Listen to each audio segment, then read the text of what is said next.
Good morning, everyone.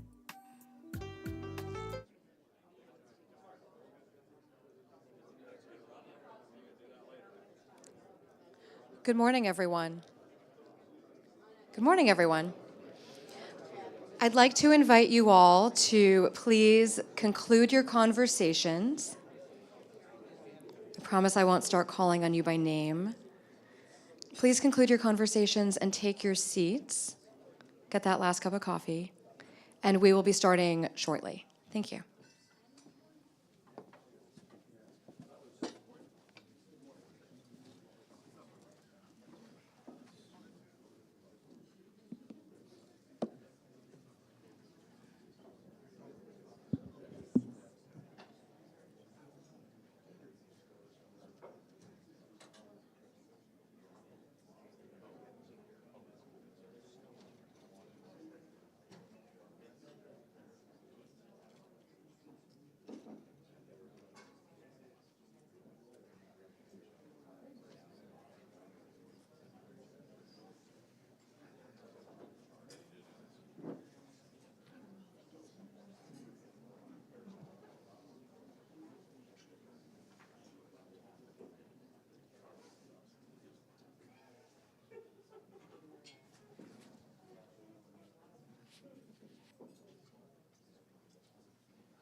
Good morning, everyone. I'm Jennifer Gordon, and I'm the director of the Atlantic Council's Nuclear Energy Policy Initiative. And on behalf of the Atlantic Council, the Idaho National Laboratory, and the University of Alaska Anchorage's Business Enterprise Institute, I'm so delighted to welcome you all to Anchorage, Alaska, for today's Frontiers Project meeting. And thank you to everyone who woke up bright and early and joined us on this rather chilly morning in Alaska. And thank you as well to our global virtual audience who are tuning in from around the world. We are streaming live at ACTV and also live streaming at AC Global Energy. We have an incredible program today. And I am so delighted to introduce the Honorable Daniel Sullivan, who is Senator from Alaska, who so kindly provided pre-recorded remarks for us.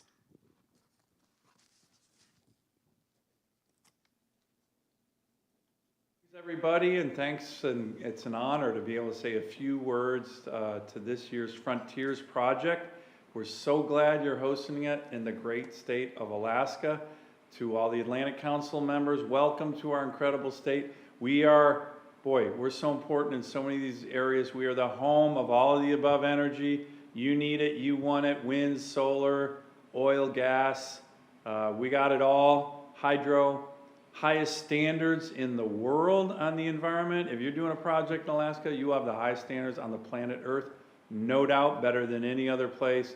And energy and natural resources, critical minerals, all of this is so important for us in Alaska, for America and indeed for the whole world. Now, why is it so important for us? Well, one thing I like to do when we're in hearings and Senate floor speeches back in DC is provide a synopsis of a study done by the American Medical Association from 1980 to 2014, a 25-year period where they looked at life expectancies rising in America and also, unfortunately, in certain places, falling, right? Here's the bottom line on all that. The place that had the life expectancy increase more than any other place in our country was Alaska. In some places of Alaska, almost 13, 14 years. I like to ask my colleagues in the Senate, give me a policy indicator of success more important than are the people you representing living longer. There isn't one. That's policy success. We've had it in our state. Why? The regions of our state that have had that dramatic increase in life expectancy, started unfortunately from a very low level. A lot of our Alaska Native communities, very low life expectancy relative to other Americans, but there are also places where natural resource development, energy development took place. The North Slope, the Northwest Arctic Borough, out on the Aleutian Island chain.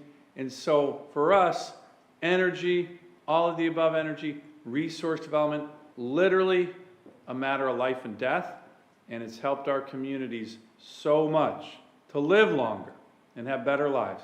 There's zero doubt about that. So all of the above, let me give you a couple examples of some exciting things here. Of course, you know, we are the home of Prudhoe Bay, the biggest oil field in North America. Still cranking, a lot of big discoveries happening to keep our pipeline filled, the Trans-Alaska Pipeline, one of the great energy engineering marvels of our country. Go take a look at it. I hope you get to see it. 800 miles, several mountain ranges, just a marvel. We also are a place that's becoming very attractive and some new innovations for the potential of advanced nuclear technology. That's exciting. The Air Force has recently chosen Eielson Air Force Base for one of their first projects. As a matter of fact, I had a really good meeting with the Assistant Secretary of the Air Force in charge of energy installations just yesterday in my office. He's going to be in Alaska soon to be looking at this Eielson project, which has enormous potential. And then finally, in terms of enormous potential, we are working on a very big, very important, very strategic for America LNG project, the Alaska LNG project, what we call AK LNG. This is the only fully permitted project on the west coast of America. It has the backing of the federal government in the infrastructure bill. We were able to get the full faith and credit of the United States government with federal loan guarantees.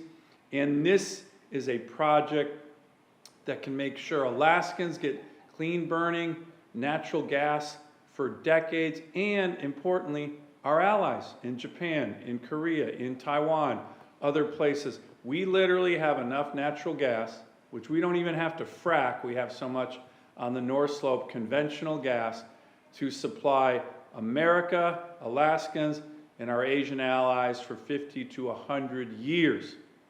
That is a fact. Some of you might know that Alaska was the first place anywhere in the world to export LNG. We started exporting LNG to Japan in the late 60s from our Cook Inlet oil and gas basin. This next step, the AK LNG project, will be from the North Slope, where there is a massive amount of stranded gas. So stay tuned on that. Very exciting. Like I said, we are an all of the above energy. And as we look at our challenges right now, particularly the challenges of authoritarian aggression from the dictators in China, dictators in Moscow, one of our great strategic advantages we have over these countries is energy. American energy, produced by Americans, Alaskans, with the highest environmental standards in the world. We need to produce it. And that way it'll help our citizens, help our allies, and help us defeat these dictators that we're going to be dealing with for decades to come. So, have a great trip in Alaska. To all the Alaskans, thanks for all the hard work on energy. I know this is an exciting project, and I hope people learn a lot more about the great potential of our great state. Thank you. Thank you so much to Senator Sullivan, and thank you as well to his team for putting the video together. And now for our first set of keynote remarks, I'm so delighted to introduce Dr. Michael Goff, who is Principal Deputy Assistant Secretary for Nuclear Energy at the Office of Nuclear Energy at the U.S. Department of Energy. Mike, come on up, the floor is yours.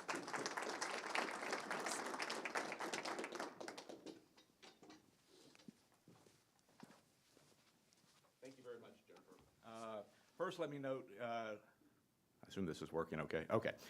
Let me note, I also extend thanks to all the organizers for this event, for the Atlantic Council, Jennifer especially in putting this on, but also for the University of Alaska, the Business Enterprise Institute, and also Idaho National Laboratory.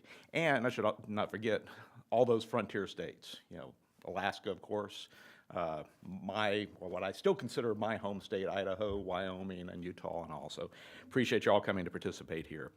I should note I'm very happy to be here, and I should note that's not just because my alternative was to stay in DC and look about what you do during a lapse of appropriation. So I'm very happy to be here, and it's not just, again, not just because of that. But I'll say it's really because of the discussion that we're having here, looking at advanced nuclear, that things are, and this is one of the things I'll try to stress through my talk, things with nuclear are very different now. There are very new opportunities now in the nuclear space that the frontier states like Alaska do have the potential to take advantage of. So happy to be here and talk about that. And again, noting too, what I consider still my home state of Idaho also has those opportunities. So happy to kind of go through and talk about those opportunities that we have to potentially take advantage of nuclear and how nuclear has changed. Especially I'll note over my 35 years working in nuclear, there are big changes. So again, my name is Mike Goff. I'm the Principal Deputy Assistant Secretary in the Office of Nuclear Energy. I should note the Assistant Secretary, Dr. Catherine Huff, sends her regrets that she's not here, so you're stuck with me, so my apologies on that. So as far as starting off in the talk, I wanted to really talk about, again, how nuclear has changed. So like I say, I've worked in the tech field with nuclear for the last 35 years, mainly at the national laboratories, but I really spent all of the last 3 administrations working the policy side, whether the Department of Energy, a stint at the White House, and now back again at the Department of Energy. And the thing that's really unique, especially again looking out of the whole career, is how there's always that strong support right now. I mean, we really have had very consistent, strong support through all of those administrations. And I guess the other unique thing is, it's not just strong, it's continuing to grow. It's on an upward slope and a continued upward slope as far as support, which is not something I had early in my career. And looking at some of you out here as well, was not the way a lot of us had early in our careers working in the nuclear space. So there is that, again, very strong support. And especially at a time right now when we're hearing there's not a lot of agreement on different topics in Washington. One of the few topics that there is agreement is on nuclear energy, that there truly is bipartisan, bicameral, between administration and Congress, there is very strong support across the board. And again, that's been very consistent in Republican and Democratic administrations. In the current administration, if you have not heard Secretary Granholm talk about nuclear energy and the importance and role of nuclear energy, I encourage you to go out there and Google and look at some of the events. I mean, what she is continuing to stress is you can't meet the various climate goals without nuclear. And you get that very consistent message across the administration. In fact, I even noted last week, Special Presidential Envoy Kerry was on a morning public show, and he actually said those exact things. You can't meet the goals without nuclear, and then started touting some of the deals that we've been working with our international partners. So there is just that strong support, and that's shown in our budgets that we have from the Office of Nuclear Energy. When I started working in the administration, our budgets were in the $800 million range. We're now about $1.8 billion as far as annual budgets. And then we also have things like the passage of the Bipartisan Infrastructure Law and the Inflation Reduction Act. Those were significant events with respect to energy, but especially with respect to nuclear. Nuclear benefited greatly from those. Both the existing fleet, making sure they can continue to operate, both of those bills had things to help them continue to operate, but also to be able to move forward on advanced technologies. You know, one of those, actually, the bipartisan infrastructure law included $2.5 billion to support one of our advanced reactor demonstration programs. First time I've ever seen where in the Office of in Department of Energy, we had multi-year funding to support our reactor activity. So, you know, again, the support is just very strong. So again, it provides us a lot of opportunities as we move forward. So within the Office of Nuclear Energy, what are we doing? What are we focusing on to move forward nuclear energy? So we do focus on 3 different areas.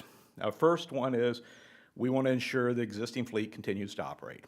That's 93 reactors out there. Very happy that it is 93 now. We added that last one in this past month at Vogtle.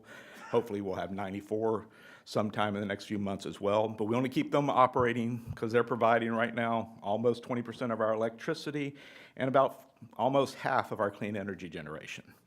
The next thing, though, is we want to make sure that we're deploying new technologies. And that's one of those key topics here. How do we move forward on accelerate the deployment of new technologies?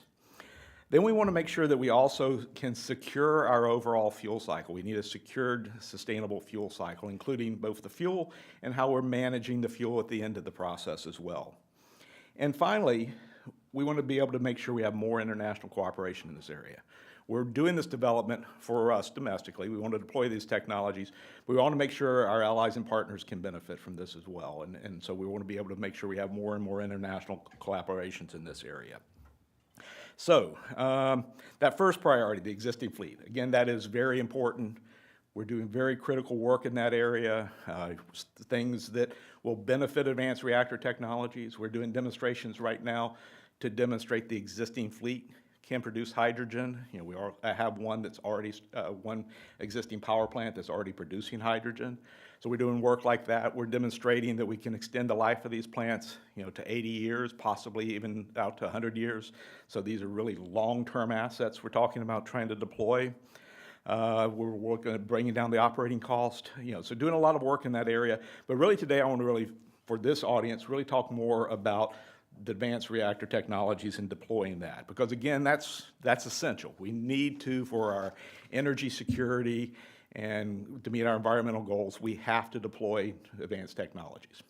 So first I should step back and say, what are advanced technologies? We have a lot of nuclear engineers in the audience here, and my guess is we'll all have a slightly different definition of what advanced technologies are. So I'm going to give you my definition. My definition is it's reactor concepts that have increased passive safety features. So it includes everything from the AP1000 that was deployed at Vogtle to the small modular reactors and the micro reactors, especially that we're talking about here, the Generation 4 reactor. So it's what we in the business call from Generation 3+ reactors on to the Generation 4 reactors. So it's fairly broad. And one of the unique things about that broad definition is there are a lot of different options out there. And again, that's one of those things that's greatly changed. It's not just you're deploying a bigger light water reactor. There are a lot of options out there.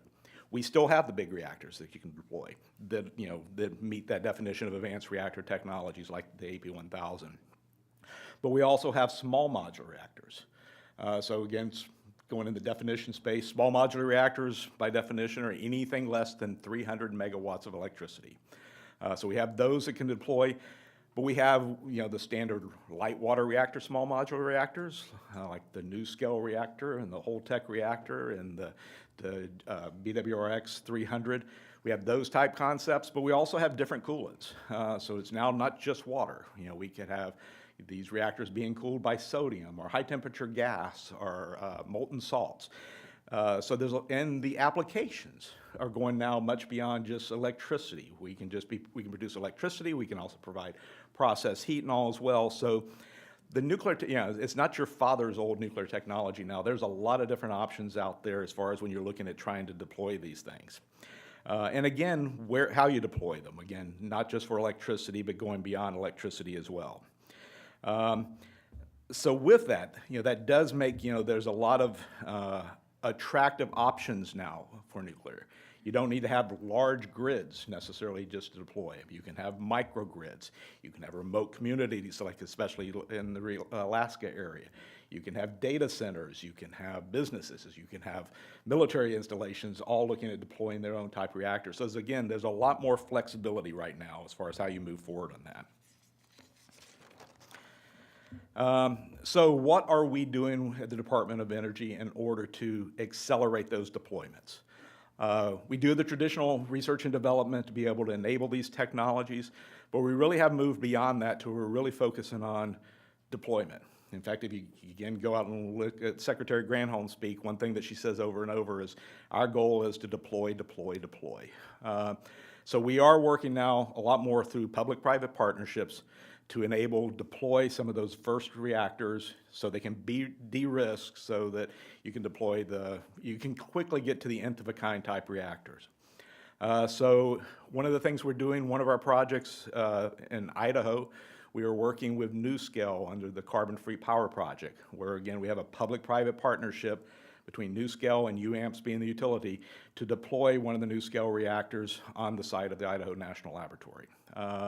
Again, wanting to be able to deploy that. This is a water-cooled reactor.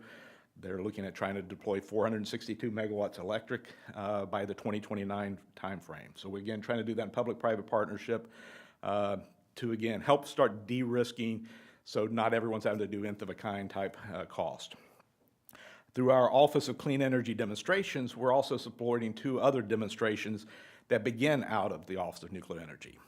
So one of those is TerraPower's looking at deploying the Natrium reactor in Wyoming and in Kimmer, Wyoming at a retiring coal plant, with Pacific Corp being the utility for operating that. So again, we're working to move forward on this reactor, and this is what we call a Generation 4 type reactor. It's sodium-cooled, fast reactor, metal-fueled.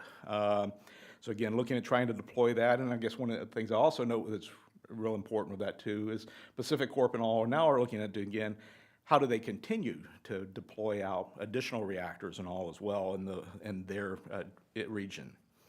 One of the other projects we have, again, under the Office of Clean Energy Demonstrations is looking at X Energy deploying their XE100 high-temperature gas reactor, TRISO-fueled pebble bed reactor. They're working, they don't have the standard utility model, they're working with Dow Chemical. So they're looking at deploying at a Dow Chemical facility in Texas to be able to use the process heat from this high-temperature reactor to help them, decarbonize their generation of process heat for their industrial facilities. So those are very critical projects that we're, again, working in public-private partnerships, DOE funding and industry funding, to be able to move forward those technologies. Additionally, though, we want to make sure that we're continuing to develop those next-generation technologies as well. So we do have some other programs that we'll call kind of more in the risk reduction area or the concept development area, where, again, we're doing public-private partnerships to de-risk some of the technology associated with those next reactors. So these are reactors that would be more deployed in the next 10 to, say, 14 years. And there we're working with companies like Holtec, Kairos, Southern Company and TerraPower again, Westinghouse Electric with their eVinci, and BWXT with their Banner reactor as well. We're also working with General Atomics on their high-temperature fast reactor. MIT has a reactor concept and the arc reactor concept as well. So again, we're working with those concepts to be able to de-risk the technology as opposed to necessarily de-risk the initial builds. So we're trying to do a lot of work to make sure these technologies are ready for moving forward.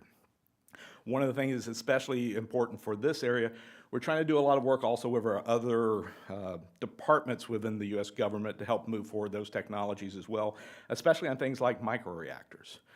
So I know as was already mentioned, the award announced from the Air Force on the Eielson Air Force Base, that's moving forward. We've been a partner helping Oklo to be able to help move forward their technology as well and in their demonstration of their technology. I know we'll hear more from Jeff Waxman later today about Project Pele and the microreactor that they're looking moving forward. That we're working together with our Department of Defense colleagues to be able to demonstrate that concept at a Department of Energy site so we can use the DOE authorization to move forward and accelerate those initial deployments. So again, we're trying to also work with our different colleagues. I don't know, we also collaborate with the NASA folks and all as well as far as on demonstrating additional technologies. Because again, we want to make sure we have these technologies ready to deploy here in the near future. That third priority that we're focusing again is on the fuel cycle. So a lot of those advanced reactors that I talked about out there use fuel that's called high assay low enriched uranium. So it's fuel that has uranium that's enriched between 5 and 20%, or less than 20%. Right now, there's only one commercial source for that high assay low enriched uranium, and that's Russia. And as we've learned from Russia's unprovoked and unjustified invasion of Ukraine, Russia's not a very viable long-term partner for us in the nuclear space and for our allies as well.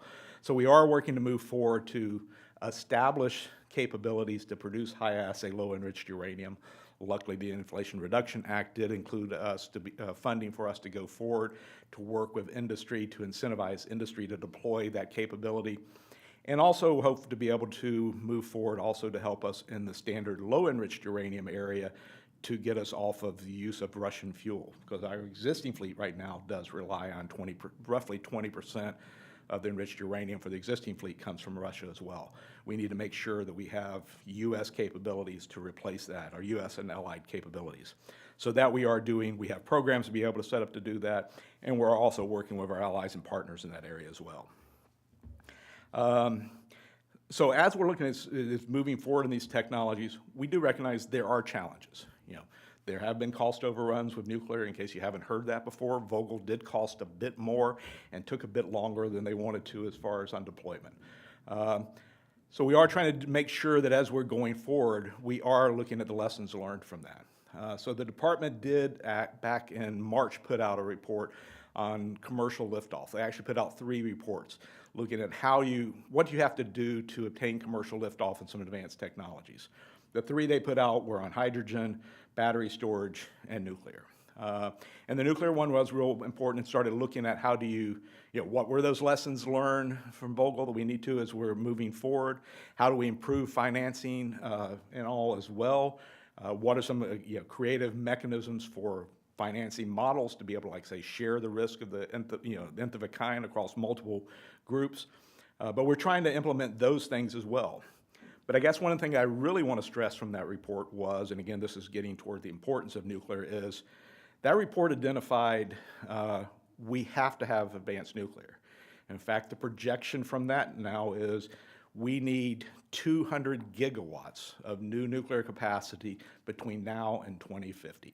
So we need 3 times the amount of nuclear that we have right now, which if you assume we don't start that build out rapidly until the 2030 timeframe, it means we've got to be deploying from 2030 on at rates that were probably almost higher than the most rapid we were doing in the 1970s and all.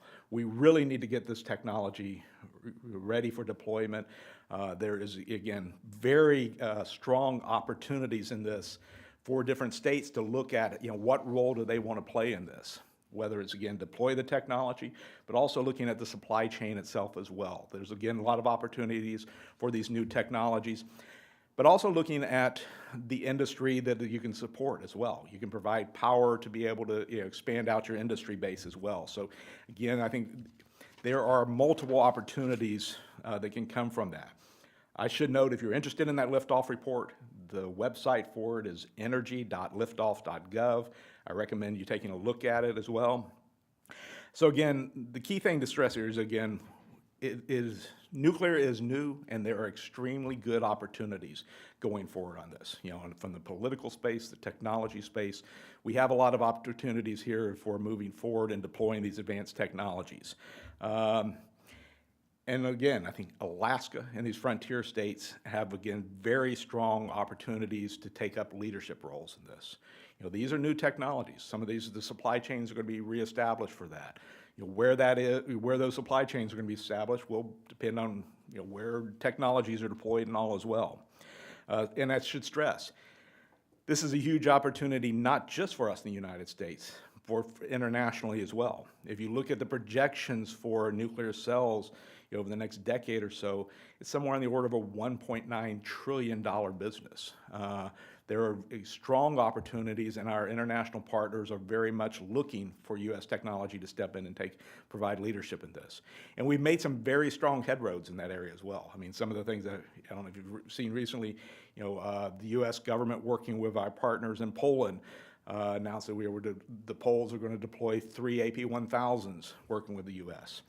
Working with our colleagues in Romania, they're moving forward with the deployment of NuScale reactors. So again, we're having a lot of success internationally. So it's again good opportunities as we look forward. Where do these technologies get deployed domestically to be able to move forward on this? So again, looking at the Alaska's potential leadership in this area, that there again are a lot of opportunities.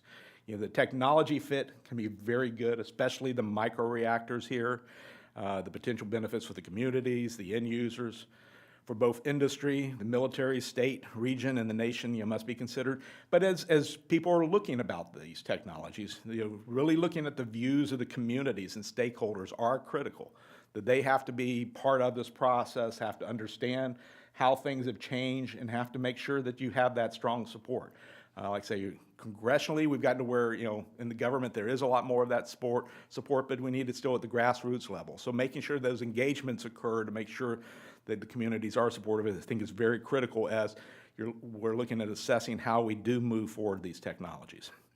And again, I don't think I can overemphasize, the roles that microreactors can play, especially again in areas like the frontier west and all, with their opportunities to be able to provide very long fueling, where you can have 5 to 10 years fuels, which provides some great benefits for places like Nome, especially, that's had challenges at times being able to get fuel into the port at times. So, and with this, again, it's not just the power. There's very good jobs that'll come along with this as well. Very nice, high-paying jobs.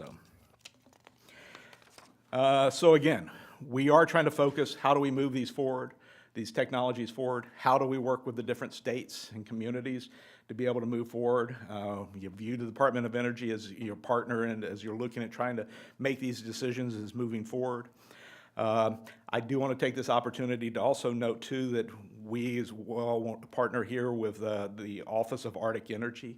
Erin Whitney here, I saw somewhere this morning. Oh, there she is over here. Erin Whitney's a director here. I will note, I think this is the only regional office that we have within the Department of Energy here in Alaska. So they are a great partner. We've enjoyed working with them. I will note us in the Department of Energy are also excited to be able to enhance those collaborations and provide a nuclear person here in the near future to focus on nuclear issues within the state of Alaska. So we're very much looking forward to that continued strengthening partner with the office, but with the states here as well. So again, the maturation of advanced nuclear technology simultaneous with the heightened global demand for energy security and climate mitigation make this it really is a once-in-a-generation type opportunity for how we move forward in the deployment of these technologies. And it's really very critical as far as looking forward how we do this and moving forward in a very timely manner. So again, happy to be here, happy to hear the discussions looking at what the opportunities are, and thank you again for your time.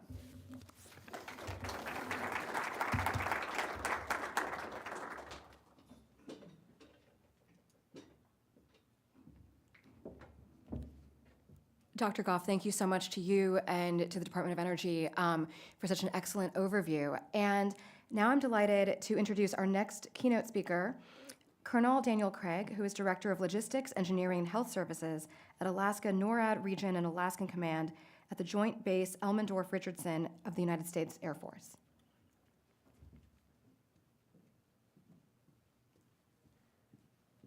Thanks, Jennifer.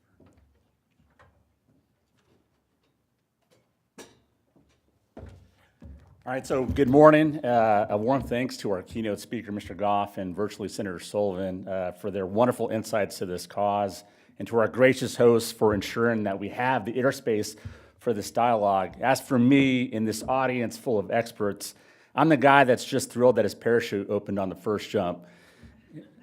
and I'm looking forward to really taking this energy conversation to new heights. And clearly, Alaska, expansive and rugged, dynamic terrain, it really provides us a unique perspective on energy. And for the DoD that's operating here in Alaska, it isn't just fuel for us. Energy is the lifeblood of our operations. So just like our Alaskan cities, our communities and villages that depend upon it, so does every facet of our military operation. So if you think about the roar of our jets, the illumination of our runways, all of that is possible because of energy.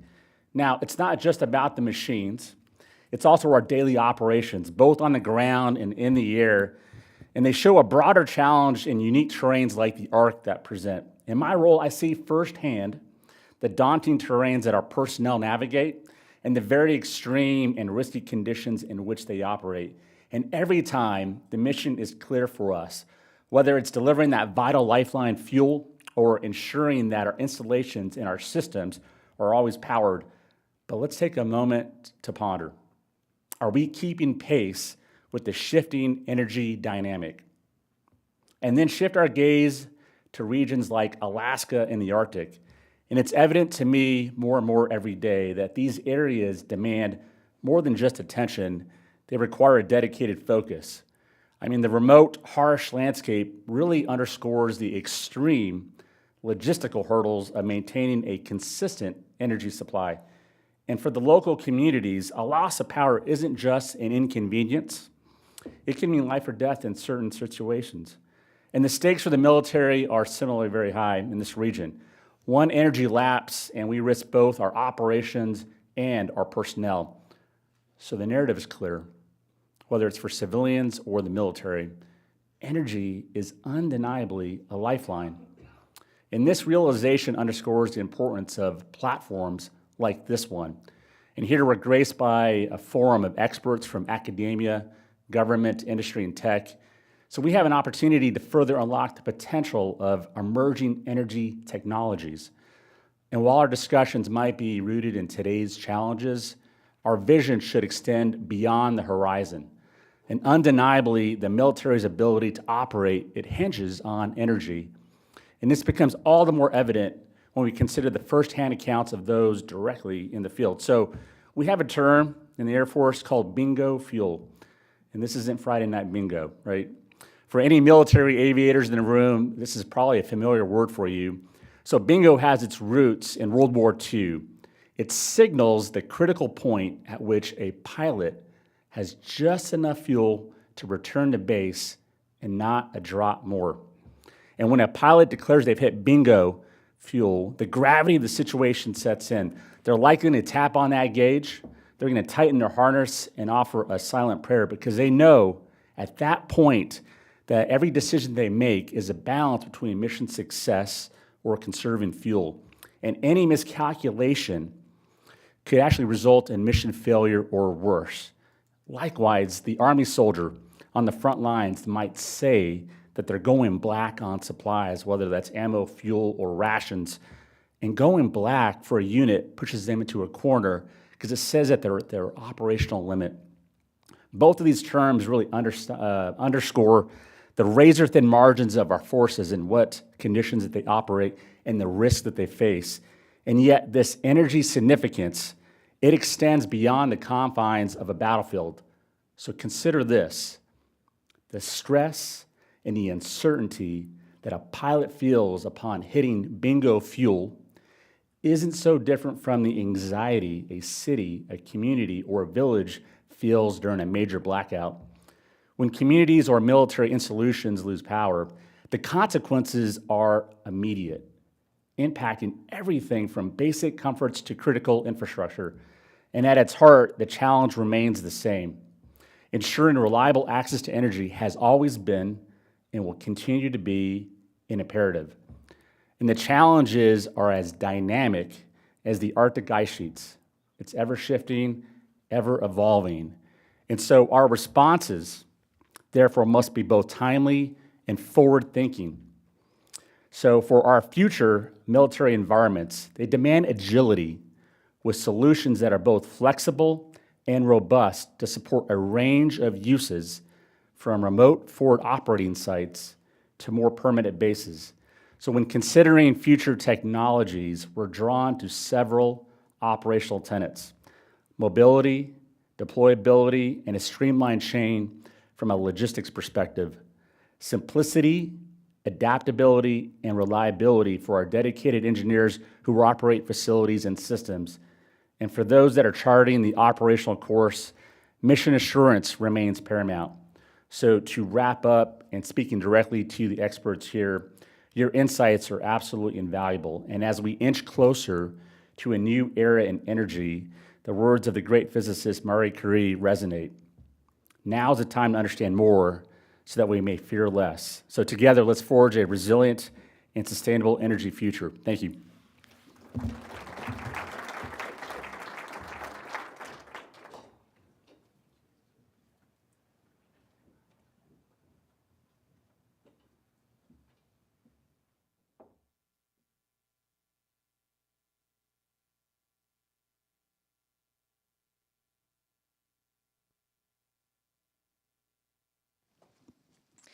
Thank you so much to Colonel Craig, and I am delighted to welcome our first mini panel to the stage. We will be talking about frontiers and interstate collaboration. And I'd like to introduce our next series of speakers. Andrew Jensen, who's a policy advisor for food and energy security at the Office of Governor Dunleavy. Tom Keeley, who is director of the Idaho Department of Commerce. Marcio Paez Barreto, who is Director of Industrial Development at the Wyoming Energy Authority, and Marion Rice, who is Associate Director of the Energy Futures Research Engine at the University of Utah. And in putting this group together, and again, this is meant as kind of a fireside mini panel to just really hit the highlights of interstate collaboration, it was important to us to have representatives from each of these 4 states. But at the same time, we wanted a cross-section of different types of stakeholders. And so we are so happy to have a governor's office, an energy authority, a Department of Commerce, and a university all represented here, with the intention being that we are not actually just talking among counterparts. So, Andrew, I would like to start with you because we are here in your beautiful state. And this is, of course, looking at how we commercialize, how we deploy advanced nuclear reactors. This has been an ongoing discussion in Alaska, I think, for many years. And it seems right now at this moment that the momentum is really starting to pick up. So could you talk to us a little bit about how Alaska is taking a leadership role in the deployment of advanced reactors? Thanks, Jennifer, and thank you for the invitation and for hosting today.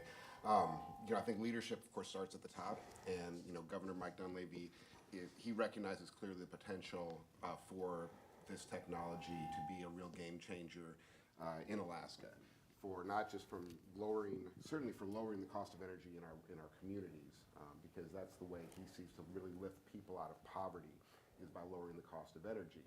But then when we also do we use the handheld? Okay.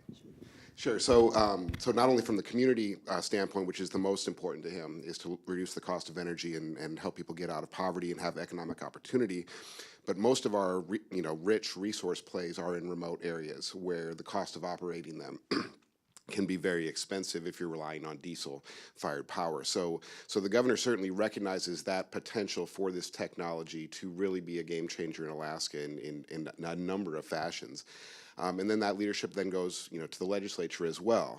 When the governor received information from the university that as Eielson was planning to deploy advanced nuclear reactor here, that we needed to update our statutes.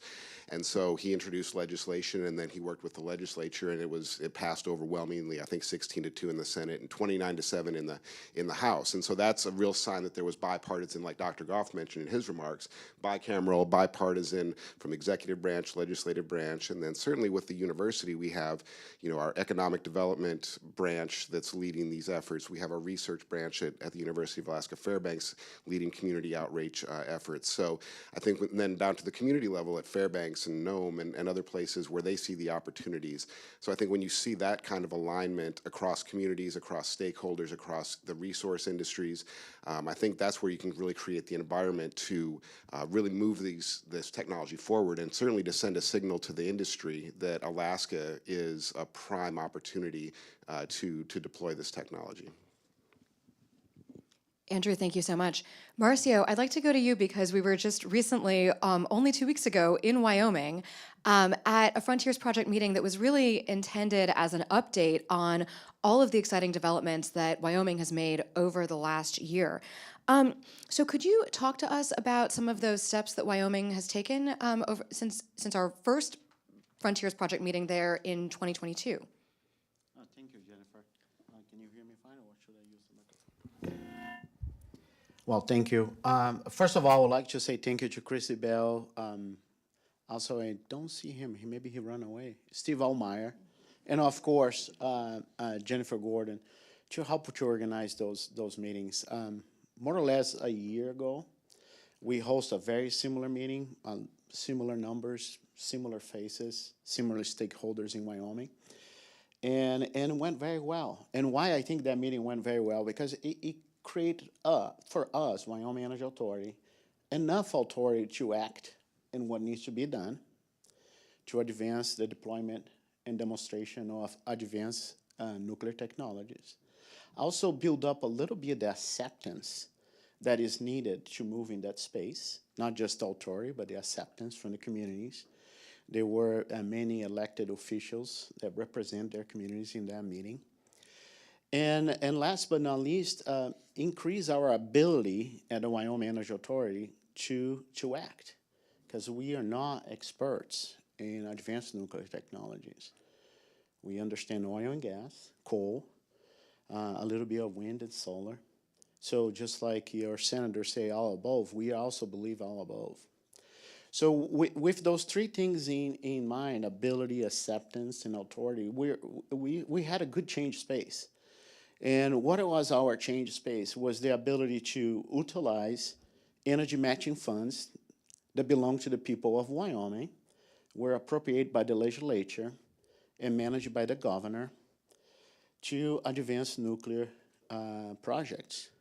Those energy matching funds are all above energy matching funds, but we were able to apply them for some projects with BWXT. I see some representatives here. They're working with one important industry for Wyoming, the Toronto industry. So glad to be here. I hope this meeting does the same for Alaska. And what we celebrate in the second Frontiers project, which happened a few weeks ago, was exactly those advances. And the ability to celebrate there's some things happening on the ground, supporting the local industry, creating a new industry, evolving the state capabilities. And last but not least, rebuilding that authority, rebuilding that acceptance, and incrementing our ability to act. So that's what we have to celebrate. And we are very glad to be here in Alaska. We hope we can host other events in Utah and Idaho and keep moving together as frontier states. Marcio, thank you so much. Marion, I would like to go to you because you just recently joined the Emerging Markets Analysis, or EMA, group put together by INL. And I would like to learn just a little bit more about your work and your mission at the Energy Futures Research Engine at the University of Utah. Can you hear me okay with this? No? Hi, well, first of all, thank you so much for the opportunity to come here and be part of this panel. I am new to the University of Utah as of July 1st, and I'm the Associate Director of a new initiative called Energy Futures Research Engine. And the purpose of, we'll call Energy Futures, or the engine, is to really address the climate and energy crisis. And doing this by facilitating some really world-class technology. University of Utah is doing a lot with their engineering, geothermal, mining policy. Also, really bringing together this interdisciplinary research that we have on campus. So my first role really as I joined recently is just to learn the community. And there's a lot of research happening, again, in engineering and geology, but also policy, our community engagement, social, recreational, economics, even our built environment building. So bringing together this interdisciplinary research that we have on campus. And I'm actually surprised so many times I'll mention a researcher and people don't even know who they are. So just bringing that community together and then finally building relationships. So this is a great example of this in the Emma, and I'm just thrilled to be here. But also reaching out to our local governments, so the municipalities, the counties, our state governments, a lot of nonprofits that we have doing energy work in Utah and in the region. So, and of course, private sector. And when we talk energy, I know here's the focus is nuclear, but it again is just looking at all energy opportunities. And then we have 3 pillars really guiding this this initiative. So the first really is affordability and equity. I think it's critical to make sure that energy.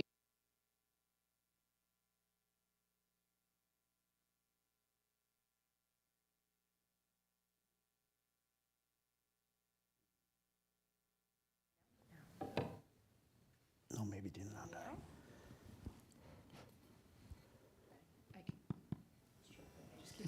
Okay. Okay, now you can hear me. Okay. Keep pushing the button and it works. So, really making sure everything's affordable. So, people have access to energy, they have access to State Farm and others, just as we talk about other utilities as well. So, also looking at security. I know Senator Sullivan talked about energy security, but also when we think of security, we think of workforce development. Also, those communities that are transitioning from coal communities. What are we doing for security there and transitioning and retraining those communities? And I think nuclear is one of the areas that the state is looking at. And then finally, quality of life. So we're making sure that what we do is benefiting the communities. If we're extracting our critical minerals, oil, natural gas, nuclear, that it's actually benefiting communities and not impacting communities, and also looking at our ecosystem as well. So making sure we're doing it in a manner that is respectful of the ecosystem as well. So those are the pillars. And again, it's just been a few months and I've learned a tremendous amount and really appreciative to have the opportunity to be here and share Energy Futures Research Engine with Frontiers and Emma.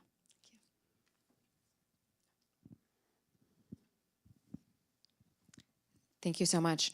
And Tom, finally, I would like to go to you.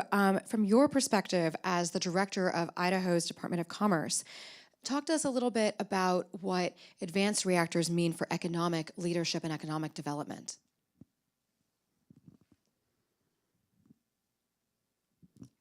Jennifer, thank you. And thank you for inviting me to the Frontiers Project. I got the invitation about a week ago when I was coming back from Taiwan, looking at some economic development opportunities there with semiconductors. But I'm Tom Keeley, Director of Commerce. My background is private sector until about 4 years ago. I joined Governor Little's cabinet as Director of Commerce.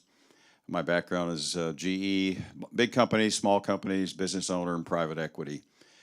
I've had a great 4-year run, some amazing times. I've learned more about broadband, cybersecurity, semiconductors, and advanced reactors. And I'll tell you that first meeting of our line commission, Leadership in Nuclear Energy, which is one of our state commissions that's been around a while and primarily supportive of nuclear, it was just an eye-opening event. And the economic potential surrounding nuclear reactors, whether it be small, micro to large. We visited the Vocal facility, some of our team members. There's just so much demand for energy with the growth, not just in Idaho, regional, global. This technology or the technologies that are abounding, whether you be a participant and beneficiary in rural Idaho or a tribe in Idaho or broader in the region, or large like supporting our semiconductor expansion with Micron for $15 billion or data centers. The applications are amazing for innovation and enabling innovation. How do we be a part of that, both not just the state, because it's bigger than the state, just like with our semiconductors, we're working regionally for the supply chain. So how do we understand what products might we make in the region or consume in the region or export to other states or abroad? And what does that mean for workforce? What is it going to demand of universities and colleges to develop the workforce and the capability to implement and be a leader in this area? So just tremendous opportunities. We've got very good support from our governor and our legislature. We've been working with the Line Commission for surrounding states, whether it be Wyoming, Utah, Alaska. Of course, we'd love to invite the governor and the team to Idaho. INL is right there. We're really looking forward to the new scale facility that's coming on board. And then next year we have the micro and then the small modulars the year after. So many great opportunities for economic development growth in the region.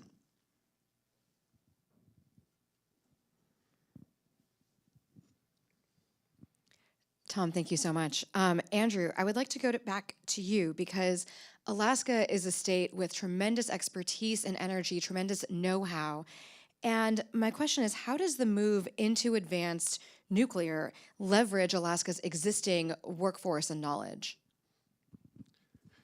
Well, thank you. And certainly Alaska, the history of Alaska is certainly one of skilled trades.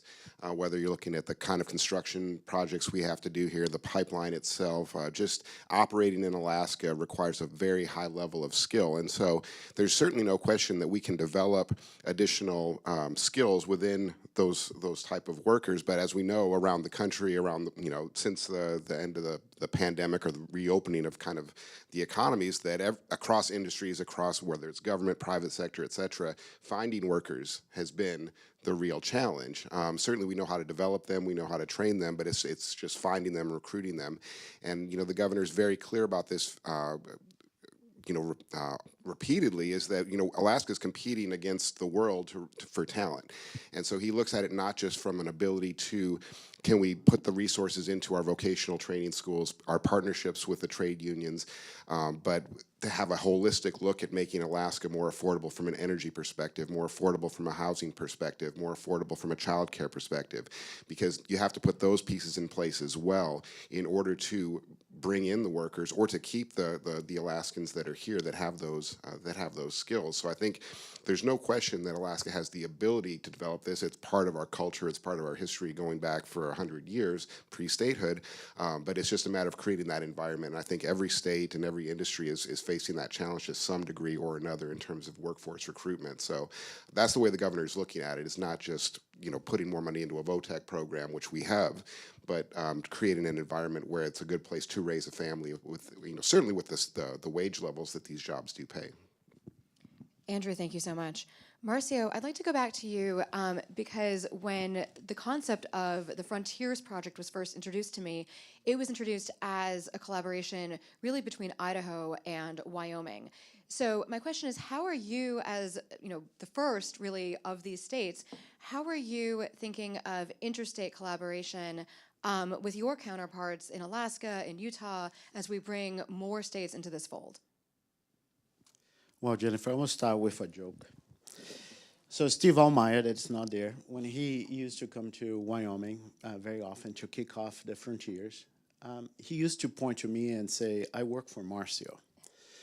And that easy a lot of the minds in the state of Wyoming, because it's a national lab, but it starts with Idaho National Lab. So what is the national lab from that state is doing here? That can get easily lost in translation.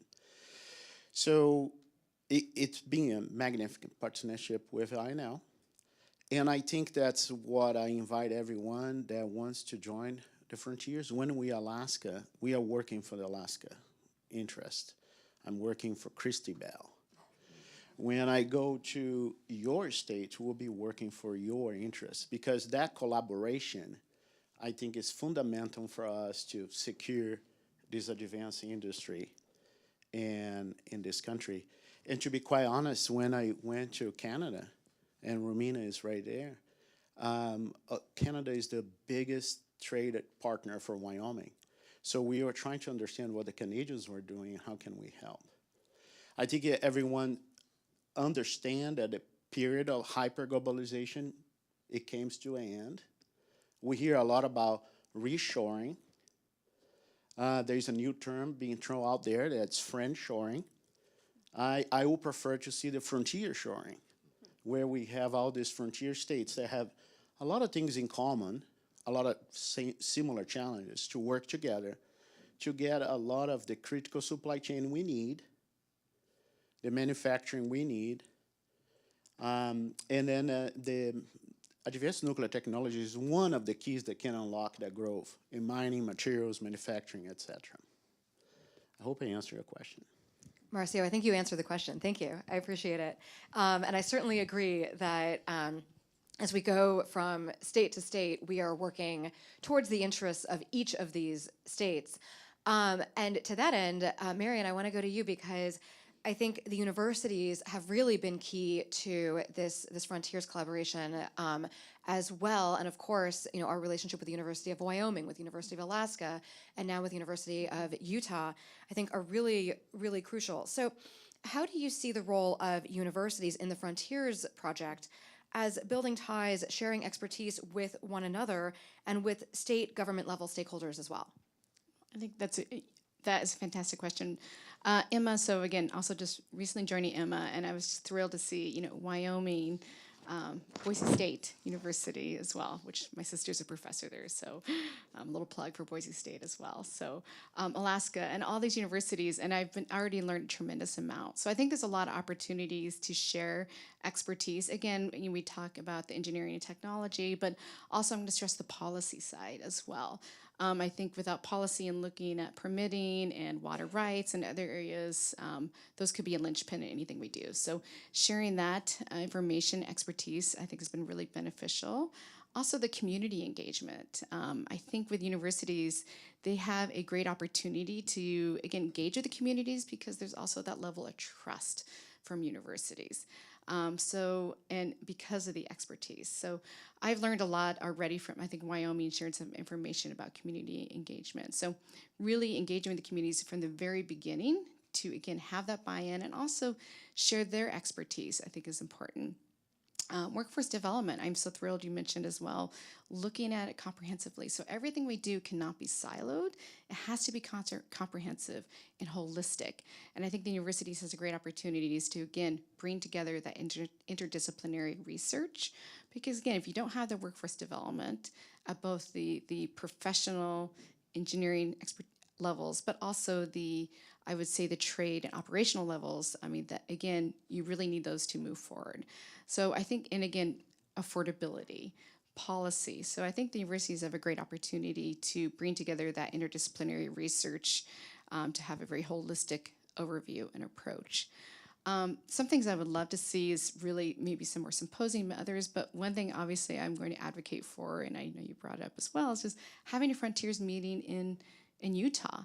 I think that'd be a great opportunity to bring together many of the local leaders in Utah and others to share Frontiers, share what Frontier has to offer, and really bring together that level. So again, local government as well as state government, and even some of our regional leaders would be fantastic. Marion, thank you so much. And I'd like to turn back to you, Tom, representing a part of the state government. As you know, the goal of the Frontiers Project is to position first movers in advanced nuclear energy as leaders in this global low emissions economy. Idaho, of course, is extremely well positioned to work with others in frontier states, especially, of course, because Idaho has the Idaho National Laboratory. Can you talk to us a little bit about your own work in building state partnerships and also building them with an angle towards commerce? Jennifer, thanks. And yes, we do have the benefit of the Idaho National Lab right in our state that has been working in nuclear for many, many years. But we've been collaborating quite a bit, both within the state, getting legislative support, community support, tribal support. The lab is very close to the Shoshone-Bannock tribe. It's very important. We have the Line Commission, which I talked about before, which has very different perspectives and stakeholders, basically state-led. But from time to time, we invite and have had presenters from Utah, Wyoming recently, I think in the spring, to talk about legislative policy there to make it more encouraging and more incenting to bring advanced reactor technology and businesses to the region. We've worked closely with the University of Wyoming and Boise State on the Idaho Advanced Economic Consortium worked with the University of Wyoming to submit for a tech hub facility application here recently. So we've broadened our efforts, working in collaboration with states around us that support this. Again, we're trying to figure out how communities and businesses can have more advanced carbon-free energy sources, whether it be micro, small modular, or what yet is to come in the future. And it takes bigger than just a state. It takes bigger than just a few states. It's regional, it's national, it's global. And you look at these states that we have here on the Frontiers Project and the number of, call it, U.S. senators involved that could get behind initiatives to support the expansion. It was talked about earlier by Michael Goff in terms of how do you get the funding? And coming from a GE Capital perspective, how do we have funding? Maybe it is the seed capital comes from the federal programs to get it going. And coming from GE Capital leasing, perhaps it's leasing to get it sort of primed and started.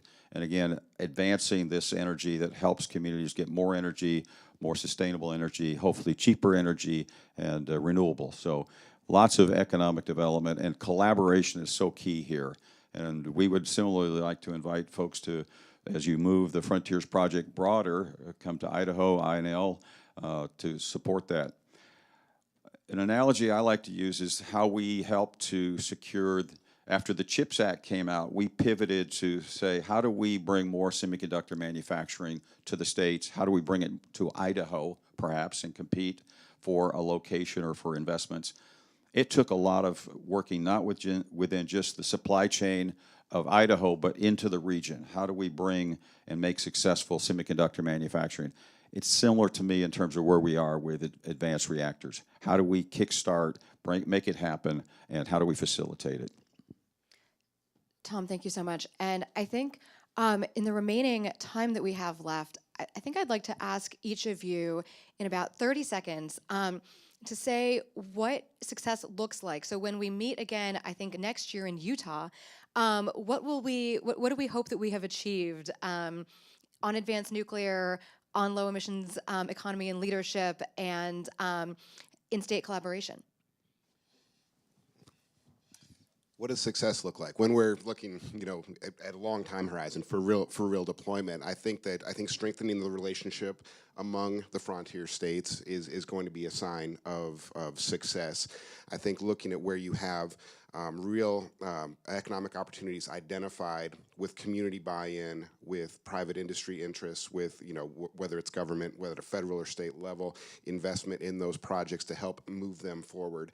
I think certainly in a year's time, I think that's where you would want to see partnerships strengthened, community outreach, increasing, more education, more buy-in to the product, because it is going to take a lot of education for communities to understand what's going on. And so I think that's a good start, looking just 1 year into the future. Andrew, thank you. Marcio, over to you. 30 seconds. I think it looks like a lot of General McAllister team of teams. Maybe we don't get drunk in success and complain about leadership, so we lose our authority to get stuff done. But it looks like that. I think also looks by something like a private-public partnership. Our states have significant players in energy industries, and this should be private sector-led, public enabled. And last but not least, since Jess is not here, I think we need to rename INL to FNL, Frontiers National Lab. Marion. Thank you. I think success within a year, I think really engaging the communities at a regional level. And when I say communities, I mean our urban communities, our rural communities, and our tribal communities. Making sure we're already starting that conversation at the very, very beginning to, again, have that buy-in, because you don't want to come in and have the communities come back later and have some sort of resistance or feel as though they've been undermined. So I think engaging the communities at the very beginning would be a great level of success, and just building that relationship with our communities, learning from our communities. And again, I'm going to stress as well, we have coal communities. I know Wyoming and others have coal communities. Engaging those communities, say, okay, how are we transitioning from coal to nuclear? and again, retraining that workforce. I think starting these conversations early would be critical, again, at a regional level. So thank you. Marion, thank you. And Tom? Just pile on, support all of what's been said. I think, again, more private sector, getting the message out about this, about advanced reactors and the potential, what is possible. I think there's still that, we got to get the message out. We have to get more collaboration, yes, at the federal level, Frontiers Project, but folks need to start learning more and more about where is energy going to come from? What's going to be the best way and best source to get growth? And how do you create more energy independence in communities or with companies with these technologies that are right here in front of us? And again, marketing what the possibility is for these reactors and for the communities and the nation is so important. Thank you. And I think one last thought from Marcio. I just want to emphasize why I think the private sector leadership is so important. This country used to spend 4% of the GDP, 2% of the GDP in R&D. And then somewhere back on time, politicians and scientists stopped growing together and start growing apart. And then since then, a lot of things slow down. So how can we get all three players back to the table? Academia, to do the R&D, the politicians, and the private sector. But enabling the private sector to do something they do better than anyone, that is finding practical applications of technologies, practical application of base science to drive prosperity. And energy is the key to prosperity. So how we go back to that model. Last thought here. Admiral Nimitz started fighting the Pacific War with 4 aircraft carriers. Ended with 24. There's no way that nowadays in the United States, you can build this many aircraft carriers in such a short time. So how do we enable the private sector to be able to pivot on a dime, just like it happened in the past? Thank you so much. And please join me in thanking my panelists.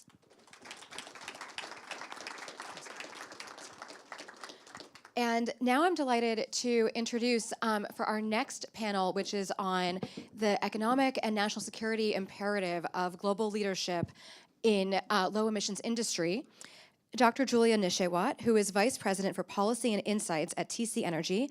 Julia was also the former U.S. Homeland Security Advisor at the White House and the former Commissioner of the U.S. Arctic Research Commission.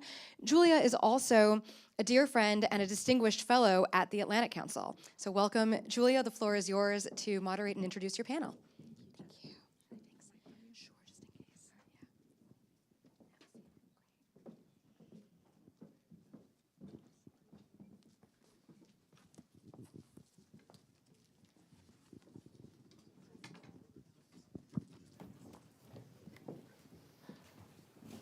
All right. Well, good morning, and for those on the eastern coast and further out, good afternoon and good evening. Great to be here in Alaska, Anchorage, Alaska. Thank you to Jennifer Gordon, Atlantic Council, of course, for putting this together, to Idaho National Laboratories, as well as the University of Alaska. It's, again, such a pleasure. For those I haven't met yet, this is my second trip now to Alaska. I previously served as a commissioner on the U.S. Arctic Research Commission, and as you heard, working on homeland security issues as well, and even at the State Department on energy resources. So it's a delight to be here among my amazing colleagues. Let me just do a quick introduction with everyone. We have Pat Pitney, who's the president for the University of Alaska System. Thanks for joining us today. We have Erin Whitney, who is the director of the Arctic Energy Office, the U.S. Department of Energy, based here also in Alaska, which is great. Jeff Waxman, did I say that correctly? Yeah. Hey, Jeff, thanks. And he's a program manager for Strategic Capabilities Office of the Secretary of Defense with the Department of Defense. So thank you for joining us as well. We also have Jin Yamaguchi. He is the special advisor to METI, the Ministry of Economy and Trade Industries, as well as director of JETRO. coming all the way from New York, so you definitely had a long, long trip as well. And finally, great to have Aaron Weston here. He is leader for nuclear safeguards, security, non-proliferation strategies, nuclear science and tech directorate within the Idaho National Laboratory. So thank you all for joining us here today. And as you can see from the board here, our panel is all about setting the stage, the economic and national security imperatives for leadership in low-emission industry. Well, as I thought about that, and for those who may not be following this as closely, thinking about what this means, especially when you break it down between the economic imperatives as well as the national security imperatives, they're not necessarily mutually exclusive. You know, when we think about the economic aspect of this, you're talking about cost savings, competitiveness, for example, technology advancements, which we'll hear a little bit about, export opportunities even, and then the national security piece, which we'll hear a little bit about as well, with regards to reducing reliance on single sources of energy, whether it be coming from Russia and other places, as well as even climate resilience and how that may impact food and water resources. And finally, we'll talk a little bit about the geopolitical influence and soft power and what that means. So let's go ahead and turn it over to Pat with my first questions, if I may. I'd like to start with you as far as someone here that's living and working in Alaska. You've served at the highest levels of Alaskan state government, and you're now the president, again, of the University of Alaska system. Love to hear just a little bit about why does Alaska and even the Arctic as a whole play such a crucial role in global economic competition? I think, oh, it's It does working. work, okay. Well, thank you, and thanks for inviting us to be part of this. You know, in 50 years, we're going to be the New South. Everything is going to move north as we see the climate moderating. And with the opening of the Northwest Passage, we're going to be the center of commerce, or the center of that transportation. And that opening of access, where we're not the end of the road, we're the middle of the road. Alaska becomes a very different place. But the net zero necessity, getting to a net zero economy is such a necessary step. But we're an oil state, we're a coal state. Our economics are driven by that. And going to a net zero economy, we have to also transition. Our mining resources are second to none. But you have to have energy to have those minerals accessible, but also to get to a low emission economy, you have to have those minerals. And we are so dependent on most of the supply chain with China. Then you get into the national security imperative. Right here in Alaska, we have the opportunity to produce 47 of the 50 critical minerals and rare earth elements. But you have to have affordable energy to get there. And we have to have low emission energy to get there. So I think it's for us, for Alaska, it's a transition of the entire economy. And it's not tomorrow, but it's coming every day. I love the Alaska State motto, North to the Future. So Absolutely. It truly does depict that. Thank you, Pat, for that overview. Let me now turn to Aaron here. Aaron, with your role as director of the Office of Arctic Energy, I was reading about it a little bit more and thrilled that it was launched not too long ago, but it's described as bringing the Arctic to the U.S. As well as with the Department of Energy And so bringing that Department of the Energy to the Arctic as well is the other piece of it. So I wondered, what does it mean to be that liaison between Washington DC and the Arctic? Thank you. It appears my mic is working. So yes, our motto is that we bring the Arctic to the Department of Energy, and we bring the Department of Energy to the Arctic. We are, as Dr. Goff mentioned, the only regional office within the Department of Energy ecosystem, and there's something like 40 offices within the Department of Energy. And it's a unique office. It's definitely the smallest office, and I'm humbled to be leading it and really excited that I can be here in my home state of Alaska to lead it, because part of our job is to represent the interests of stakeholders here in the state and make sure that the department hears those. So we work within the department to advocate for all the voices within the state, including our indigenous voices, which are so important. And we have a huge representation of the nation's tribes in our state. So that's a key part of the conversation. We advocate for Alaska's interests within the department. We also help with international collaboration with other Arctic states, all in the service of covering science, security, and energy, those concerns for the nation and for the department. And I wanted to add to President Pitney's great comments about being, the center of competition and economic activity. I think in some ways we already are in some sectors. For example, our airport in Anchorage is, on any given day, the second or third busiest cargo airport in the world because of its proximity to our Asian neighbors and as a refueling stop for those airplanes carrying cargo back and forth across the Pacific. And decarbonizing the aviation industry, for example, is going to require us to think about new fuels, new types of aircraft, and I think that's one area among many that we can be a leader in because we're already at the center of that ecosystem. And maybe that's a place where new energy sources come into play for us. So I just want to add that as something that we can think about in terms of how we position ourselves as a state.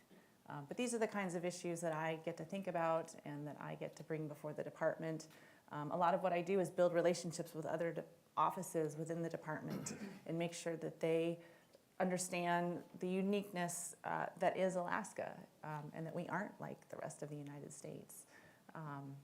For example, we had the director of the Office of Science up here a week or so ago, Dr. Berhe. We went up to Utqiagvik together because the Department of Energy has some of the largest investment in physical science, across the federal structure.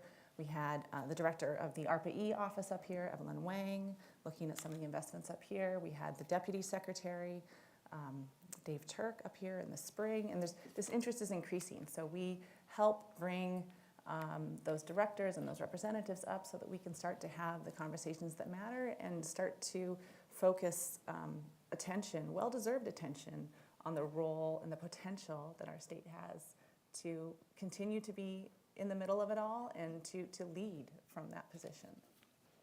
Yes, well said. I mean, thinking about just from the locality, the geographics, being this regional hub that could have that potential impact globally is tremendous. So let's turn to Jeff next. Jeff, we've heard a lot about the use cases for advanced nuclear reactors in Alaska, and of course, Project Pele, which I think Michael mentioned earlier in his talk. Could you discuss with us just a little bit about your work at the Department of Defense, uses for civil nuclear reactors overall? Sure. Is my microphone? Oh, I guess my microphone is. It's a miracle. Okay. Yeah. So we're building Project Pele, which is a transportable microreactor. It's going to be built at one in Virginia, and then it's going to go to Idaho National Laboratory for initial operation. And the DoD, you know, everything is about logistics. If you think about it, you know, they say, you know, amateurs study tactics and professionals study logistics. You know, we've won 2 world wars not because we had the best planes or the best tanks, but because we had the best logistics and we could get things where they needed to go. And you just have to stare at a map, or in fact, I think even a map is deceptive. Like you have to fly across the Pacific and understand how big it is, or in Alaska, how big things are. So while nuclear is valuable from, you know, trying to get off fossil fuel from a pollution perspective, it really, even people who don't care about global warming really care about energy for what the DoD does, because everything that we do in the modern DoD requires electricity and energy. If you think about really anything, it's not just the weapons, the radars, just getting drinking water, everything that we need to do, you know, the targeting software, everything requires power. So we are hoping that Project Pele can be the pathfinder to allow us to move to nuclear power, because the energy density that nuclear provides is really like a science fiction capability. You know, it's 2 million times as energy dense as diesel. So there's this real opportunity there, and hopefully we can deliver, and hopefully in the near future there are Pele descendants powering things somewhere in this state. Excellent, thank you. And hopefully we'll have time to talk a little more about the commercialization aspect of that as well. Let's turn to Jin. Jin, you know, Japan undoubtedly is America's longest civil nuclear alliance, no doubt. What do you see as the role of civil nuclear cooperation when you think about the more, I'd say, broader geopolitical aspect of competition, you know, especially when you think about places like Russia and China? Okay. So my mic is also working. So first of all, thank you for having me here. It's very great honor to be here, and it's my very first time to visit Alaska. So I'm very exciting to be here. And I'm special advisor to METI, Minister of Economy, Trade and Industry. I work for METI around 25 years, and around 10 years I'm involved in the energy policy area. And my role here is to basically enhance the relationship between Japan and the US, especially in energy policy and also decarbonization area. So my role is not just limited to nuclear, but also working in a hydrogen space or renewable, that kind of things. But directing to your question, especially recently, how to collaborate in advanced nuclear is very important. And so there are several areas for cooperation, but I think the most highlighted area is how to collaborate in SMR development. And it's not just a project in US, but also in third countries. So we are collaborating in the project in Romania, where we are seeking the possibility in Southeast Asian countries. And of course, we, a Japanese company, are already invested in company where we have some MOUs with a new SMR company, like a new scale Japanese company have already invested in. So there are natural kind of collaboration between Japan and US. And for the TerraPower, we have a MOU with the Japanese manufacturer. So therefore, to advance was to support the activities of the SMR company is a kind of natural collaboration. And also how to secure the fuel is also a very important thing. So yeah, we are also working on that area. And recently, in the margin of G7, we have lead up with a communique to advance our collaboration in nuclear fuels. Thank you. Thank you very much. I mean, no doubt there's the momentum building even more with the recent forums that have been taking place. Let's turn to Aaron. Aaron, you've, from what I've heard, thought a lot about the idea that leadership in decarbonized value chains will be really critical or key to trade competitiveness when we think about the future. Can you talk a little bit more about this notion, especially as it comes to trade? Sure. I'm not sure if my mic is working or if people can hear me, but I think, first you can just look to, most of, if not all of the very, most wealthy countries in the world are pushing to decrease their emissions overall. And most of those economies rely on significant manufacturing sectors. And as they continue to push to decrease their emissions, they also are going to need to protect their own economies. And so that, of course, is going to get to trade. In other words, they're not going to want to import products that have much higher emissions profiles, simply to get a lower price at the expense of their own domestic manufacturing. And so, their nuclear becomes a very important solution in order for them to maintain a manufacturing sector and still have a low. Oh, so my microphone was not working. Okay, I didn't think it was. But in other words, simply what I'm saying is if a country wants to lower their emissions profile, they're not going to want to then import manufactured products at the expense of their own manufacturing sector simply because the prices are lower if the exporting country to them is simply saving money by having a higher carbon footprint with their produced goods. So nuclear energy becomes a very important input there because that's a way to still maintain a low emissions profile for the manufacturing sector, and if the technology is economically efficient, still maintain a low price.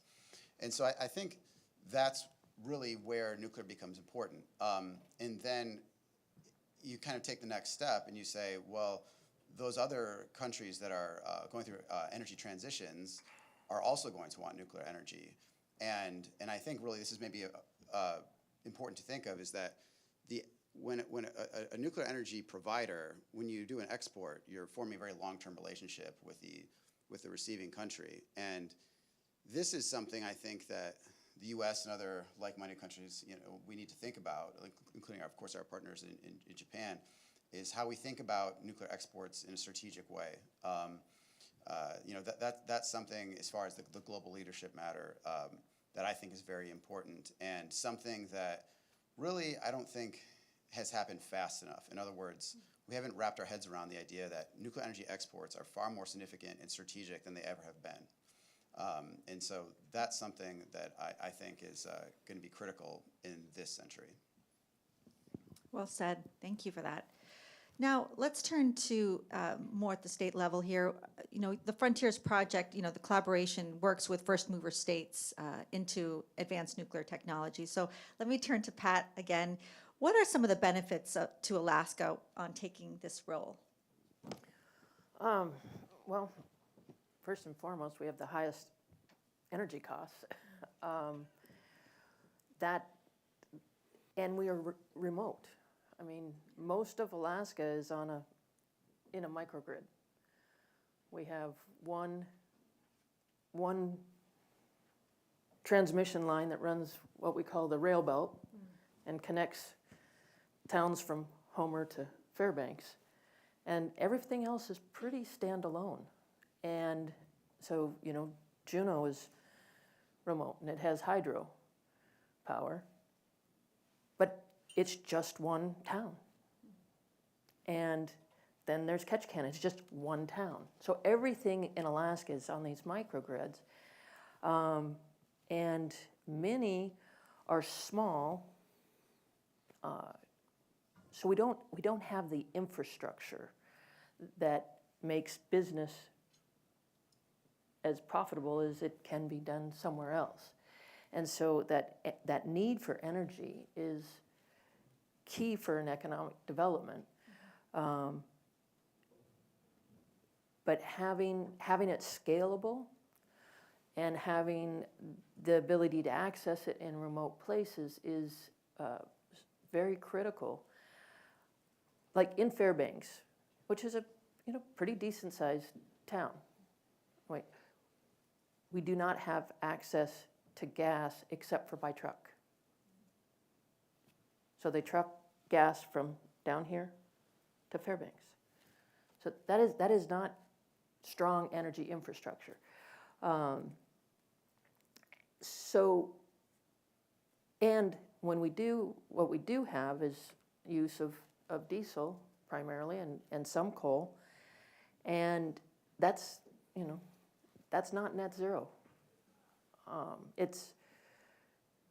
Technology is getting better, but nuclear provides opportunity in this state that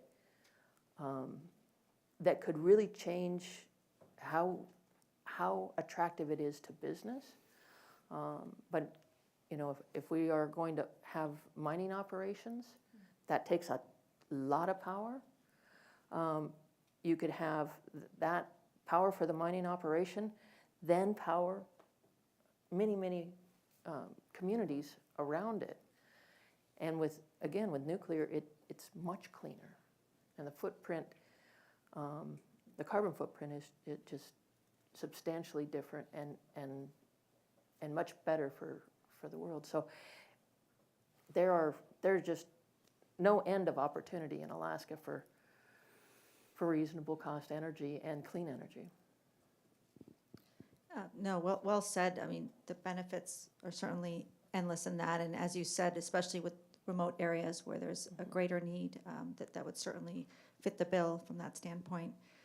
Let's turn to Erin. Erin, how does your office, the work there, how does it, as far as situating within Alaska, and thinking about the broader Arctic context, especially when it comes to competition against U.S. adversaries and cooperation with all of our partners and allies, how does that dynamic work with regards of being situated here in Alaska?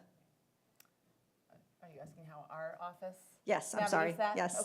Okay. Yeah, particularly with your office and the work that you're doing there. Right. Here. So we have a senior advisor in our office who is responsible for those relationships and keeping tabs on our international conversations, not only with our Arctic neighbors, but also with non-Arctic countries.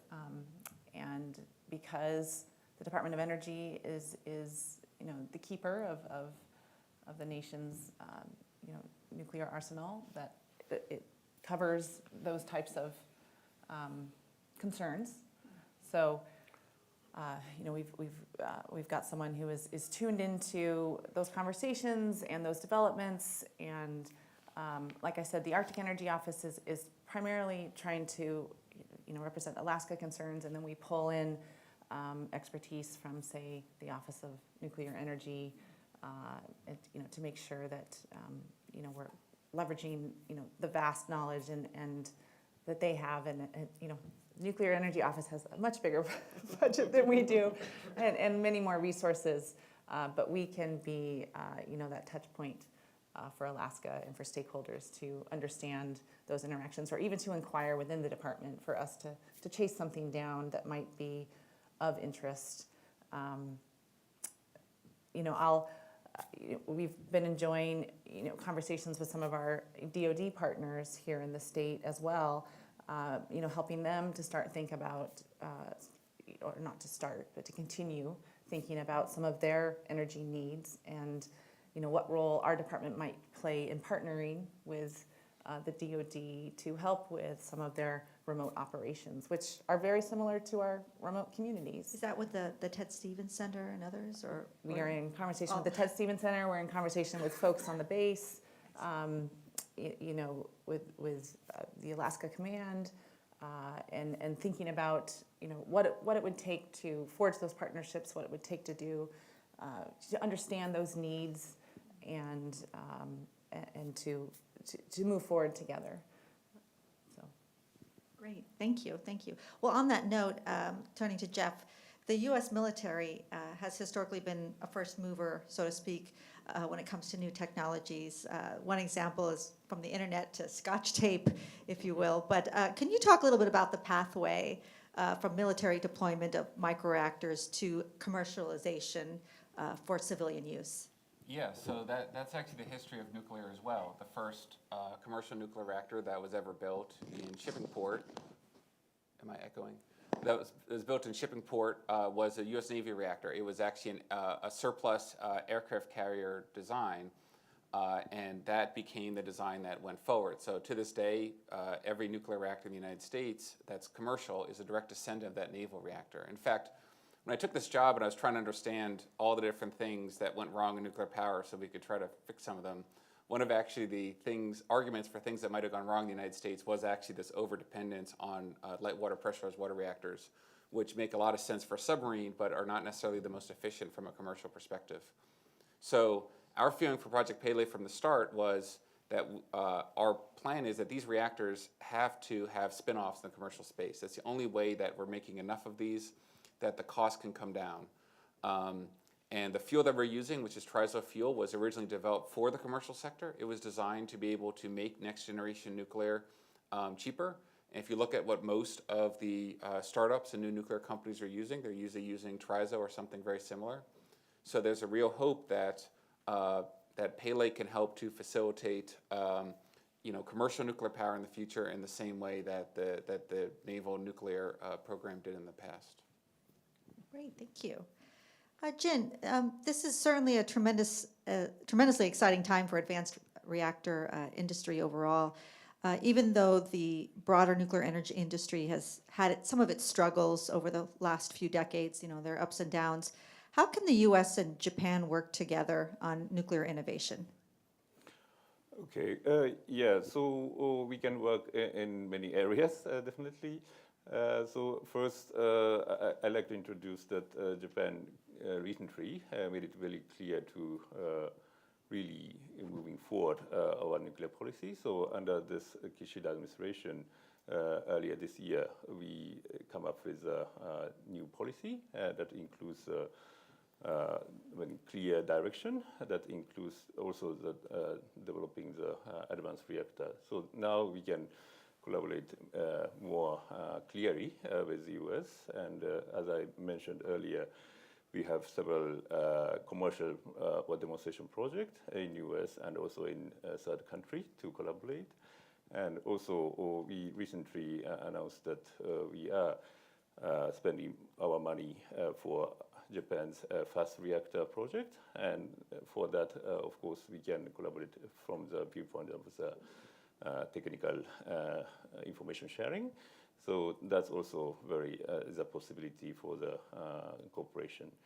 And of course, the cooperation in nuclear fuel is also very important area. So some part of the advanced reactor needs a HALEU. So therefore, how to secure the enough portion of HALEU is also important point. So that part is also very significant area. Yeah, we hear a lot about the HALEU aspect of that, because a lot of that does come from Russia, as many of you know. So being able to obtain some of that without having that reliance is also critical. But thank you. Let's turn to Aaron. Aaron, we've talked quite a bit and heard about Frontiers, of course, about how this isn't so much about technology push, let's say, for advanced reactors, as it is a demand pull, if you will, for low carbon industrial processes. Can you talk a little bit about what that global demand landscape looks like? Sure. Well, I mean, there's a lot there. But I think maybe first we could just think about the general trajectory where we think the global economy is going. Yeah. Like I mentioned before, I think one way or another we're seeing a push from many countries towards lower emissions, and I think that's going to drive even those countries that aren't self-motivated for lowering their emissions, they're going to find a desire to do that in order to have an opportunity to export to the countries that are pushing that. And so, kind of like Jeff said, nuclear energy is almost like a science fiction type power source as far as the energy density and also just the way it operates. It's a very special metal that in the right configuration can be this very powerful battery that can operate for a very, very long time. And once that's integrated in an industrial process, you could really optimize operations there and undertake that process really anywhere where you can deploy nuclear energy, which is not restricted. And so I think, first we're going to need to look at a little bit on the supply side, the technology as they're demonstrated and capable of meeting this need, and then that's going to sort of, I think, accommodate the desire across the global economy to meet this need. Clearly, the desire is already there. If when the technology is ready, there will be customers to adopt it. But at least maybe to talk a little bit more about, since we're in Alaska, the focus here in Alaska and the Arctic, as the other panelists have said, Alaska's got many distinct communities that are not all tied to the same grid, and in many of those cases, they're going to have their own unique needs, whether it's just simply heating in the winter or some other process to expand, to grow the economy there. And that's really, I think, what the Frontiers project is about, is trying to find those kind of energy transition economies that have this need, and then providing sort of the forum to sort of, be a resource to explain the capability of this sort of what almost seems like a science fiction-based technology, something that could really do something in a much different way. So, I guess what I'm saying is nuclear energy really is a game changer, not to overuse that term, but really can change the way entirely that something is powered. And so, I think,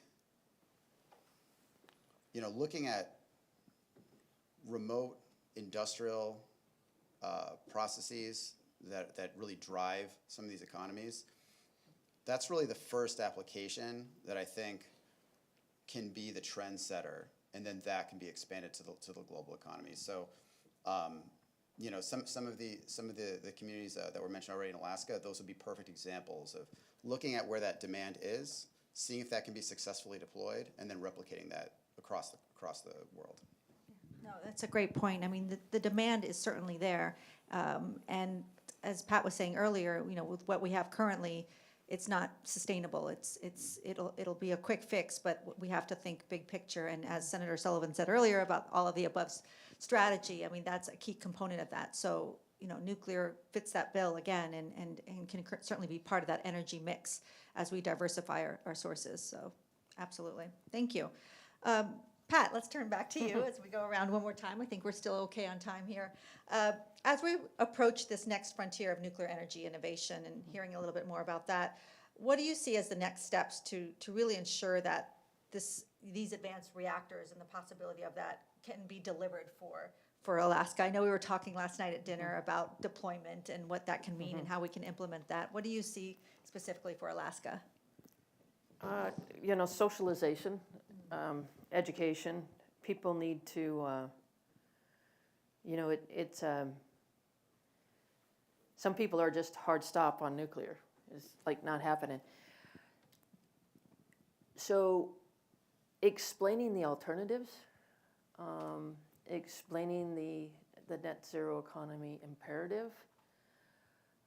I believe Aaron is right that people are going to be more and more conscious of where and how supplies and services are produced, and they're going to demand that they're done in a low carbon means. So I think for Alaska, it's getting enough people to understand it, to have that one demonstration where people see the outcome and see the result, and the safe approach that the technology brings,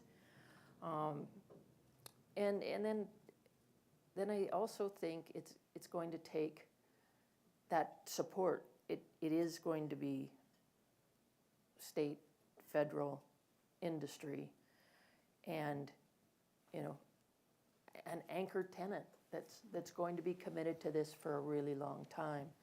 I'm really excited about what Business Enterprise Institute is doing in helping in these conversations, and our Alaska Center for Energy and Power at UAF, where we're creating those conversations, and there's actually a project going on right now where they're working with communities in Western Alaska to talk specifically about this opportunity.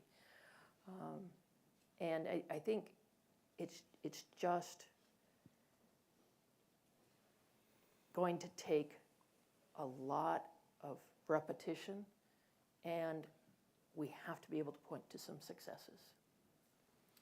Well said. Thank you for that. Aaron, again, just such an exciting time for Alaska when it comes to energy and advanced nuclear energy overall. what do you hope to achieve within the next year? Now, with being the director of this office, any particular goals to think about for the next 12 months?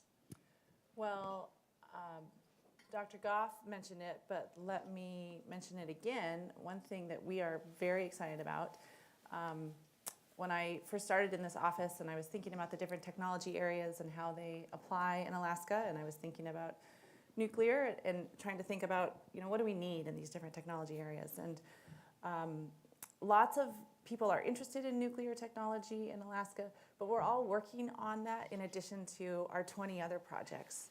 And I said, okay, maybe the thing to do is to bring someone to Alaska, with expertise, who can be here in the state and be a resource. And so that's what we're doing. We went to the Office of Nuclear Energy and we said, you know what, we would like to have a nuclear energy fellow in Alaska for at least a year based in Alaska. And so I'm happy to say that the Nuclear Energy Office said, great, we'll fund that. And the applications are actually being reviewed this week. It's really exciting.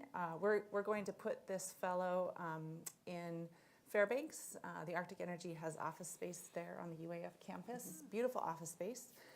So the person will be integrated with some of the conversations that are happening.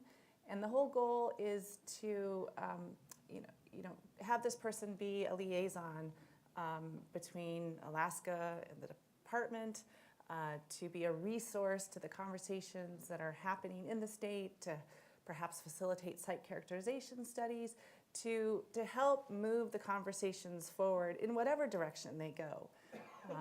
We want stakeholders to have as much up-to-date and accurate information so that they can make decisions about their energy futures. So again, really excited about this development. I'm a pretty concrete person, so boom, we're going to have a person here who's hopefully very experienced, who can play a role in the communication and the socialization and the information preparation and move us towards site characterization and move us in whatever direction ends up making sense for our communities here. Oh, no, that's wonderful. It's always great when you don't have to outsource and you actually have someone that can pick up the phone or answer the phone and be able to take on questions and projects and things like that directly. So that's great news to hear. Jeff, it's the same question for you as well. I mean, what do you think, as far as the Strategic Capabilities Office and Project Pele, what do you see happening the next year? What does that look like? Well, the biggest thing is hardware. I've been very emphatic on Project Pele from the start that we're not trying to build the world's greatest nuclear reactor. And I think that sometimes gets people in trouble. Engineers like to always make things better. And you need to just actually get actual electrons that need to actually be produced. Now, we're not going to produce electrons in the next 12 months, but within the next 12 months, we should have the reactor largely assembled. We're already making hardware now, and we hope that we'll be able to begin assembling this spring. The other big priority is trying to move towards building the second one. We're having to stand up a new supply chain for nuclear power in the United States. The existing supply chain basically is just for naval reactors, and it's not quite the same. And if we just sit around for a few years without building another one, I'm staring at Joe Miller over there, who is probably on something later. He's even more acutely aware than me about the standing army that he has at BWXT to help us build this thing. We built a really strong team, not just at the contractors, but also at the labs, at INL and PNL, et cetera. And we have got to be able to move to the next thing. This cannot be a museum piece that we build one and say, hey, great job, everyone win your award and go home. This needs to be the first of many. If we only build one reactor, I view the program as a failure. So that even though the Pele will not turn on in the next 12 months, we need to have made significant steps towards Pele 2.0, even before Pele 1.0 turns on. So that's really what I'm focused on as a PM over the next year. Very exciting. Excellent. Jean, how about yourself? I mean, as far as any forecasts or predictions for next year, especially when you think about just overall energy geopolitics, I mean, I know that could be a long discussion in itself, but anything that stands out to you for the next year? Well, I have similar views as previous speaker mentioned. So definitely the early success is very important. So for next year, maybe it's just a kind of steady progress, but at least to see concrete advancement is necessary. So on nuclear space, we have many project that Japanese government are supporting. So some of them is in a feasibility study stage, and some of them is in under development. But whether we can see the steady progress is a key point. So that's kind of what we are seeking. And yeah, I just want to say also the microreactor project, we think it's very interesting and very impressive how you are working. And definitely Japan is consists of many islands, so therefore we are very serious about carbon neutrality. So therefore, in the future, how to really decarbonize every area. For that, if that microreactor project will be successful, definitely that will create another option for also Japan. So that's what we are thinking. Thank you. Thanks. And Aaron, last but not least, a lot of discussions happening in the climate policy world. We've got COP28 happening at the end of this year. We've got U.S. elections happening also just over 12 months about to happen. Can you leave us with maybe some thoughts about the relationship between climate and trade policy? Sure. Well, I guess maybe to take a nuclear energy focus on it, I think that, like I maybe said at the beginning here, from the U.S. perspective, we need to adapt our mentality when it comes to nuclear energy exports. And this is really just meaning like us winning in this in trade when it comes to low emissions technology for nuclear energy. Nuclear energy is unique, right? I mean, it's not the same as when you export, another form of energy infrastructure. It's much more long-term, and it really is this long-term, significant, nearly a century relationship that you're going to have with the importing country. And right now, it's just a fact. Russia is the world's leading nuclear energy exporter. I don't think anyone could dispute that. They have more projects being built in other countries than anyone else. And I think that we're going to see China emerge too as a significant nuclear energy exporter. So this is certainly a competition that we can win, but it's one that I think we need to adapt our mindset and think about it much more strategically. When I say we, I mean the United States. We have, I think, actually an early lead when it comes to microreactors, but we have to be thinking about all of the different size to, larger SMRs and large LNPPs, large nuclear power plants. So climate, though, is what's driving so much of this, climate trade and policy. And, I guess I'm trying to think about how to synthesize this into one single point. Fundamentally, just what I would say is if you think that the global economy is driving towards lower emissions technology, which I think that is true. There's plenty of data out there. People can debate whatever they think about what's happening in trade policy, but I think that's true. So if you rely on that premise, then you have to say, okay, well, nuclear energy is going to be a big piece of that. And are we taking the smartest approach right now when it comes to exports to the global economy, to the global market? And I think there's a lot that we need to rethink there. Just thinking about it more strategically and figuring out the way to win in this overall competition, because the implications are pretty serious. Right now, like I say, Russia's the largest nuclear energy exporter. So, this is something I think the U.S. and our like-minded allies need to think about in order to retake that global leadership position. No doubt. I mean, and China's right behind Russia with all these new AP1000s that are popping up all throughout the country and elsewhere. So that's a great point. Well, I'm told that we actually have enough time to open it up to the audience for Q&A. So I'd love to turn the mic over. We've got a microphone in the back right behind you to the right. If you have a question, we can open it up to the panel. I'm sure there's something burning out there. Oh, here we go. Do you want to just bring the microphone or right? There you go.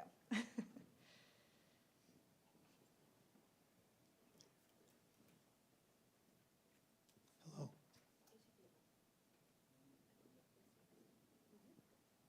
Okay, we'll try one more time. One more time. Okay, great. So my question is for Dr. Waxman. I had the privilege of spending some time with you yesterday. And a question that I've been thinking about since then was this. We've heard a lot this morning on this panel and others about how do we prepare the public for maybe a change of thinking. President Pitney spoke to this issue about there are some people who are just hard stop on nuclear. From your perspective at the Strategic Capabilities Office, if you were looking at an area that could use some more education in from the area of public awareness of nuclear as a viable future, in fact, a critical viable future energy source, what would you say in your experience is one that is paramount? Yeah, I mean, I think, we spoke yesterday about this, that I'm a big believer that culture moves things a lot more than Excel spreadsheets. There's nothing that any of us on this panel can say that's going to have more effect than, a TikTok star or Miss America. But I think that, we can exploit that. I was actually just thinking about recently the example in Japan about the fear around the fake fear about the radiation in the water, and I think the U.S. ambassador to Japan ate some sushi from the water. I really think that if there's one message that I would like the culture to get across, it is that everything is radioactive, and we need to get past this fear of radiative water, right? It's what is the scale, what is the safety level, and so my message to all the TikTok stars out there who I know are all watching online. That if there's one message I would love for them to get across, it's that. It's everything's radioactive. We all got dosed flying over here, but it's really about the scale and the magnitude. So I don't know if others have a different or similar perspective on that.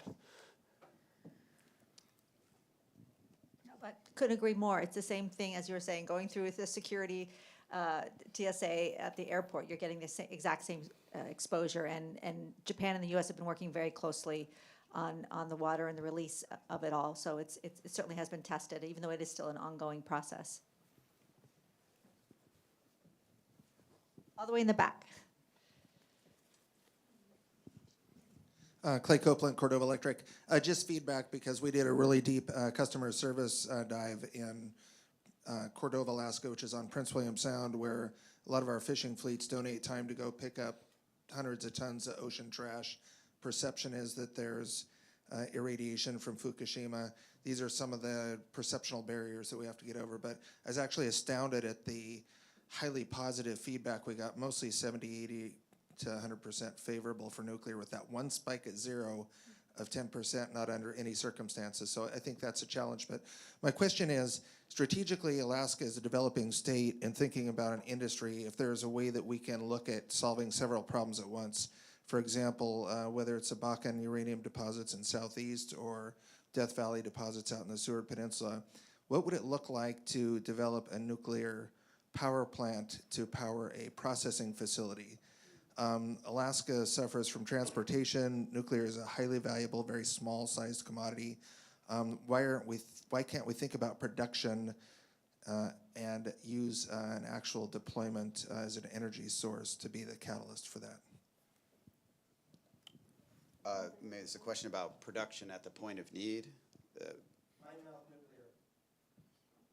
In other words, like powering a processing facility at the point of need. Yeah, so, and maybe Jeff might want to say a bit about this too, but certainly that's a need for the military, right?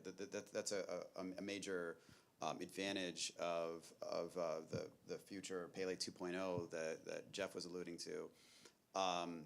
And so people are thinking about this. There's no question. Really, I think it comes down to first mover demand.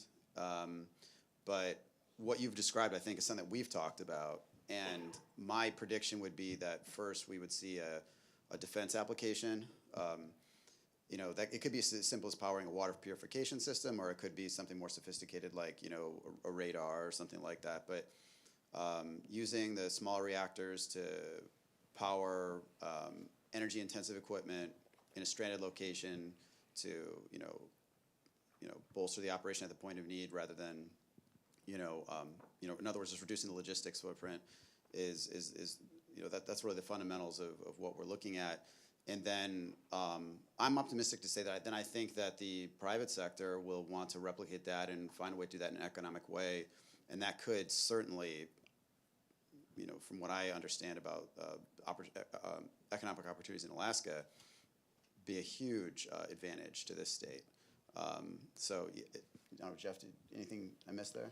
Yeah, I mean, I think one of the amazing charts, if you ever seen it, is the correlation in nations and states of energy use and GDP. And it's almost perfect correlation. There's no such thing as a low energy, wealthy economy.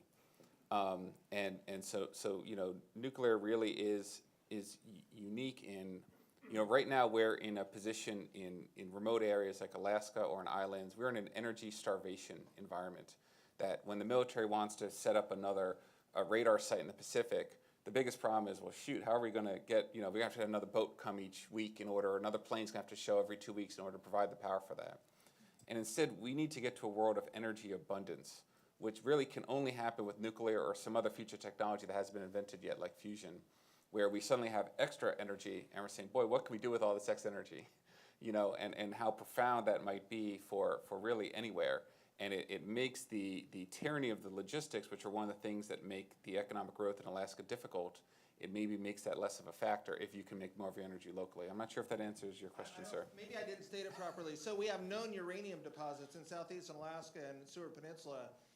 So the goal is to develop those deposits to provide a fuel source, but nuclear power plant on the site to provide abundant and low-cost power to start that process. So think about the whole process holistically, where you're delivering nuclear fuel at the outset to start the mining process, build your production facility right there so that you're shipping out a low-volume, high-value product and becoming a supplier into the market. Yeah, I mean, I remember we spoke with some oil and gas drilling companies in the United States. They mentioned how one of the reasons they use fossil fuel on site is that the cost of getting transmission infrastructure out to the mine was something on the order of $1 million a mile, which, considering that prices tend to be more expensive here and your distances are longer, that sounds horrific. So yeah, the ability to use energy on site potentially opens up all sorts of things. I mean, uranium is kind of like rare earths. Rare earth metals are like the Holy Roman Empire. They're neither rare nor earths. They're everywhere. The difficulty is the energy and the process and all the chemicals you need to do to process them. So yeah, there's definitely a potential for a state like Alaska in all sorts of areas mining, including uranium. I don't want to dominate all the questions here. So. But that abundance is here. That's the irony of it all. We have it. It's just a matter of how we can produce it and bring it up to scale and the infrastructure behind that. I think that's the frustrating point. And Alaska is a true model and example to have that great potential.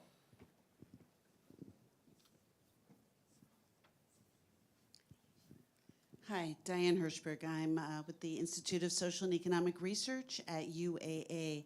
And I am also involved collaborating with ASAP on these community conversations around the possibility of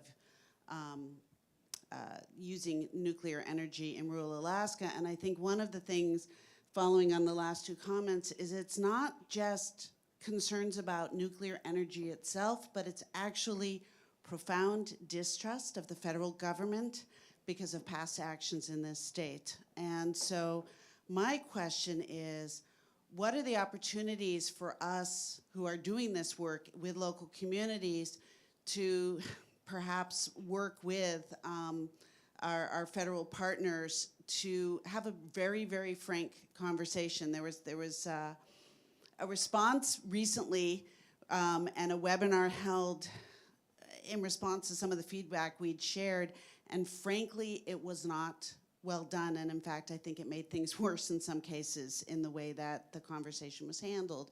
And so we'd really like to, I think a lot of people are actually not as worried about nuclear, and they're very interested in the private industry and in the state being involved, but they're concerned about how the federal government has responded, particularly I'm thinking about rural and remote indigenous communities. So how do we get in that conversation in a productive way to get past some of these missteps? Well, as the federal representative up here, I think that's directed at me, and I certainly invite input. Part of bringing a nuclear fellow up here is to have someone who not only understands the technical aspects, but also someone who can engage with community members and community concerns. So that will be part of that person's purview. I guess I would like to talk to you maybe more specifically about some of the examples that you're referencing, because I feel like I spend an inordinate amount of my time representing our state's community concerns to the department. I am a cheerleader internally and am constantly calling other offices and saying, hey, you know, we don't have reservations, we have Native corporations, or, you know, we have Native consortia, which don't exist in other parts of the nation. And the more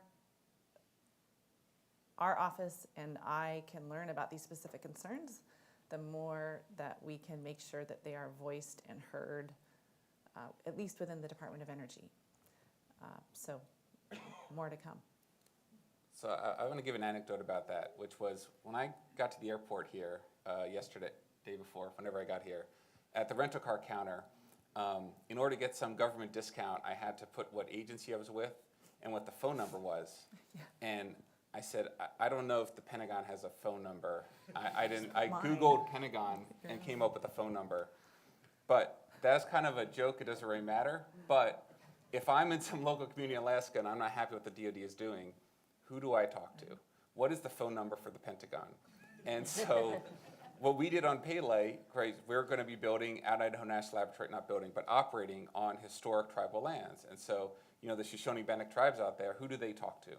And so it was important for us early on to go out there and be to say, hey, look, this is me, I've run the program, here's my card, here's my phone number.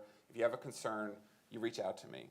And I think that's super crucial because, yeah, trust in government is down, but the government doesn't deserve trust just because it's called the government. And so I think having a face and just hearing people out. So in our case, the tribes wanted us to move from one spot to a slightly different spot, which we accommodated, and they wanted everyone on site to take a certain cultural sensitivity or training course to understand what to do if they uncovered something on the site. We're happy to implement that. And then once we did that and they knew they were being listened to, they felt way more comfortable. And so I think it's the responsibility of the government to do that and not just expect, particularly in the 21st century, that you can just show up and do what you want and people will trust that what you're doing is safe.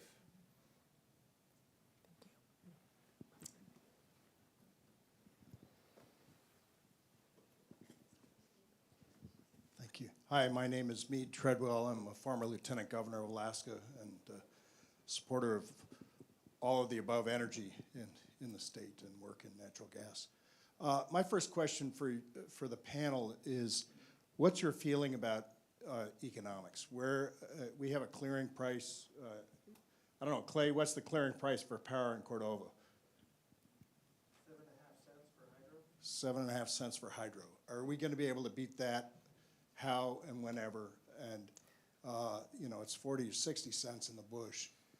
I guess the second question, and because DOD has probably built more nuclear reactors than anybody, why can't we pull up, put a submarine nuclear reactor on a barge and pull it up to a community like the Russians did at Belibino, or now further north of Belibino, and just get this done? So there's two reasons why you can't just pull up an aircraft carrier and power it. One is that the Navy... Not an aircraft carrier, yeah. The reactor. Yeah. But so part of it is that the Navy doesn't want to have their ships tethered. But the reason why you can't just build a naval reactor is it's extraordinarily expensive. The performance that's necessary for those reactors is not necessary for a commercial reactor, what those reactors can do. In terms of cost, you know, that's a key question because I don't think microreactors are ever going to be 7 cents a kilowatt hour. And in fact, I think that the microreactors at the 1 to 5 megawatt range are going to struggle to get below about 30 to 40 cents a kilowatt hour in the future, which sounds scary when you're from Virginia, but there are a lot of communities in Alaska that already pay more than that. There's a lot of islands in the Pacific. I think to get your prices down in the 7 cents a kilowatt hour range, I think you need bigger reactors, maybe in 100 to 200 megawatts. There's just a lot of scale and in the physics of the core in terms of the efficiencies that you could get and other things that will allow those prices to come down to that range. But I know there's some startups here who might want to, I see Doug Bernauer over there, might have some other thoughts about what prices can get down to.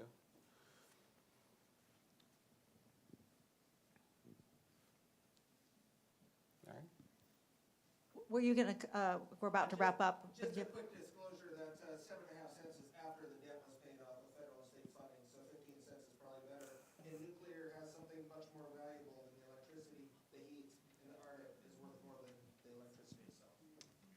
And Jeff, if I'm not mistaken on the question about why we can't have these reactors here, isn't it fuel also the issue? The HALEU is a challenge. Well, naval reactors operate off HEU, which is even harder to get. But Yes. really, you know, you want to take the concept of a nuclear reactor, but try to, you know, I can't get into the materials that get used in a naval reactor, but it's a lot more exotic because of what they have to perform. So you wouldn't want to use that exact design. But certainly we've tried to take the expertise of Navy Reactors team. I mean, our prime contractor is the same contractor that builds the reactors for the Navy. And we've tried to find the balance where about half the team are Navy Reactors people who have that experience, and then the other half are kind of outside that, kind of the advanced reactor, you know, think a little bit differently, and try to blend those two worlds together and hopefully get something that has the safety and you know, the reliability of a Navy reactor, but hopefully a little bit cheaper is the goal. And as far as the cost competitiveness, again, it's going to be quite the challenge, of course, initially with any startup costs of any type of technology that's emerging or present. But I can't help to think, we were talking about this last night, 10, 15 years ago, the same was said with renewable energy and how expensive it was. And now that that's levelized, it's, you know, it's looking at the long-term costs ahead of what you have and that energy mix, so you are not relying on that single source. So that's another aspect of it. Can you deal with the high costs up front versus what the implications can be in the long term when you think the next 10, 15, 20 years or so? Anyway, we are running out of time. I'll leave it to the panel. Anybody last closing remarks at this point in time before I turn it over to Jennifer? A big thank you to the Frontiers project and for being in Alaska and for the people participating. It's very valuable, and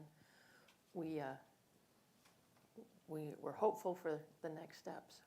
Indeed, and looking forward to some of the highlights and takeaways that we can look to move the needle as we think about next year's gathering as well. So thank you all very much. A round of applause for our great panelists today.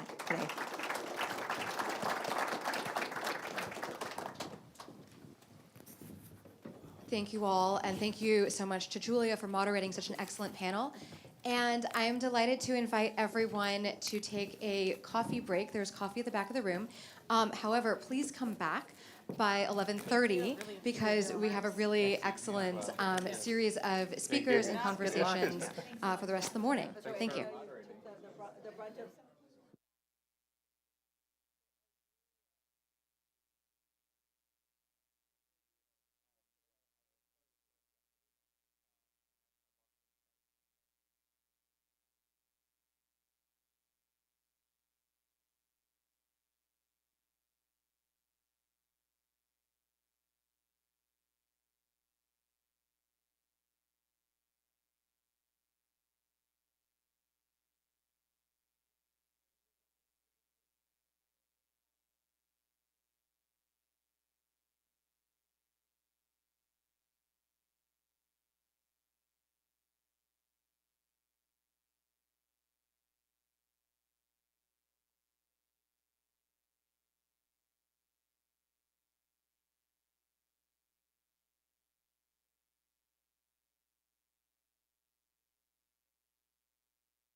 Welcome back, everyone. I'd like to invite you all to pause your conversations and please take your seats, and we'll begin in just a moment. Thank you.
Welcome back, everyone. For the next fireside chat, which is on Alaska's role in energy, economic, and national security, I'm so delighted to introduce our friend, our colleague, Christy Bell, who is Associate Vice Chancellor of the Business Enterprise Institute at the University of Alaska, Anchorage. Christy, over to you to moderate your panel and introduce your panelists. Thank you, and thank you, Jennifer. I think we all need to applaud the Atlantic Council as well as Idaho National Laboratory, but in particular, Jennifer just has gone above and beyond, and we would not have been able to do this without both, so thank you. And I also want to just give a little bit of my background. I have had the privilege of working with Idaho National Laboratory as one of their emerging energy market analysis inaugural members, and have originally kind of went into that role kicking and screaming and was like, but I'm an economic development practitioner.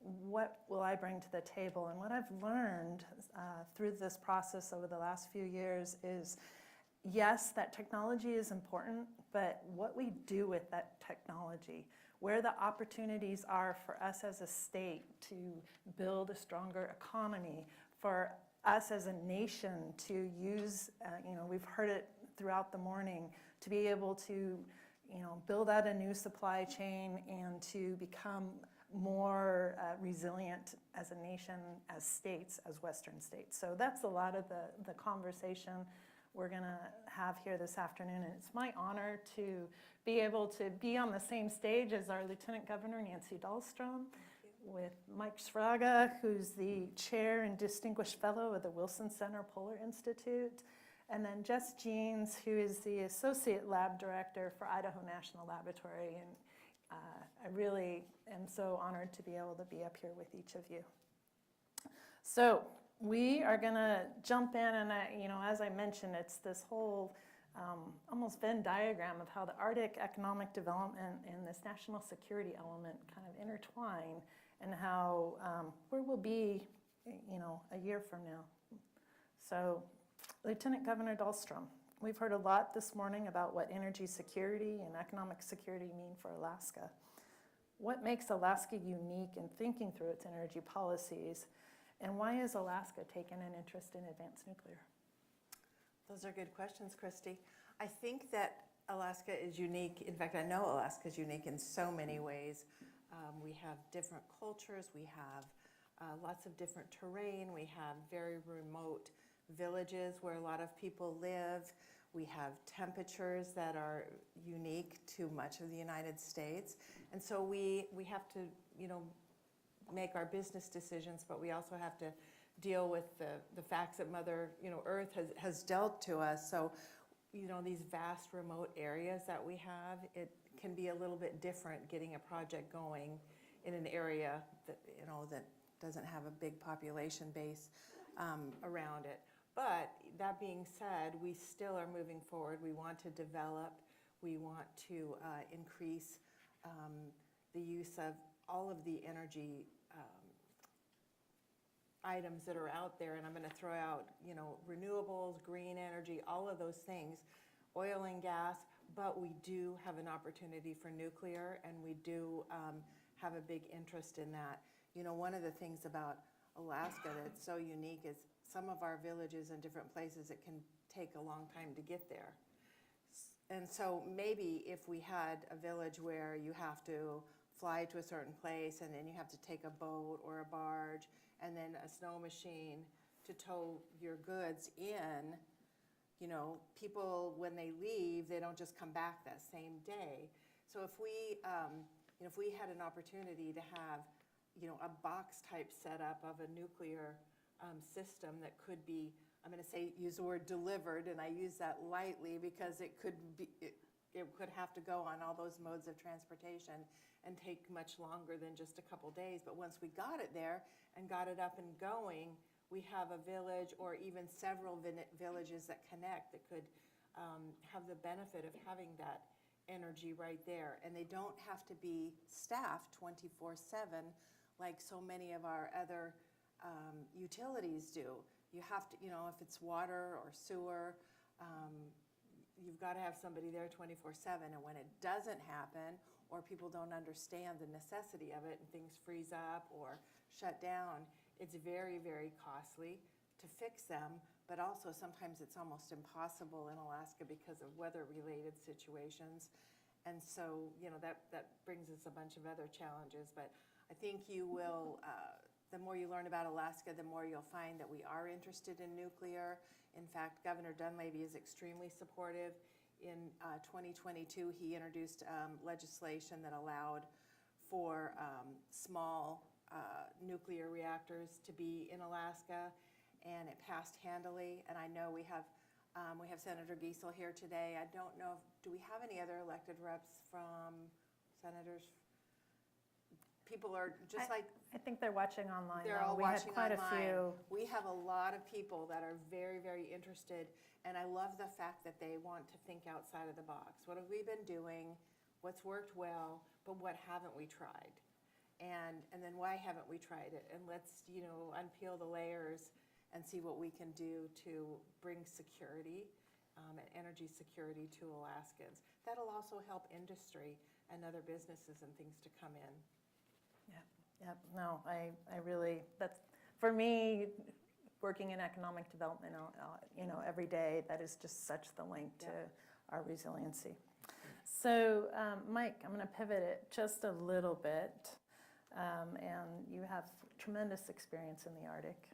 But I'm curious how you conceptualize and kind of explain the Arctic and Alaska's kind of role as part of the Arctic and that connection to the rest of the nation. Yeah, that's a scale out. Christy, thank you for having me, and thanks to INL and Atlantic Council for bringing these discussions to our state. As an Alaskan, I have a different perspective, perhaps. I think our state is at the nexus between domestic and foreign policy. You just can't escape the map. You can't escape the geography. So whether we're talking about energy security or national security or homeland security, or pick your favorite security, Alaska for the nation is at that nexus. I think what you're alluding to is I've tried to explain our state, but also what I think are the key drivers that are changing the Arctic and why people should care about the Arctic, the North, Alaska. And I think every one of them has a crosswalk. To me, there are these 7 key drivers, literally, figuratively, politically changing the contours of the North. And I've heard a number of those themes played out this morning, so maybe I'll just riff that a little bit, and then one other comment, and I'll wrap it. But to me, the 7 key drivers, we've heard them already this morning. The climate, the globe is changing. The Arctic as much as 4 times faster than the rest of the world, changing and warming, and we see the implications of that. Commodities, we've talked about critical minerals, but also you can keep that portfolio of issues across the commodity spectrum.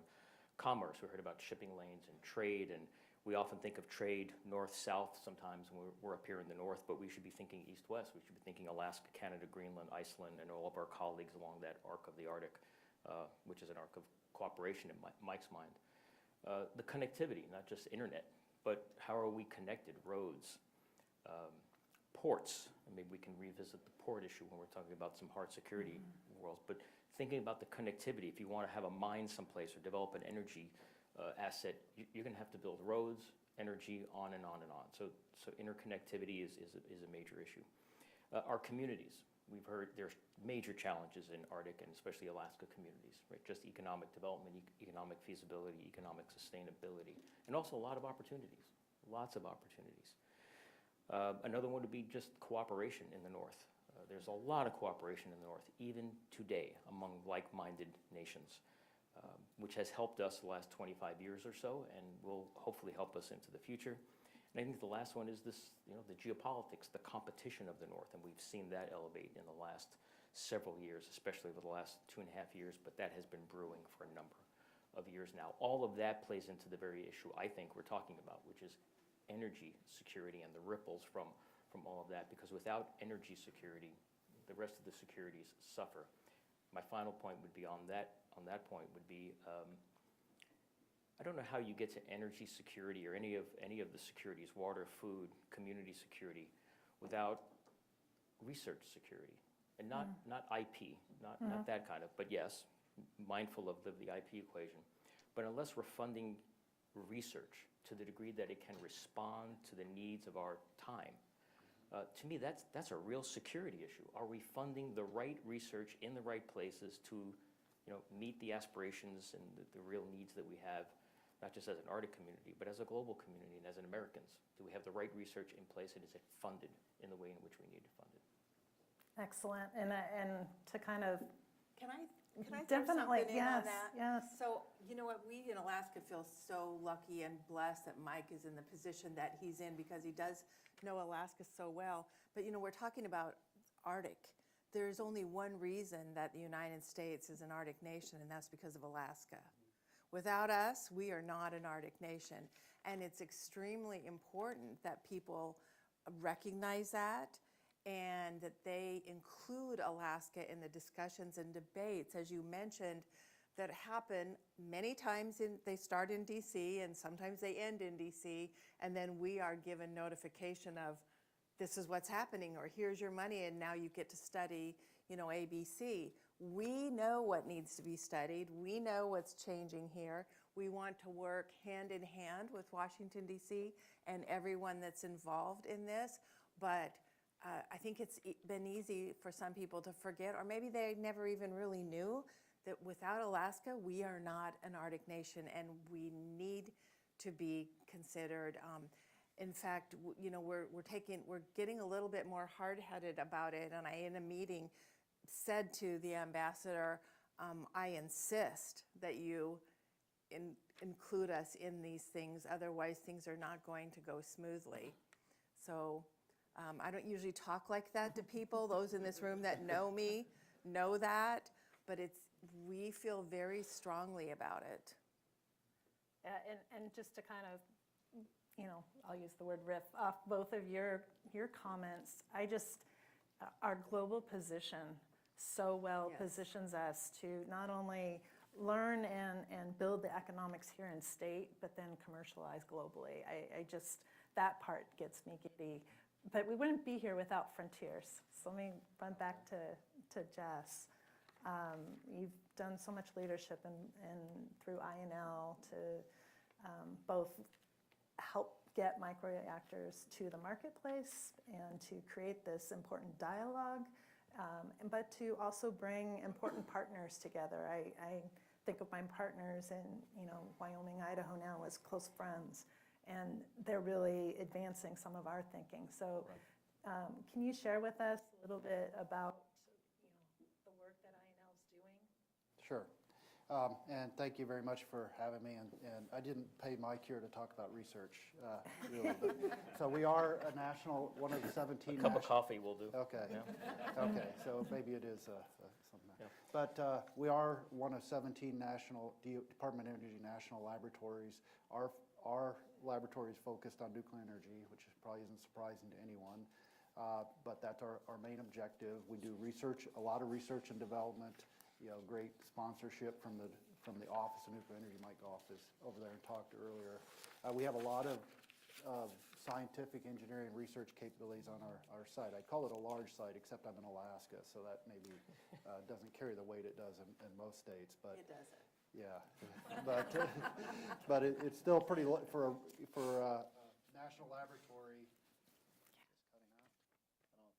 If you can hear me, I'll try to speak up. For some reason, it's cutting off.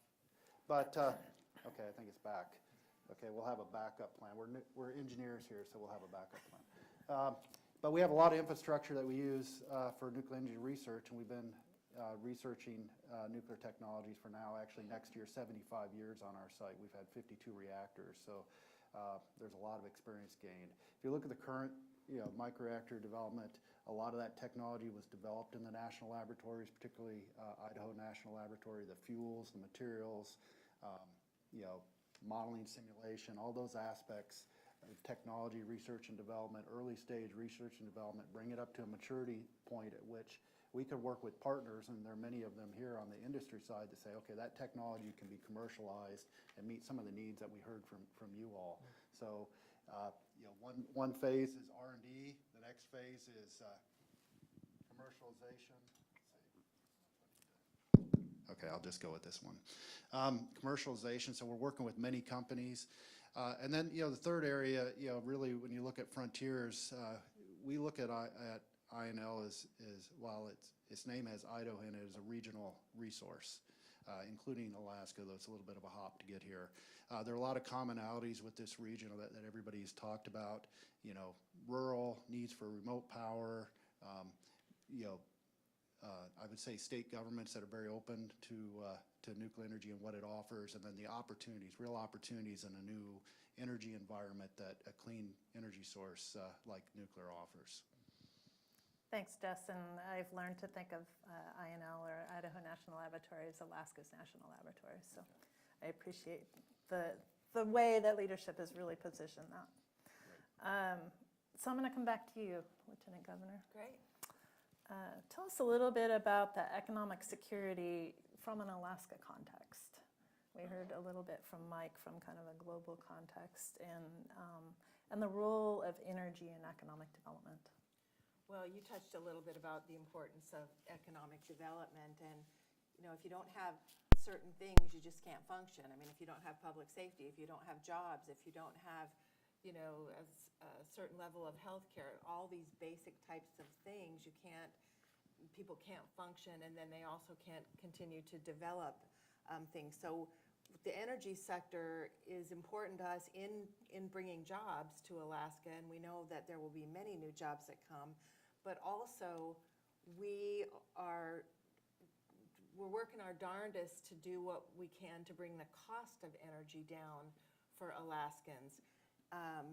The governor has an energy task force that he's asked me to chair.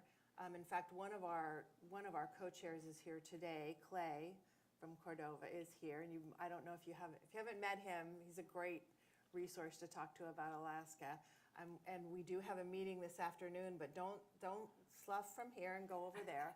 But the governor has tasked us with coming up with 10-cent a minute kilowatt power, and that's going to be a big lift for us. But we know we can do that in some parts of the state.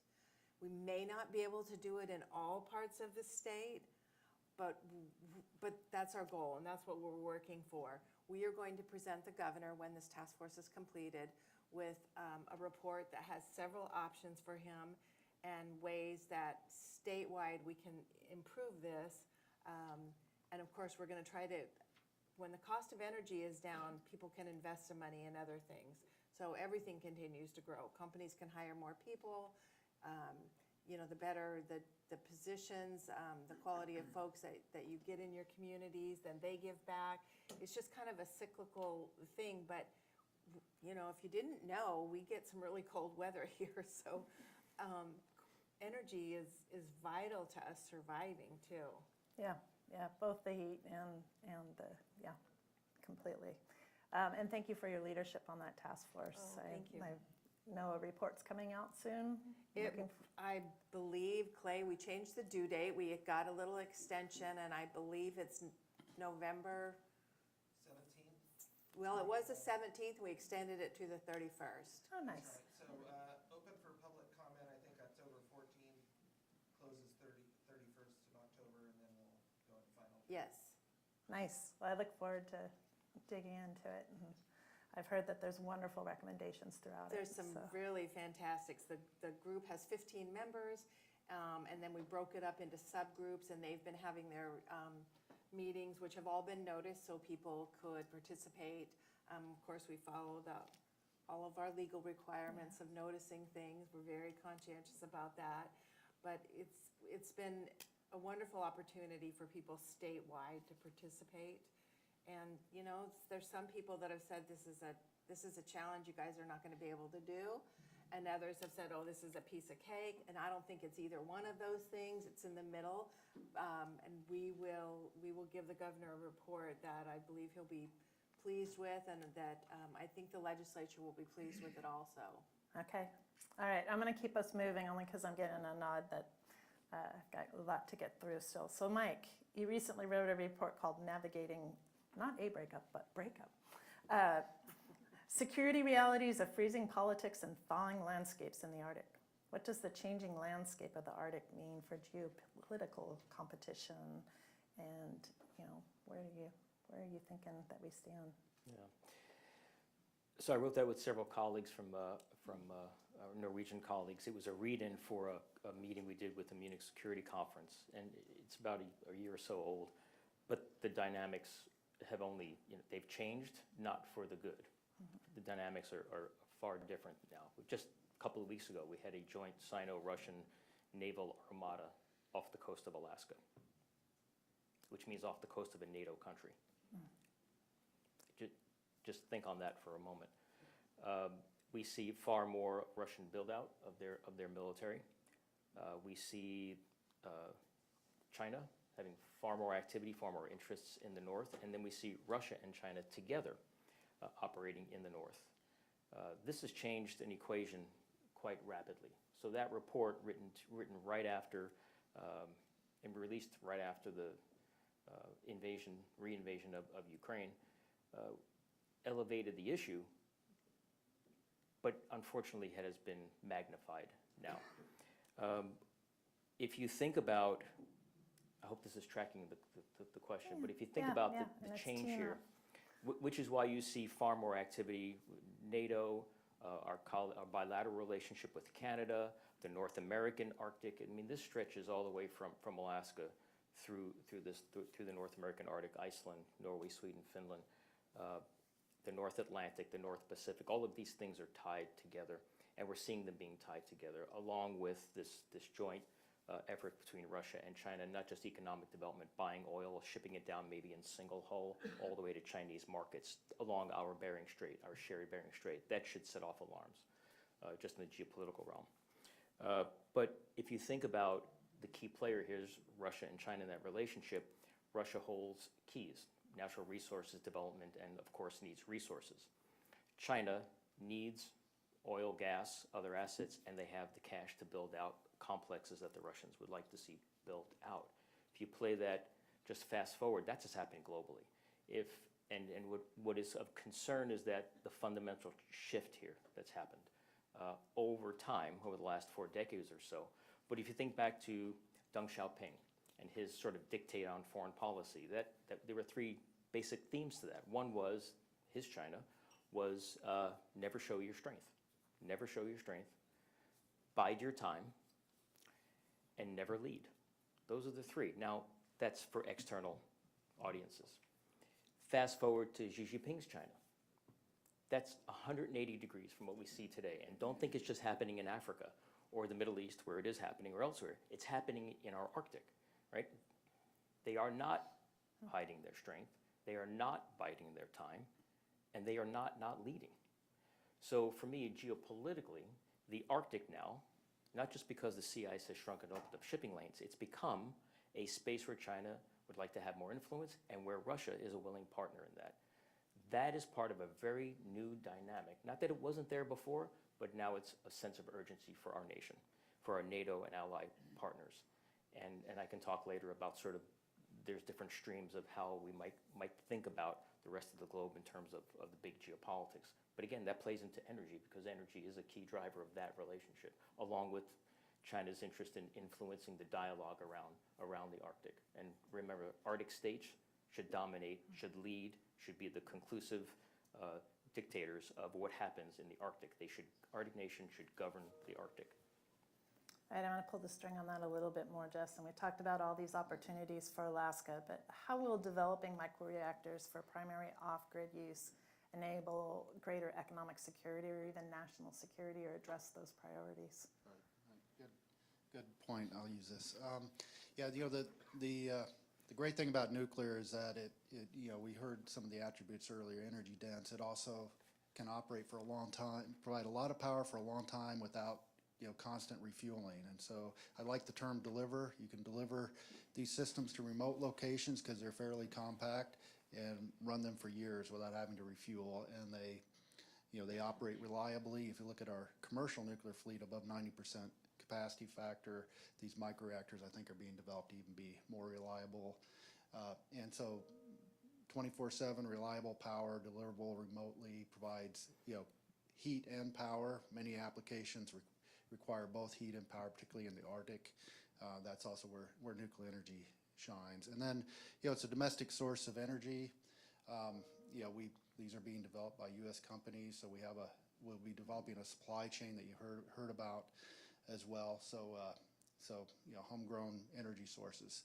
In a broader picture, then it also, you look at the global situation as we deploy these at home. There's going to be interest in deploying these globally, where we also would compete with Russia and China, and in establishing long-term relationships by helping all of our allies and friends with their power needs as well. Excellent. We are just about out of time, and I wish I had the whole afternoon actually to hang out with you three. And I encourage others to ask questions, but quickly, give me like those of us that are continuing in this work with Frontiers as we partner with our Western states from your, you know, different positions. What should we continue to keep doing over this next year? Well, I think it's important that we keep collaborating together, and I think that we will probably see in Alaska the legislature have hearings and educational type seminars and things that will be led by a handful of those that are really aware of the benefits for Alaska. I think that we need to look at what we can do for our very remote areas in our state. We have, I mean, if you just look at Bethel as one place, for example, there's 56 villages that feed into that. And if all of those could have some sort of a nuclear, you know, reactor there, and a solution, that's a better word. I just see so many possibilities. Yeah, they're pretty endless. But we need to, we just need to continue working together and talking about the things that might seem impossible, or they seemed impossible yesterday, but you know, if we keep, I mean, this group, you're all the experts that are here, we can make things happen. Mike or Jess? Yeah, so I think that's right. I think we need to keep moving forward and discussing the opportunities. You know, talked about it, value add of having energy and heat. You know, again, if you look at products produced, you know, the question came up earlier: what additional value add could be done within Alaska to increase the you know, the revenues for products produced here. The second thing is more, maybe a little bit more on us and the developers, is moving forward and getting these reactors demonstrated so they're available. If we had them today, I think, you know, we'd be signing up people all over the place, but we need to make them real, and so that's something we are really focused on. Good point. I have more questions on that, but we'll make certain Mike has a moment. I think meetings like this, just having more discussions like this, thanks INL and Atlantic Council to coming to the state, and more partnerships like this. We have expertise here, we have incredible opportunity here, but we need the partnerships. Yep. And I encourage all of you to network with each other. We've tried the best we can to curate an audience of both microreactor nuclear experts, vendors in the field, as well as, academia, government, NGO types, to really make certain that we have that mix that's necessary. We call it in the economic development world a quad helix, because that's what's essential to bring those players together to build a stronger economy, and that's what this is about. So thank you all. I truly wish we had more time. Yep, thank you very much.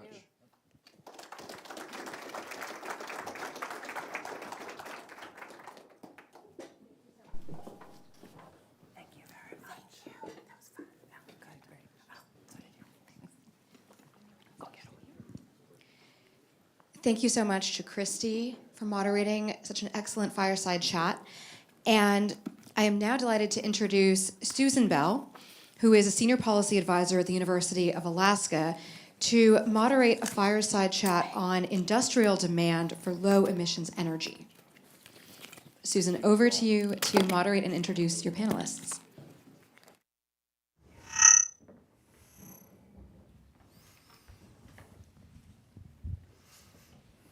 Okay, are we live? I can use this until it gets. For the introduction, I'm Susan Bell. I'm working with the university on an initiative that has so many applications to what we've been talking about this morning. I've had goosebumps.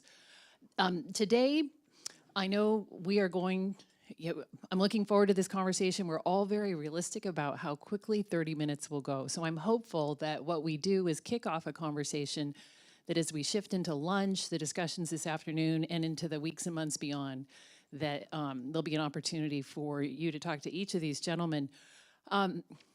What I'd like to do is ask each one, beginning with Joe and then with Mike, to briefly introduce themselves and their firm. It looks like we may be just passing mics here. So we'll begin with Joe. And again, after we do that, we're going to talk a little bit about an initiative that they're both working on in Wyoming that I find fascinating. Excellent. All right, let me try it again. Try this one. Thank you, Susan. Thank you, Idaho National Lab, the Frontiers Project, and everybody here in Alaska. This is my second full day in Alaska, and I'm really enjoying it, enjoying the conversation so far, and really excited about this topic. So BWXT, we manufacture a variety of different reactor systems for the Naval Reactors Program, for the CANDU fleet in Canada, and then components for all nuclear projects worldwide. And in Advanced Technologies, the business unit that I run, we focus on 3 sectors: space reactors, the Department of Defense microreactor project Pele that Jeff Waxman talked about earlier, and then the commercial segment, which we'll talk about more here in the next few minutes. I'm Mike Wandler. I'm the president and one of the owners of L&H Industrial, Inc. We manufacture and repair the largest machines on Earth, mostly in mining. Been around since the 60s. I've been in the business for 40 years now. And I got interested in nuclear a few years ago when Peter D. Mendes said that nuclear is the only answer to the carbon problem. And so I started networking with the Wyoming government and the governor of Wyoming, and TerraPower was coming in, and decided that my life's purpose is to innovate energy. So through that, I got interested in manufacturing parts for nuclear, and very quickly came to the microreactors because it needs a supply chain, and I wanted to enter that supply chain, and through that, trying to grow and diversify the economy of Wyoming, I set up the Wyoming Innovative Entrepreneurs at the request of the governor of Wyoming to help grow and diversify the Wyoming economy. I was in the business council for a few years, but that doesn't work very good for an entrepreneur being in a government agency. So I decided I could do more good just doing it in an entrepreneurial way. So I've networked all of the tried and true entrepreneurs in Wyoming, and we are looking at entering the supply chain, not only for nuclear and not only for microreactors, but for just to grow and diversify in whatever they want to do as we as the globe changes into the net zero. And through all of that, I started the last company that I fired up called Evercore Energy to buy these reactors, the microreactors, and lease the energy to heavy industrial customers. So my customers that are in mining and heavy industrial. So I've got three pieces: Wyoming Innovative Entrepreneurs, Evercore Energy, and L&H Industrial that I'm working. Well, as I mentioned, when I was working, we'll give it a moment. When I was talking a little bit with Jennifer and Christy and others in preparing for today, one of the things that really interested me was the governor's energy matching fund for Wyoming. And if I'm correct, there was $100 million. I'd like to ask, starting with Mike, about that and how important those incentives and that support, and then turn to Joe to talk a little bit about the project. And I know you're working together on that. But if you can describe, since it's in your home state, the genesis of that, and also, I mean, I think building on the comments made today, in my experience, having worked in private sector, having worked as Commerce Commissioner, now with the university, things really, Christy had an economic development word for it, but when you've got the private sector, the governor, the legislature, policymakers aligned, it seems like you can really do things. So if you can just describe that initiative, and then we'll talk about the mechanics of it. Yeah, so the initiative is to diversify the economy or grow the economy. In my opinion, the best way you can do that is to get the entrepreneurs that are going to do that with or without the government's help, and get the resources behind them. So in this instance, it's money. So entrepreneurs are going to grow and diversify and put their own money in, go borrow money from banks and other places. If the government puts in direct money with the right entrepreneurs, I think you triple that investment in 3 years, and then it compounds every year. So it's really a no-brainer when you run the math on it, when you sit in my seat as an entrepreneur. So Governor Gordon and I and many others were talking about it, and he decided to put, I think it was, Marcio would know, $150 million, $200 million into this governor matching fund, and he signed that to the Wyoming Energy Authority to get people interested in coming to Wyoming and growing and diversifying energy. And part of that was nuclear. So they put that up. People are applying for that money. It gets people interested in the state, right? Because there's nothing like setting up some money, matching funds, in order to get them to come to your state and talk to you about what you're willing to do. What do you want to do? So it was brilliant. It's worked incredibly well. Wyoming Energy Authority and Marcio did a great job of administering it, and that's where BWXT and I come in, and it's a model that others should look at and do. There's a lot of politics in that model, but it really works, and if you can keep it to where you're trying to incentivize the right entrepreneurs in your state and bring in other entrepreneurs, it's powerful. Yeah, and just to piggyback on that, having all those elements, having the matching funds from the governor was important, having an energy authority that's very lean forward and getting the project done the right way the first time, and then having Idaho National Lab involved as well as fostering that relationship, really connecting the microreactor vendor, BWXT, to the state, and then determining what the different phases needed to be. So the first phase is really just understanding the problem. Like any good problem-solving technique, understand the problem first, understand what attributes need to be applied to solve that problem, and then determining what a ramp plan looks like to propagate that technology for the greater good of Wyoming in this case.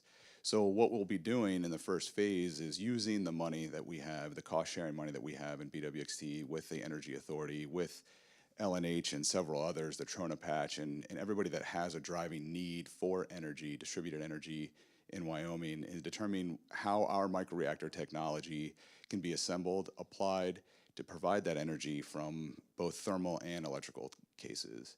And so once we've established that, we understand what the system needs to look like. We come up with a system that runs independent for the first unit, but it becomes quickly part of a fleet model. So these aren't going to be individual reactors for each individual site. It will be a reactor system that has an application that can be duplicated and triplicated and become that big fleet model and become something that's very cost conscious and drive down the overall energy delivery, which allows microreactors to be that solution for the future. And so it needs to be an enduring solution. And so when Jeff was talking about one reactor is not the point here. It's really about multiple reactors. How can we apply nuclear to solve these big problems? And it's something that I'm extremely excited about. Also excited that we're already building that first reactor. So when we talk about what is the next step is already happening. We've made multi-million-dollar procurements already on all of the equipment that has to be installed and integrated and initially tested, and preparing to ship this reactor and the fuel to Idaho National Lab to prove this technology. So it's not if, it's when, and when has already been decided. In the next few years, we will be operating a microreactor in this country.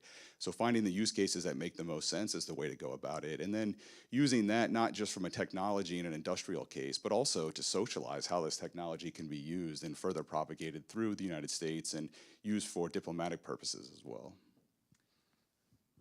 Well, and it sounds, it recognized some commonalities I think in a small state, people wear many hats. It sounds, for our prior conversations and today, Mike, you were involved in helping shaping the opportunity, but your family of companies are also involved with BMXT. If you'll talk about your role in this, and which may span many hats. It may be LNH, it may be the Innovators Group, it may be other other aspects. But just where did you come back into the initiative once it was created?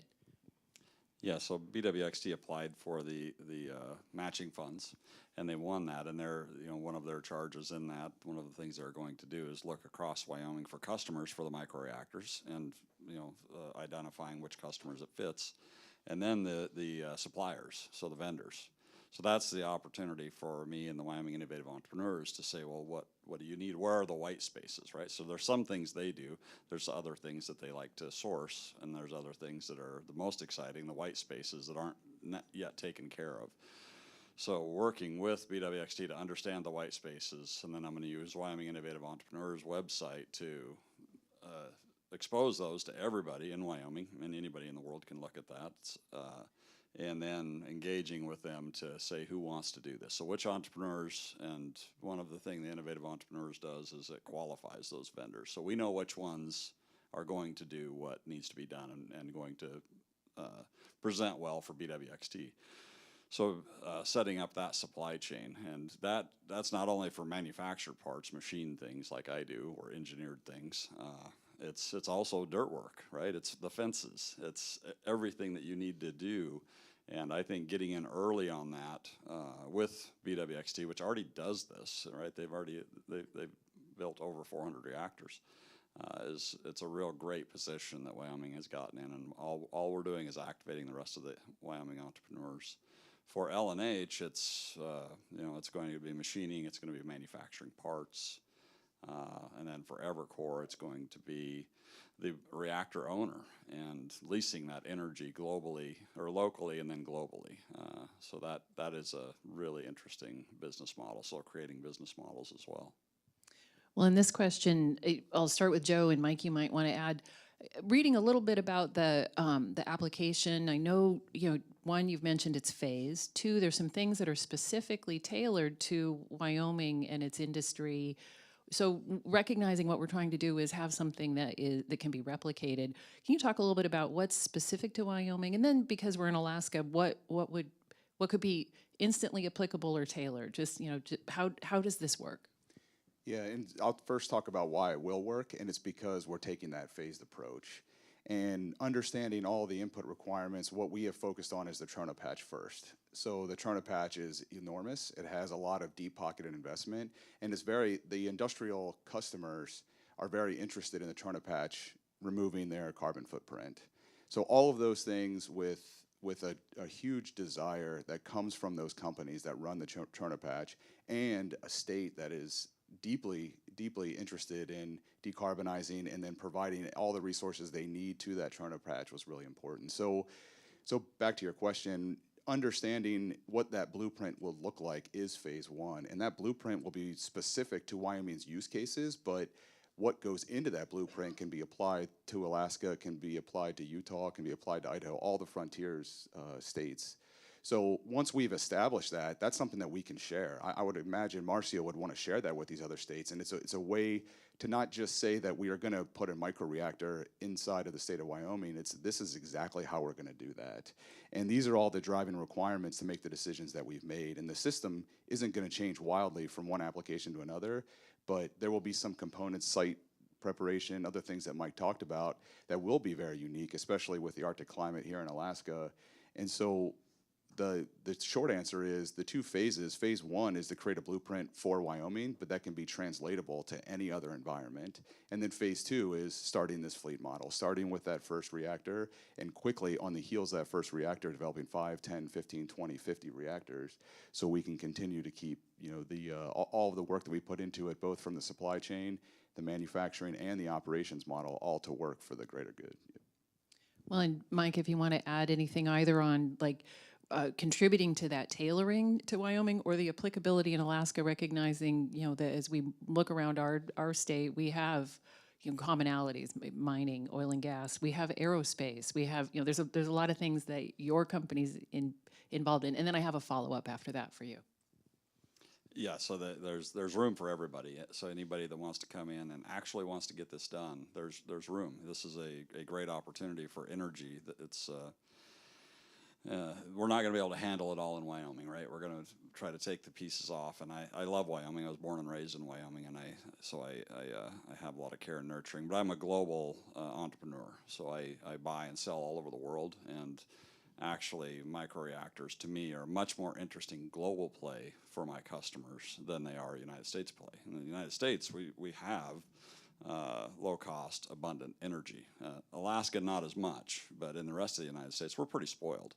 I think we're going to go through a period here where we're not, and we'll correct that because entrepreneurs will stand up and the government will stand up and fix it. But there's room for everybody, and I would like to see multiple microreactor manufacturers that are really robust, and I would like to see multiple vendors for everything that those same reactor manufacturers need, right? And even multiple leasing companies. You know, I set up Evercore. Evercore is going to be able to do a few a year, right? Maybe 100 a year, but there needs to be thousands of this. And keep in mind, this is for national security. So it's I think Alaska and Wyoming are already working well together, and we can keep doing that. And anybody that wants to do anything in this that's serious, it's a heavy lift, and we're a little bit early, so make sure you have enough money to make it through this gauntlet. But everybody's welcome that's serious and wants to get it done. I don't think it's going to take a tremendous amount of people. It takes the right people. Before we talk a little bit about Alaska, I was curious for you first, Mike, to talk a little bit about when it was that you realized your company was going to move into nuclear technologies. I mean, we've spoken a little bit, we've emailed, I've read what's on your website, and see a deep commitment to community and economic development. And I'm just curious about that because we're talking about trying to educate and inform people. Do you know what a catalyst or a moment or a decision when you went, this is where we're going? Yeah, there was two events that were changing for me. One was I was at Abundance 360, Peter Diamandis's group, and every year he does a recap on energy. And so I was sitting there for 3 years, and he would get to, well, and then there's nuclear, but we're not doing that, right? And then 1 year he completely switched, and then there's nuclear, and it's the only answer. And it was the only answer for net zero, right? So I went up to Peter afterwards and I said, what's the deal? And he said, well, it's clear to all of us now. This is the only solution. So that got me really interested because, it sounded true. And my father-in-law was in the nuclear energy. He was in some of the original microreactors that were in Wyoming and in the South Pole. And so he was always telling me nuclear was great. So it got me interested in that. And then I came to an epiphany a while after that as I was soul searching about what I wanted to do the rest of my life. I've been manufacturing my whole life, and I love it, and I'll continue doing that. But what do I want to spend the rest of my career doing? And it's to innovate energy. So I have a commitment. I think it's my life's purpose to innovate energy. So between those two things, that's what really pushed me into nuclear. And I think the nuclear energy is the only answer right now. Well, I have a similar question for you, Joe. Just in your career path, when where you were early, and then where your career really began to focus. So much Not like too early. This is daytime conversation. So much like BWXT, the Naval Reactors Program also told me I was going to do nuclear. So I enlisted in the Navy, didn't really know much about nuclear. And I got pretty interested when I was leaving boot camp, going to a school in Orlando, and started to learn a little bit more about physics and mechanical engineering, things of that nature. So I went through 2 years of school before I was on my first submarine. So six years in the Navy, 2 years in school, 4 years on a submarine, realized it was really interesting.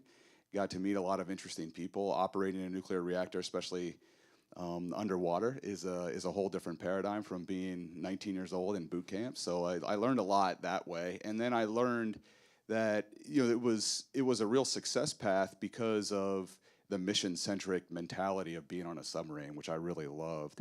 So I was able to get my nuclear engineering degree while I was in the Navy, and then use my GI Bill to get another degree, master's degree in radiation physics. So to me, it was something that I learned early on. Wasn't really sure how I would apply that in my career, and I started building nuclear submarines as part of Newport News Shipbuilding, which was exciting. And then spent a couple years in semiconductor, so the tech sector. Got completely out of nuclear. It was high throughput manufacturing. It was nano architecture. Learning a lot about an industry that is probably the polar opposite of nuclear. You churn out hundreds of thousands, not millions, of semiconductor chips every year. So when I came back to nuclear, it was a little bit over 12 years ago, and I was running a thermal hydraulic test program, and I started to think about the future, just like our company, just like many others in the industry were thinking.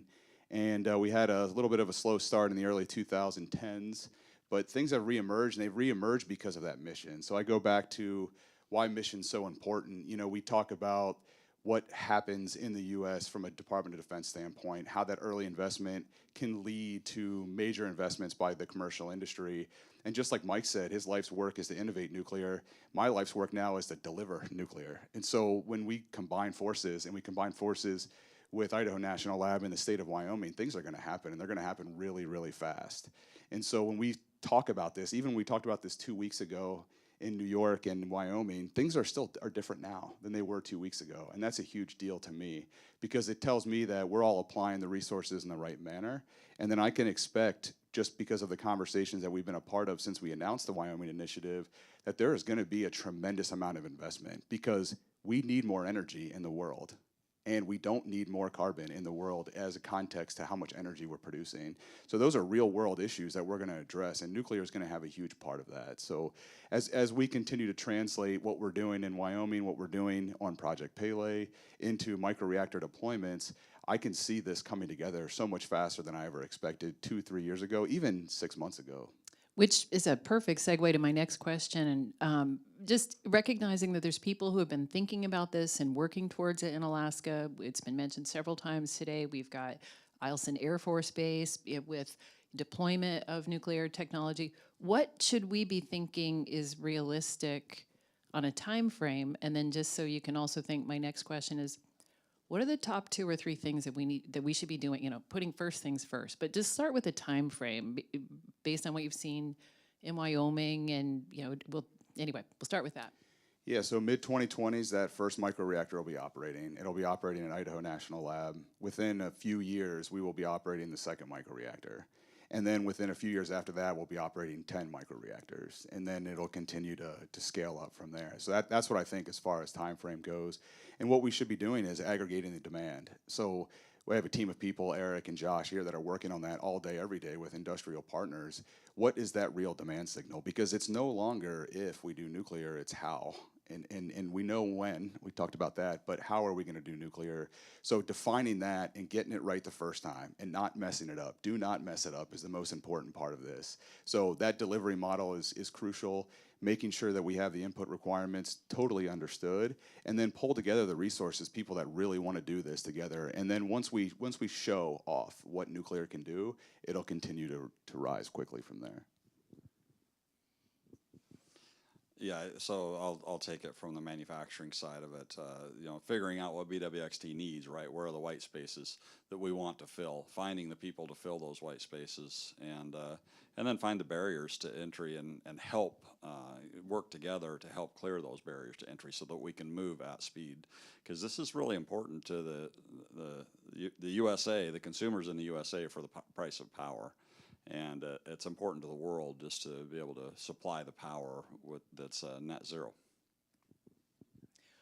Well, one of the things I want to ask each of you is like the things we should be thinking about first. And Mike, you talked earlier about getting the right innovators and the people that are going to do it anyway, and giving them the incentives, the tools, the space. What can Alaskans do to build on some of the things that that you've seen or heard, so that we're moving in the right direction? What are the top 2 or 3 things? Yeah, so find the leaders that are doing it anyway, and they're not going to be coming to you because they typically have their head down doing things, right? So find those people and say, hey, does this opportunity look like a match for you? Would you like to do it? How can we help you? And that help can come through people resources or just encouragement or showing them the opportunity. It can come through funding, right? And you can really activate the right entrepreneurs, but don't expect them to welcome the government or academia with open arms, because these guys are entrepreneurs and they're alive because they just go, right? They have to go paycheck to paycheck and payroll to payroll. So they have to move, and most of their experiences with government and with academia move way too slow. They would go broke if they stopped long enough to do that. So engaging in a thoughtful way and be serious and help them. And once they trust, they will engage and run. So be careful which entrepreneurs that you're engaging with, and be careful which people in academia or the government you're having engage with them, because there needs to be a match to mission, vision, values in those 2 things. One of the things that I think we're realistic about, and Joe, I want you to answer that too if you've got other things that you think are the top 2 or 3, but we're often very realistic about our challenges in this state, and I'm going to ask you to help think about our advantages too. But anything to add to that top 2, 3 things that we should be focused on? Well, adding on to what Mike said, he came from the bottoms up viewpoint, which I think is really important, and then the tops down, right? So we heard from Mike Goff earlier from the Department of Energy. We have many representatives here from other government agencies. There are a lot of people driven in the government to make this happen as well and address energy security. So the investment is huge. We have the investment's there. It's being able to apply that investment to make the most progress, like Mike talked about, I think is really important.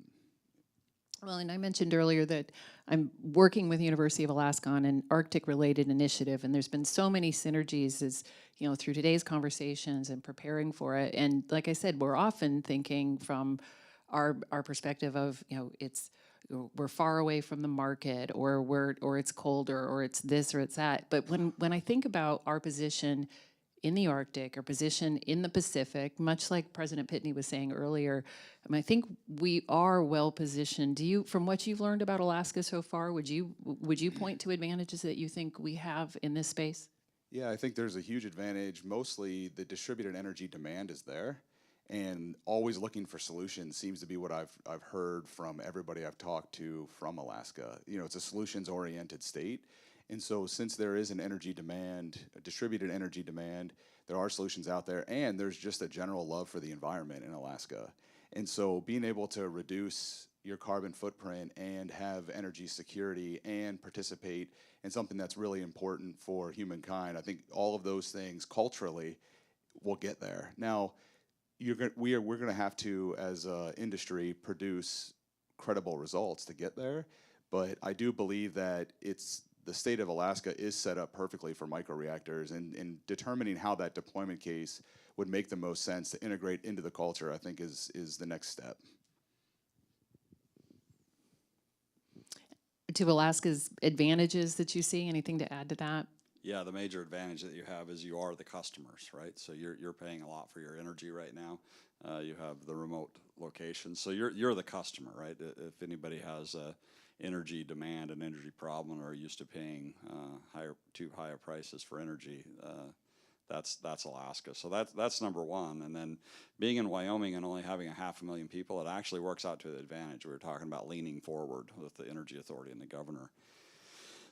That's a huge competitive advantage, being able to lean forward and being able to talk to your voters and get things done. And being a small state, that's the advantage. And I'm sure that you have, just like Wyoming, being a small, sparsely populated state, you also have a lot of people that just get things done, and they know how to do things, and they're willing to do the tough work. That is a huge advantage. I live in Phoenix in the winter, and I live in Wyoming in the summer. It's a completely different culture. I thought when I moved to Phoenix, my problems were solved. I got 3 million people to draw from to hire. I can hire better talent in Wyoming than I can in Phoenix, Arizona, because they're just, you raise people like that, right? You will raise people that can do things. So, yeah, you just have to find the people that really want to stand up and do it. Well, I want to be, before we, I know our time is going quickly. I want to talk a little bit about the supply chain. We have some unique things about our state, and some of that is the, military, strong military base, but also military people who stay in our state often, from the Coast Guard to Army to Air Force. So, that's something that's part of our people and our economy. Certainly our Alaska Native organizations and tribes that not only are, thousands of years of living in our state and indigenous knowledge, but also have some unique contracting and funding opportunities. So when we think about supply chain, think about, can we, where do you see we might have a niche in helping in our state or helping in our region? In anything that you would share with our audience this morning? Just what are the needs and how do we, what should we be focused on there?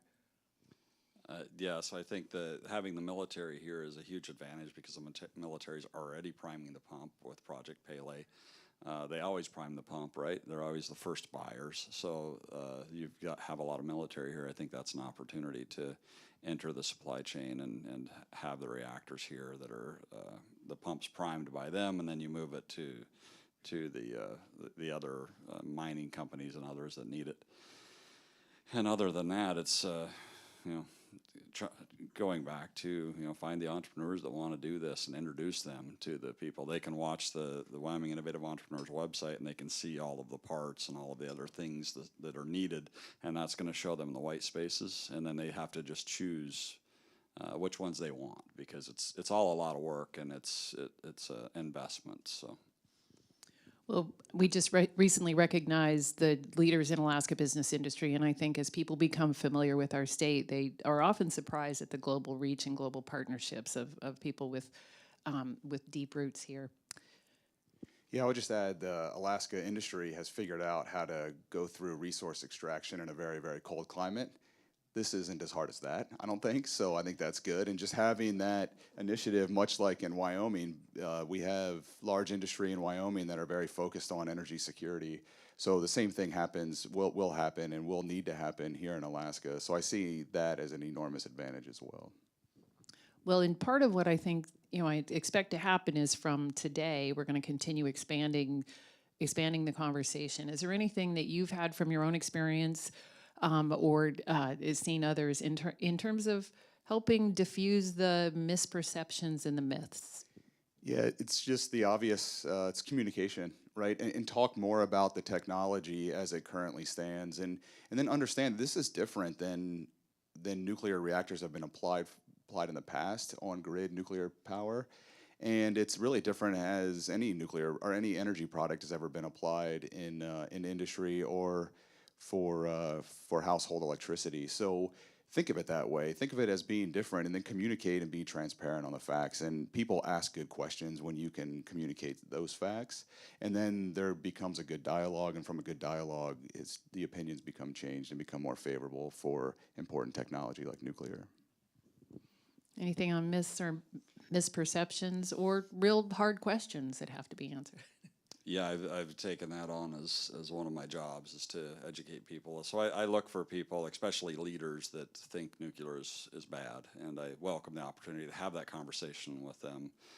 And you have to approach it in a way that's not going to make them feel bad about their position, right, or the conspiracy theories that they've signed up on, because I have some brilliant people that were completely convinced that nuclear was terrible and going to ruin the earth. That once we started sharing information, and my go-to is always to call Steve Allmeyer with Idaho National Labs and say, well, this guy's telling me this, what is this? And then he gives me the facts. So between Idaho National Labs and other resources, get them the truth, right? And then be open to hear the truth from them if they have better information.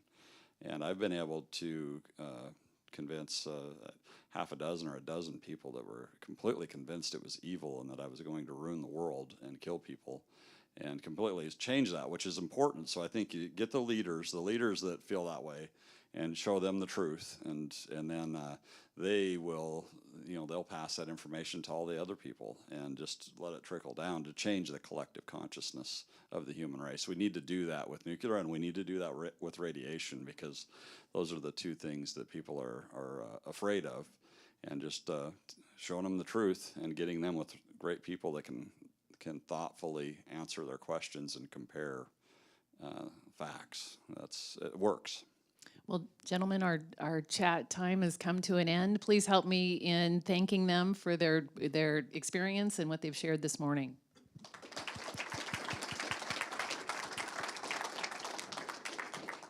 And thank you to Susan Bell, in addition, and also to all of our speakers from this morning.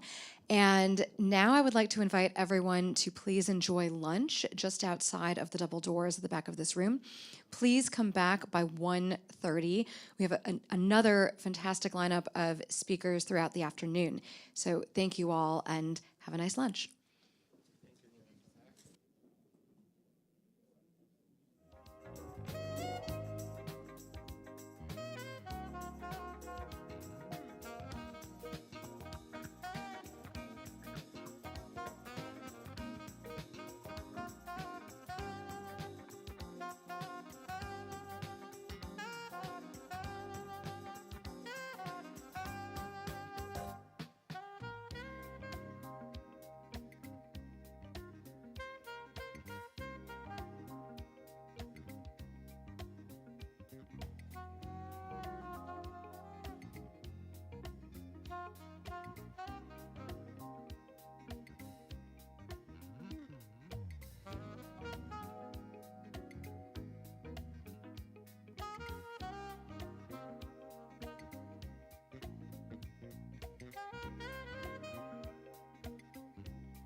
check, check.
Suddenly you were here, like an angel appeared, and the world that I knew changed into a wonderland.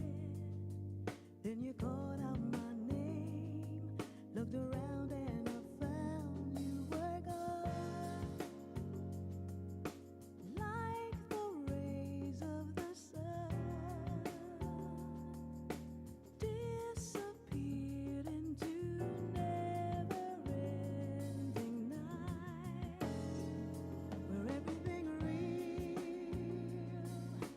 has turned to stone, and the songbird has flown. Now I know a rose can change a shade of blue.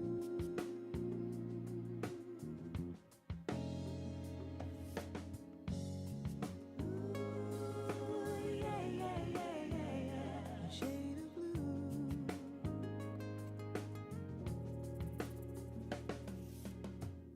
My body's hurting, crying and yearning. Sometimes I feel like I'm losing my mind, and I think about you, knowing only you could understand. Here alone in my room, I can feel all the walls closing in, feeling trapped in a shell, wishing that I could spin the wheels of change, 'cause everything real has turned to stone, and the songbird has flown. Now I know a rose can change a shade of blue.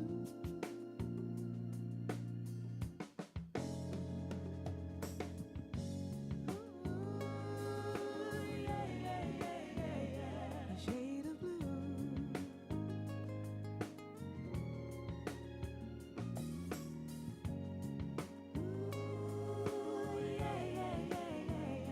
A shade of blue.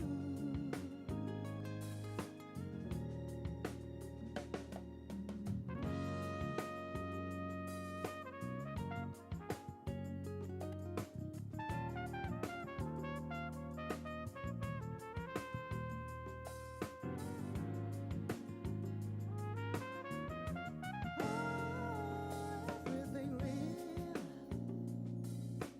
has turned to stone,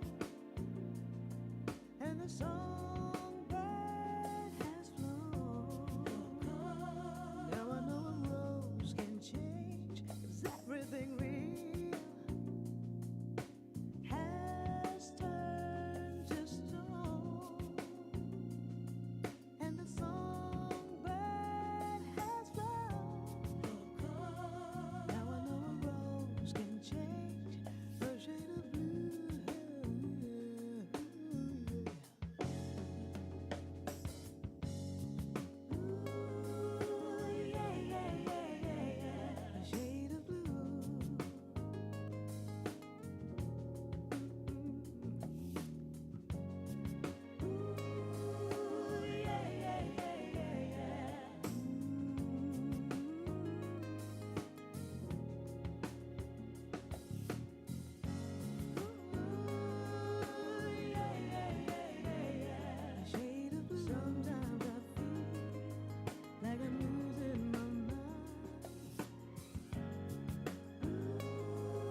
of love is in your eyes. A look your smile can't disguise. The look of love, it's saying so much more than just words could ever say. And what my heart has heard, well, it takes my breath away. I can't hardly wait to hold you, feel my arms around you. How long I have waited just to love you. Now that I have found you, you've got the look of love is on your face. A look that time can't erase. Be mine tonight. Let this be just the start of so many nights like this. Let's take a lover's vow and then seal it with a kiss. I can't hardly wait to hold you, feel my arms around you. How long I have waited just to love you. Now that I have found you, don't ever go. Don't ever go. I love you so.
Explain to me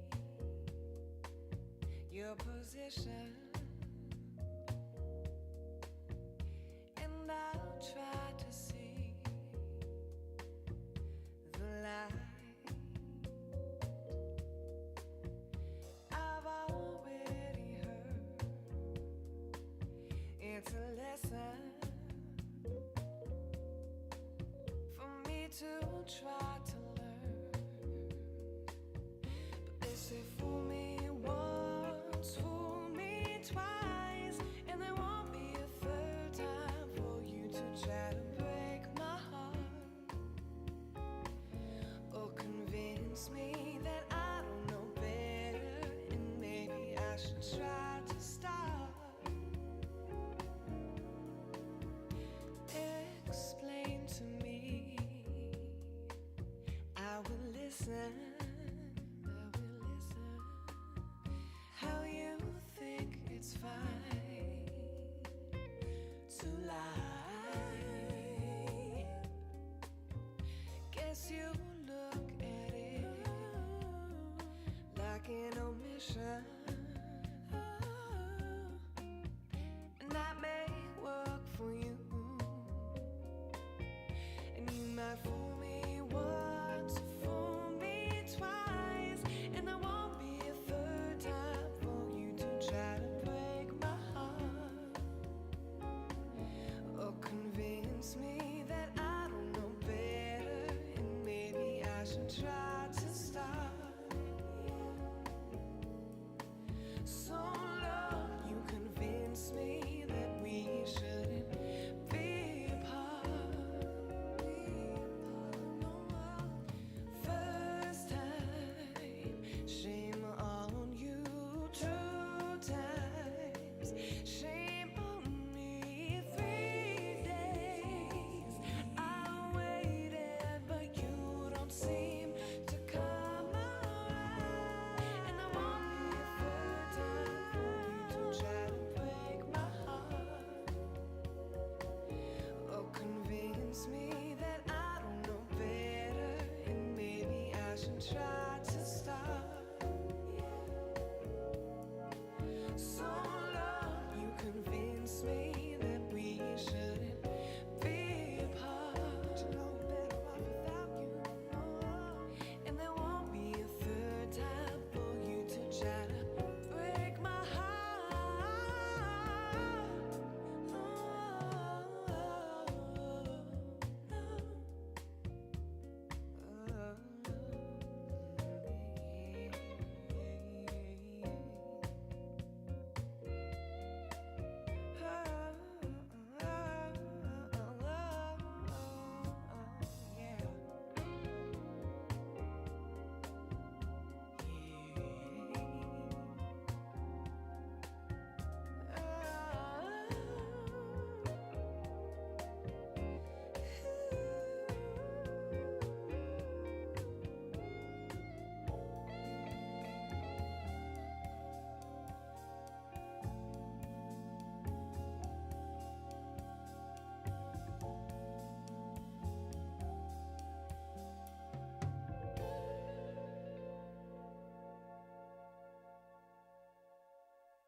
Right.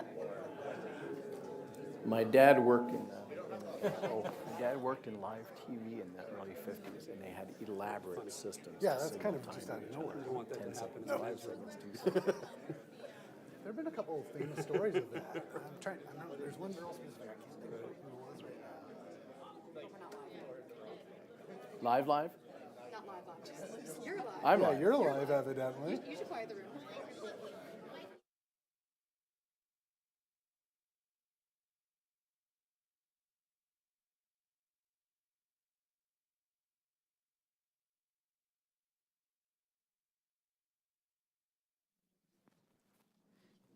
Good afternoon, everyone. I would like to invite you all to please pause your conversations and take your seats, and the program will begin in just a moment. Thank you.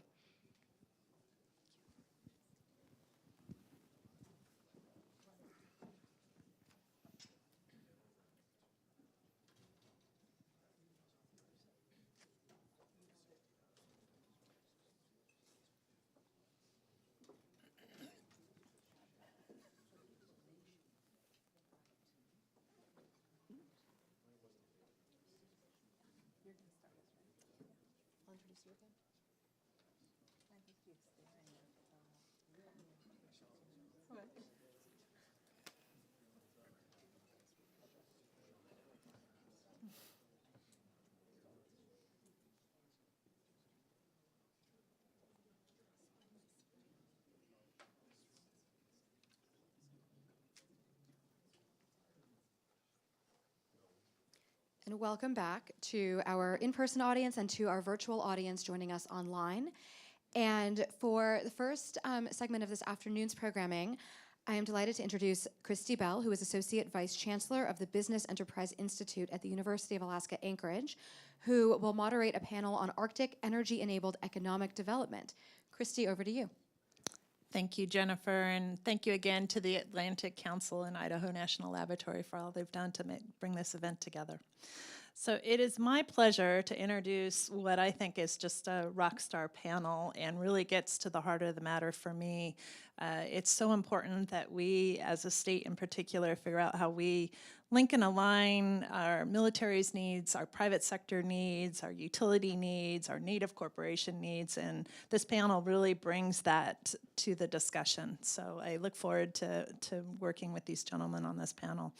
Lou Florence is right here to my left. He's President and Chief Executive Officer of Doyen Utilities.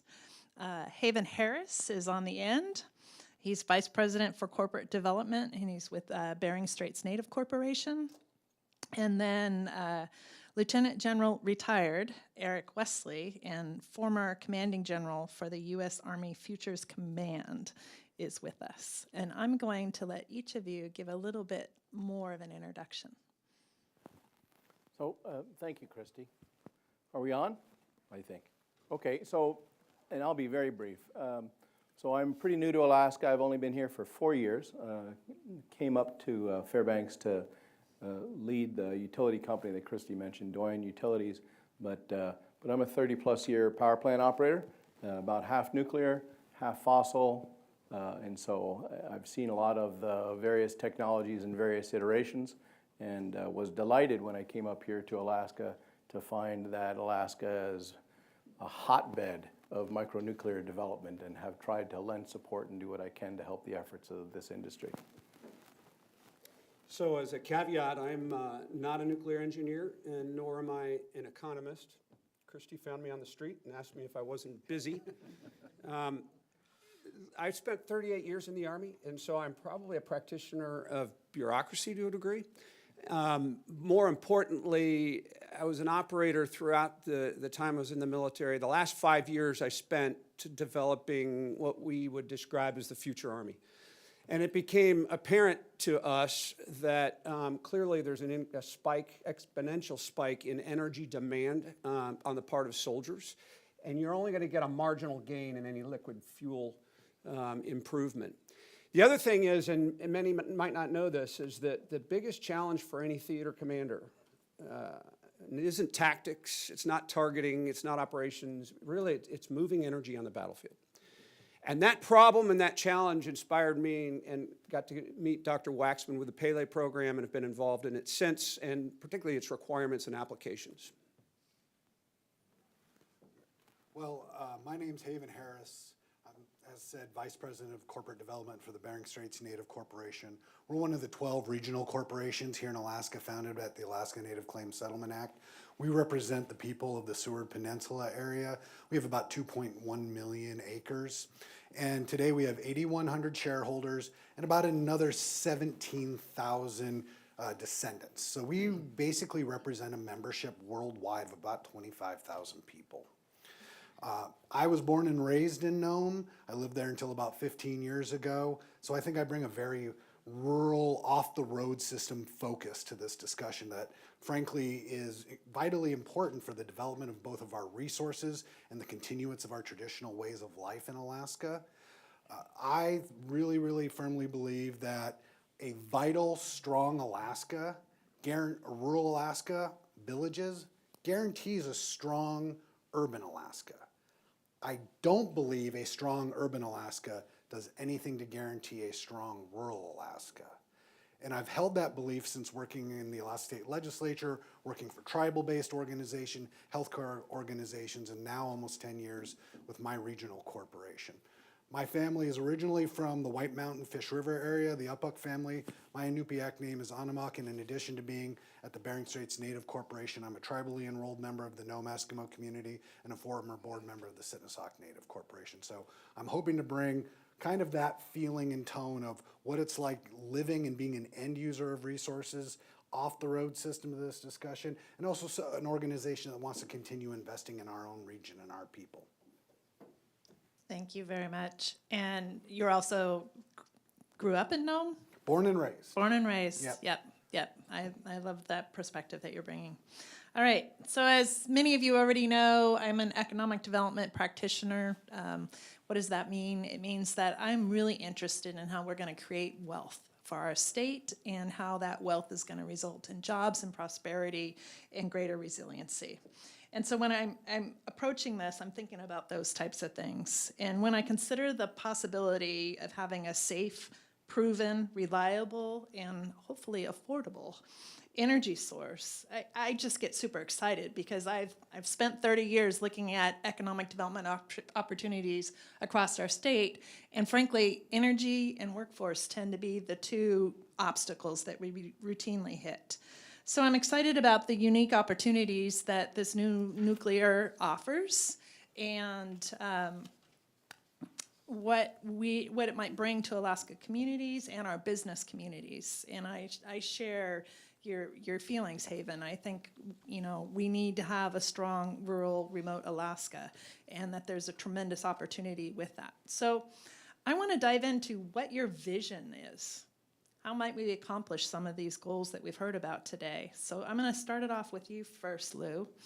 And you bring decades of applied nuclear experience and serve as one of Alaska's larger hub communities, or serve one of Alaska's hub communities. You also provide leadership to a utility. What are you considering as the potential uses and applications for new nuclear? And what are your thoughts and concerns? So, thanks, Christy. I think everybody here is probably familiar with the basic use cases, but I'll try to give them a little bit of a different character. So the first use case is really critical infrastructure.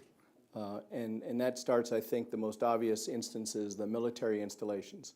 So from the Department of Defense's perspective, resiliency in the way that the Department of Defense defines it, which is the outside utilities go away and the installations have to be independent and able to produce their own electricity and water and energy.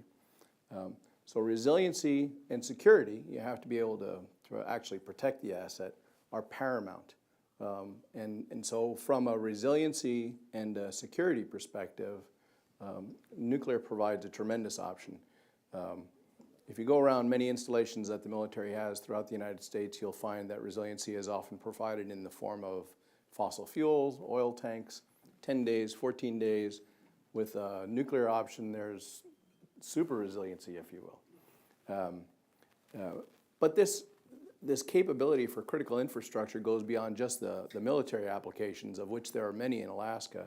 It could go to hospitals, communication centers, other pieces of critical infrastructure where you don't need a gigawatt-sized reactor, but some of these micronuclear plants, or even the smaller ones, the kind of the mini micronuclear plants, might be just the right size for some of the smaller applications.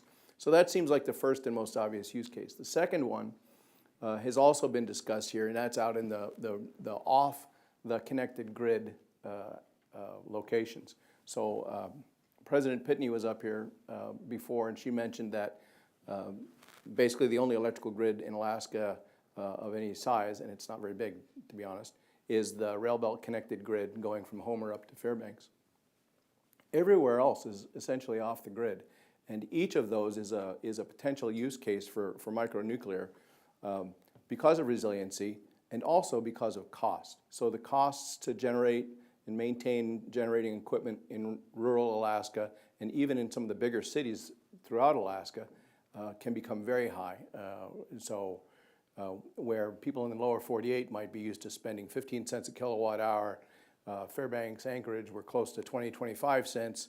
These communities might be $1 and even higher in some cases. So it's very high cost, where nuclear options, just on the cost estimates alone, would seem to be advantageous today. The third use case for nuclear in Alaska is really grid connected on the rail belt. And I think only in the context of decarbonization is where that becomes more viable.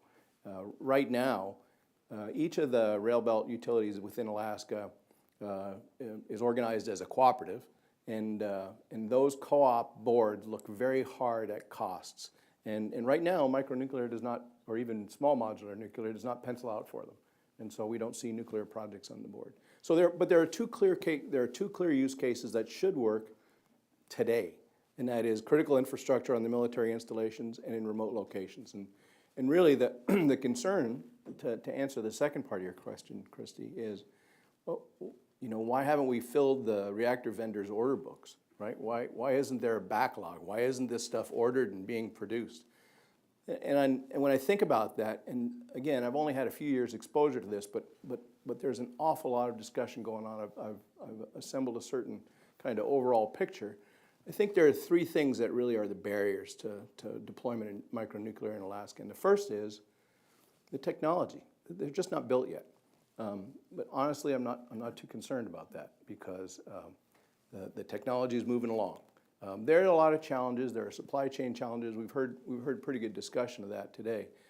But I'm confident that the technology is going to get there. The second challenge, though, is I'd say a little tougher to deal with, and that's regulation. So the promise of small nuclear in Alaska is going to require a different regulatory paradigm.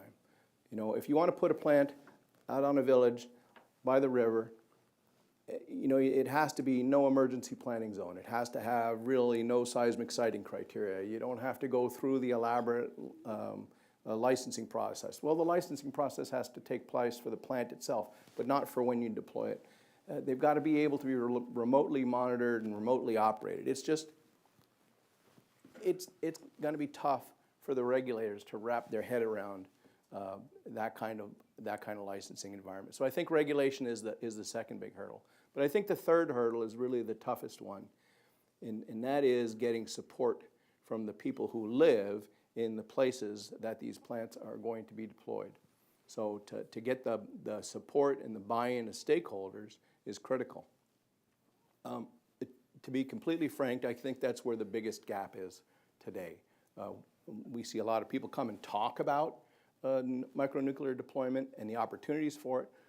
As Clay mentioned, and as we've seen from other studies, people are generally very positive about the potential for nuclear within Alaska. But they want to know details. They don't really care what kind of coolant the reactor uses. I mean, it's cool to talk about liquid metal-cooled reactors and gas-cooled reactors, but they don't care about that. They don't care which portion of the neutron energy spectrum most of the fissions occur in, right? So they don't care if it's a fast reactor or a thermal reactor. But they want to know is, what are the risks? What are the operating impacts? How is this going to affect our community?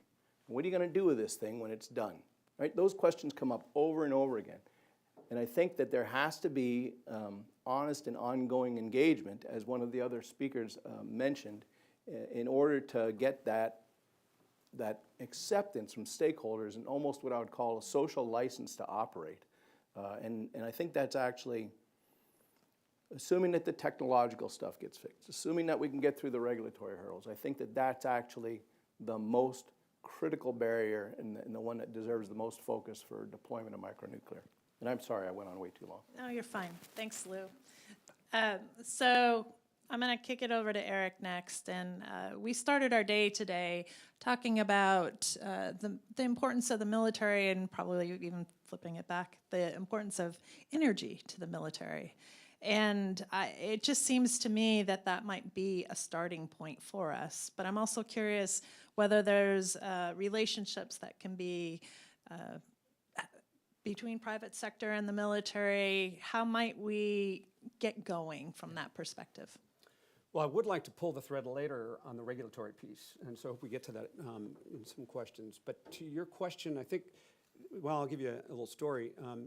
You all know Secretary Lloyd Austin as our Secretary of Defense. He used to be general officer in the military, and when he was a brigadier, we did the invasion into Iraq. We were prepping logistically, and he was often quoted as saying, "God will punish he who goes to war with one of anything." Now, what does that have to do with industry? What he was talking about is self-sufficiency and independence. And I'm going to make an assertion here, but the company or the corporation or the industry that surrenders to or is captured by regional distribution of energy resources is going to pay a heavy price. You won't control your destiny. So if I were to give you a story that you'll probably recall from 2 years ago, it would be the Colonial Pipeline. Now, this is liquid fuel, but the pipeline or aspects of it get hacked by a malign actor, and the airline industry was hostage for 10 to 12 days because of this pipeline that gets shut down. That's true for anything, and if your industry is dependent on theater distribution of energy resources, you will pay a price for it. So what does that have to do with nuclear power? Microgrids and microreactors allow independence. It allows you to get away from being vulnerable to bad weather. Read Austin, Texas in the winter 2 years ago. It avoids the challenge of being victim of malign influencers, and it avoids the influence or the risk of just bad performance. So you control your destiny with microgrids and microreactors, whether that's a small village, whether that's a radar site, whether that's some corporate industry. I think what you do is you start to shrink the targets of the single point of failure, because malign actors will go for a single point of failure that causes mass destruction. If you start to reduce your microgrid sizes, it's really hard to target on a large scale. Thank you. Do you want to ask Lou your question now? Do you want to keep? No, I'm going to come back to that one a little bit later. I got to get ready for that one. And before I jump to Haven, if you have questions, write them down, because we are hopefully going to have a few minutes at the end of our panel to let you ask some questions. All right, Haven. I have always admired, although I recognize it's a tension for someone in your seat, but I've always admired how Native corporations in our state not only have managed to build these multi-million, someone asked me yesterday, I was like, actually, they're billion. There's 4. Yeah, that corporations, and simultaneously their shareholders are their residents of their communities. And so it's a little different model than some of the corporations here. And yet I am very proud, even though I'm not Native, of how the corporations have done so successful. And I do think that's a model that Alaska should be proud of. But then when I consider that from someone in your seat, you have 17 villages across the Arctic. Where are you seeing the opportunities? How do you see creating a balance and meeting the needs of your communities and helping their resilience, as well as helping them develop economically? So I want to push back on something Lou said earlier. I think, at least in the top 3, if we're talking about microreactors, and we talked about this a little bit before we came in, I think you have to include price. Because I can't justify to one of our rural communities that they should go out and invest in a microreactor in the next 5 to 10 years, knowing that today, Nome, for example, is about 48 cents a kilowatt hour. But to get to that 48 cents, there's a purchasing co-op that is run through our CDQ group, Norton Sound Economic Development Corporation. And they work with purchasing and loans for all of our villages. They have PCE, which is obviously, we've got a couple legislators in the room. I'm a former Senate staffer, other Senate staffers in the room. That's a contentious issue every year, but it's one of the things that has been a lifeblood to keep our communities going. And when we're talking about the communities in rural Alaska, unfortunately, due to a lot of effects that we have nothing we can control about, we're talking about communities in some cases that I can tell the stories of at least 2 or 3 villages that'll have their lights shut off in the next 20 years. They'll hang the sign of the last people leaving the village. I used to work for one of them that I think is going to unfortunately be in that case. So when I'm talking to our communities, I can't push something that we can't justify economically today. Now the resiliency factor, I've woken up in the morning where my dad had to turn on the stove and open it up to keep heat in the house because our power was out in the middle of the winter. And it's 25 below wind chills, 30 below wind chills. And thankfully our line crew in Nome Joint Utilities is out restoring power within a couple hours. So single points of failure, we see them in rural Alaska. If something happens, something breaks down, we are the epitome of a single point of failure, unfortunately. Now, what I do think the opportunity of nuclear power is that resiliency and that long-term stability. On the business side, I want to invest in our communities. I want to invest in our region. I want us to bring some of those rare earth minerals that were talked about earlier. The Graphite 1 prospect, that's 70 miles away from my hometown. I know the family that they're leasing the land from. Grew up with them. So this stability that comes from leveling the playing field with a cheap, affordable, continuous power source where we're not subject to the price whims of oil and diesel fuel. That would be a game changer because the number one thing business needs, as we talk about in all of our resources, is we need stability and we need to know what our costs are so we can pen things out. If we can do that, we can invest in our rural communities, we can invest in these rural resource extraction opportunities, and we can bring these vitally important resources to the American economy for the safety and stability of the United States. But until we get over that price hump, I don't know how we get there yet. The regulation stuff, I can't tell a community even look at investing in it when we don't know if it's actually going to be able to be regulated and have licensing in 4 or 5 years. But first and foremost, the number one thing that a community asked me was, this is what our price is. Can we get there today?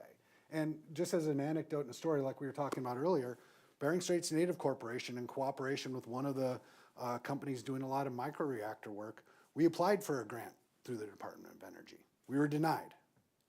Now, maybe we picked the wrong funding source. Maybe it wasn't the right fit for the grant application. But one of the things that we took from that was, while there's a lot of talk about the future and the money that might be available, that money's not here today because we don't have something that we can show is going to make positive change inside a community tomorrow or even a year from now. We're kind of throwing out a dream of 4, 5, 6 years. And until we can actually put pen to paper and say, we have test case, user cases that are working today, it's all a little bit of a pipe dream for a funding source. Thank you, Avon. I appreciate those realities. I'm going to dive in a little deeper. I really, from my perspective, I think that there's tremendous opportunity here when I think about it from a national security perspective, when I think about heat and power across our state, when I think about places like Fairbanks, and if we had a source of energy that actually could be cleaner and that air pollution there would not be to the degree it is. And so, and then I also know there's skepticism and healthy skepticism. And I also know we're an oil and gas state. Whether it's at my dinner table or with leaders across the state, I'm often reminded of that. Like, don't forget where our wealth comes from as you're, heading down this path. And so I know that we need to be thinking about all of those things, particularly as a first mover. And then Mike Wandler mentioned, we're primed to be a customer. But simultaneously, I have to be thinking about, we're only going to be an oil and gas state for so long. And we have, tremendous opportunities across our state to help, build out some of that supply chain or, help bolster our economy through these resources. So I'm curious, and Lou, I'm going to start with you again. What are the energy challenges we have here in Alaska that need to be solved today? And do you see a pathway to resolve these challenges without incorporating nuclear? And how might nuclear support the solutions if we wait? And how long can we wait? And we need to decarbonize beyond electricity. That's been clear. So I'm curious. Well, so there are people in this room who are much better at describing the energy challenges in Alaska today than I am. But as you mentioned, Fairbanks has got an air pollution problem. Interestingly, that's primarily due to wood burning, which is a whole different topic. But and South Central Alaska has a potential gas shortage. Over the next couple of years, we may see a lot of difficulty just moving fuel oil around if we have to switch as a state to ultra-low sulfur diesel. So we have immediate challenges that don't really help us out in the long term at all. So I think what we're discussing here is a little bit really of the longer term thinking. And longer term, one of the aspects to consider is that, so the company that I work for, Doyen Utilities, we provide the electrical, heat, water and wastewater utilities for military installations within the state of Alaska. Our largest utilities are heat utilities, not electric. So when we talk about energy, people tend to think about electrical energy. But in Alaska, heating, residential, commercial, industrial, and transportation take up the bulk of the energy that is consumed. So electrical energy is important. We tend to focus on it. But really, the broader energy picture is much bigger than just supplying electricity. There has to be, especially when you talk about decarbonization. In the lower 48, it's a little bit of electrify everything, right? Put heat pumps on everything, electrify all the cars. It's not quite going to work yet with the technology here in Alaska. I know that there are a lot of people working very hard on developing the technologies that will make it. But electrify Alaska is not quite there yet. So it's a monumental challenge for us. So how does nuclear fit in? Nuclear fits in because, obviously, it's a source of heat, right? We tend to think of using the heat to produce electricity, but it can be a source of heat as well. In Fairbanks, for example, there are already district heating systems that could be fairly easily adapted to nuclear. Now, does district heating work for everywhere? Obviously not. But nuclear has a role to play in providing the other kinds of energy that Alaskans need as well. Excellent. Thank you. And then, Eric, the Eielson project is what makes us kind of a first mover, as Alaska. And then I know that you've had some experience with other emerging technologies. And I still want to keep pulling the string on this national security aspect and Alaska's need for energy security.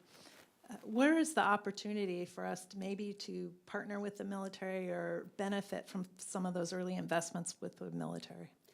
Yeah, let me describe the national security equity in this to a degree. I sat on a panel with the Atlantic Council 3 years ago.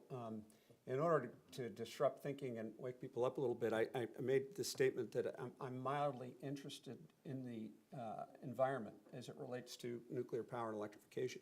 Obviously, everybody woke up, and it's probably why I haven't been invited back in 3 years. But my point in that was, as an operator responsible for energy needs of a theater commander, what I find more compelling, or at least as compelling, even if there was carbon emissions from nuclear power, I would still argue for it.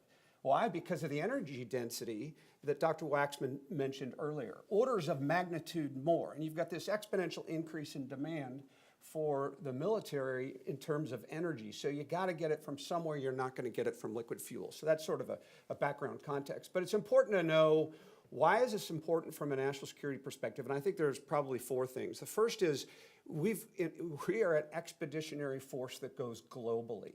That costs a lot of money. You have to have a thriving economy to be able to have the influence that we want to have on behalf of our norms and our mores and our ethics. So that costs money, so you have to have a sustainable economy, and that comes with viable energy. The second thing, and I think most of the people in this room know, there's a whole string of pearls of radar sites on the North Slope. And they're in remote areas, and they require energy, and they have to be on, watching every day to control and protect our airspace. A 1 megawatt reactor is going to use 60 gallons of fuel an hour. That's 10,000 gallons a week. That's $6 million a year, plus all the maintenance that goes along with that and the long haul trucking that goes along with that. That's a direct relationship between Alaska and national security and readily available power. The third thing I'd mention is we deploy from home. Always remember that. You know, you think of a theater of war in another country, we deploy from home. And so the ability to have resilient grids and resilient energy to get forces out the door very quickly is critical. Alaska plays a role in that. And then I would say, finally, I already mentioned, but moving energy on the battlefield where there's no organic grids and you have to carry your own energy really begs the question for the ability to generate power at the point of need. Organic power generation is what a theater commander needs. So those are four areas where I think there's some direct relationship to national security. Excellent. All right, Haven. For me, Nome is pretty much ground zero for economic development in our state right now. There's just so much happening. It's pretty mind-boggling to me, actually. It seems like you need a troop of folks, but you can decide who to invite in. Anyways, so for those of you who aren't familiar, Nome has proposed an ongoing port. It's right there at the heart of the Northwest Passage, and so potentially another base, who knows? I've heard talk. And then we have large investments, economic development investments like Graphite One. Mm-hmm. And I imagine you have a whole host of other things that you're thinking about as Bering Straits Native Corporation. And so when you think about those, what are you thinking about? You've already shared, we tried one opportunity and weren't there, but how are you preparing for the energy needs? I mean, that's one of the things that I'm like, energy workforce, how are they going to do all this?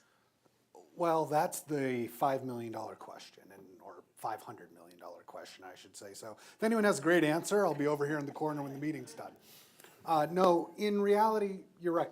We've got about a $500 million port project that's coming in. As a frame of reference, when I was a young man growing up in Nome, we saw maybe one or two smaller vessels come in that were not like fishing vessels, things of that nature. They'd bring in maybe 100 passengers. This year, I believe we had 16. The last one was just a couple weeks ago.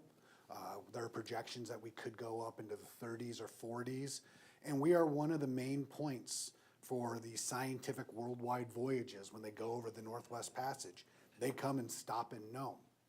Also, just visually, we are the hub community for the Bering Strait. When we say Bering Straits Native Corporation, we literally are that. One of our communities, Wales, you can see mainland Russia from there. We have 4 communities in our greater region. You can see mainland Russia for them. There's been a lot of articles in the last couple weeks on the oil trade from Russia going down to China to sell their oil to basically continue funding the Ukraine war effort on the Russian end. They go right down our inlet there.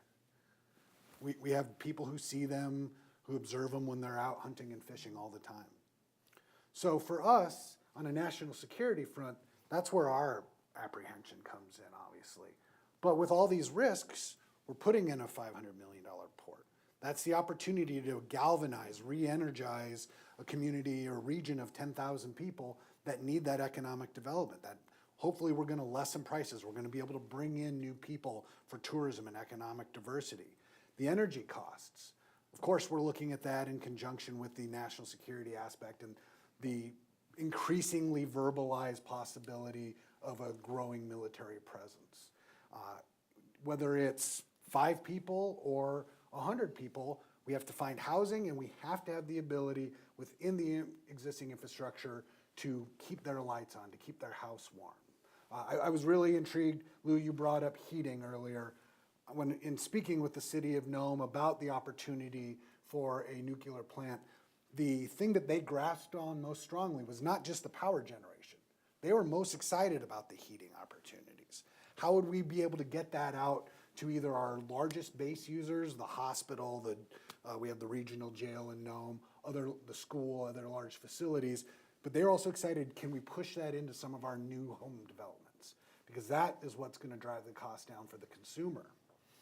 So we're looking at all those, and then on the back end, like I said, we have 2.1 million acres region-wide, both surface and subsurface, varying degrees. We're looking at the opportunity to get out there. Graphite One is really stealing the headlines, obviously, in Alaska as a large potential mine. That is something that we invested $2 million in recently. That was in the news, so it's not a secret. We're hoping that that's going to be an economic engine for us in our region on a smaller scale, but much in the vein of the Red Dog mine. So all of these things are areas where, again, they sound great when you talk about them, but when you start peeling back the layer, we need effective, cheap energy. And given the fluctuations of the oil industry, as much as we love it here in Alaska, and state coffers are going to boom in the next year if these oil prices stay high, but they also hit our pocketbooks hard. And it makes it really hard to plan for the future and to plan how you're going to pay for things. So if we can find a baseline cost, again, I'm going to reiterate, a baseline cost that we can depend on, you can start penciling out projects. You can start penciling out development and investment in rural areas. And we just need these things to keep these areas alive, because there has been a drawdown in the percentage of people living in rural Alaska statewide. And I want my friends and family, if they choose to stay in their home communities, to be able to do that for the next 50, 100 years. And that's something the Barron Straits Native Corporation and the other ANCs, we have imperative responsibilities. We don't get to look at 5, 10 years of life. We have to look at 50, 100, 500 years of possibility, because we're not just a corporation. We are a part of the tribal sovereignty and the responsibility that the federal government has as a trust responsibility to our people. Excellent. Thanks, Haven. And I'm going to kind of circle back a little bit, economic development, wealth creation. I'm just going to keep reiterating that. I know everyone's sick of that, but that's the key for us in Alaska. And whether, how we're getting there, and even as customers, having the ability then to use that energy source to create wealth in other ways that we've, clearly outlined here. I've been really struck with this, and it's actually something across my career. We can act individually, or we can act collectively. And I'm curious, you all bring kind of this unique perspective. We're in this significantly large state, the largest state in the nation, yet we have a very small population, and so sometimes that creates some challenges. We have unique advantages. We're co-located with Canada, and not quite as contiguous as we'd like to be with the rest of the U.S., and so that creates some opportunities for us. And we have these wonderful relationships that are still emerging with Wyoming and Utah and Idaho. Given all that, where do you think we should start? What sort of matchmaking do some of us on the economic development side, those of us that are, working with utilities, what is it that these various players need? So Lou, as a utility, do you ever see aligning with other utilities as a buyer of new nuclear? I think that's a possibility. What I will say is, whether it's another utility or another entity, I think there has to be a real strategic partnership. As you mentioned, Alaska is a big place, but it's a small community, and the businesses here are relatively small. Even with micronuclear applications, even if they pencil out beautifully and it shows that the levelized cost of energy is clearly advantageous, it's still a big upfront capital cost. And so for any of the Alaska companies, that's going to be significant. So I would see that both for capital and for stakeholder buy-in, that involvement of the regional native corporations is critical. As well, I would see that there's potential for partnership with incumbent nuclear operators from the lower 48. So although it might be a very different licensing regime and regulatory regime, until we develop our own expertise, I think it's gonna, we're gonna probably have to look to some people who have already done nuclear power a little bit. And then within the state, I think it would make sense to look to other utilities, especially kind of the contiguous utilities for joint development of assets. So I think every step of the way, this is going to have to be partnerships on the private side as well as getting aligned on the government side. I think the first mover here is the project out at Eielson Air Force Base, and that one is it's so critical. It's just got to succeed. But if there are going to be a second, a third, and think about the hundreds of microgrids there are in Alaska. What would it be like if we had 50 installations out there and others? You'd need a pretty big consortium of people working together in order to operate that. Now, I think after a point, synergies would develop. Alaska itself would become kind of the center of expertise and excellence in nuclear operations. But we're going to have to partner up to get there, I think. Thanks, Lou. And I love to hear the 50 number. I mean, one of my questions is, as a vendor, I'm assuming you need a book of 10, book of 15, 20. I mean, you've got to be able to start creating some economies of scale. And so I'm curious, I'm going to keep digging into this. I know you're no longer military, but how might we leverage some of those relationships, and whether it's on the state side or the federal side, to get to that book of 10, so that we had, a vision for getting to 50, but we could start helping vendors incrementally move forward? So this is a good question, because I think it was earlier that Dr. Waxman has said, and I think this is true, and I beat this all the time, if Pele goes to the dome, it's tested, it's successful, and we haven't done other things, we will have failed. Because you meet this valley of death that has not been enabled, or the ecosystem of the industry has not been enabled across the supply chain. And that's, I think, a big problem. Joe Miller did a great job casting the vision of where BWXT wants to go. But I'm concerned, frankly, that the government is going to be a major stumbling block. If I could just talk about a few of those things for a minute. I don't think tech is a barrier to this. Tech is going to happen. Now, I don't mean to undermine the hard work that has to happen from BWXT, Dr. Waxman, Radiant, some of these other, it's hard work. But it's going to happen. There's some really smart people there. The concern is a number of things. And the first is I think that it's bureaucracy. Bureaucracy and policy eats tech development for breakfast. We can have the best tech in the world, but if you leave us to our own devices in the government, and I'm a recovering government guy, right? We will eat technology's lunch. So the Dr. Strangelove era regulatory regime that exists has got to be broken in order to enable industry. How does a startup make its way through the bureaucracy of a regulatory regime that was controlled and developed by the government in its origins? That's problematic. The second, in addition to regulatory regime, this access to HALU is crazy right now. It is policy crime to only have one company in the market, even though there's competitors who don't have access to build a prototype. That's criminal. I also work in combat vehicle development, and just recently there was a down select on a particular combat vehicle to GDLS and the other one to Rheinmetall. BAE got boxed out. But do you think BAE isn't going to continue to develop a combat vehicle to compete? They can, and they can bend metal and improve their product all day long. The government has a monopoly on the fuel. So you can't go in and compete if one company has all the halo. That's crazy if you're trying to build an ecosystem that is effective. Which brings me to your price point issue, is you're not going to bring the price point down. BWXT does great work, but you're not going to bring the price point down if there is only one company in the nation. Do we believe in that? That's not the way we operate. We're a free enterprise organization that makes ourselves all better, so the government needs to really throttle back in order to enable entrepreneurs to get into this space. So what can Alaska do, right?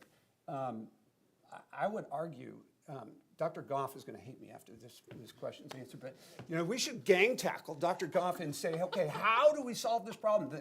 The delegation from Alaska should be engaged with DOE, NRC, in asking these hard questions. How do we reduce the barriers to entry?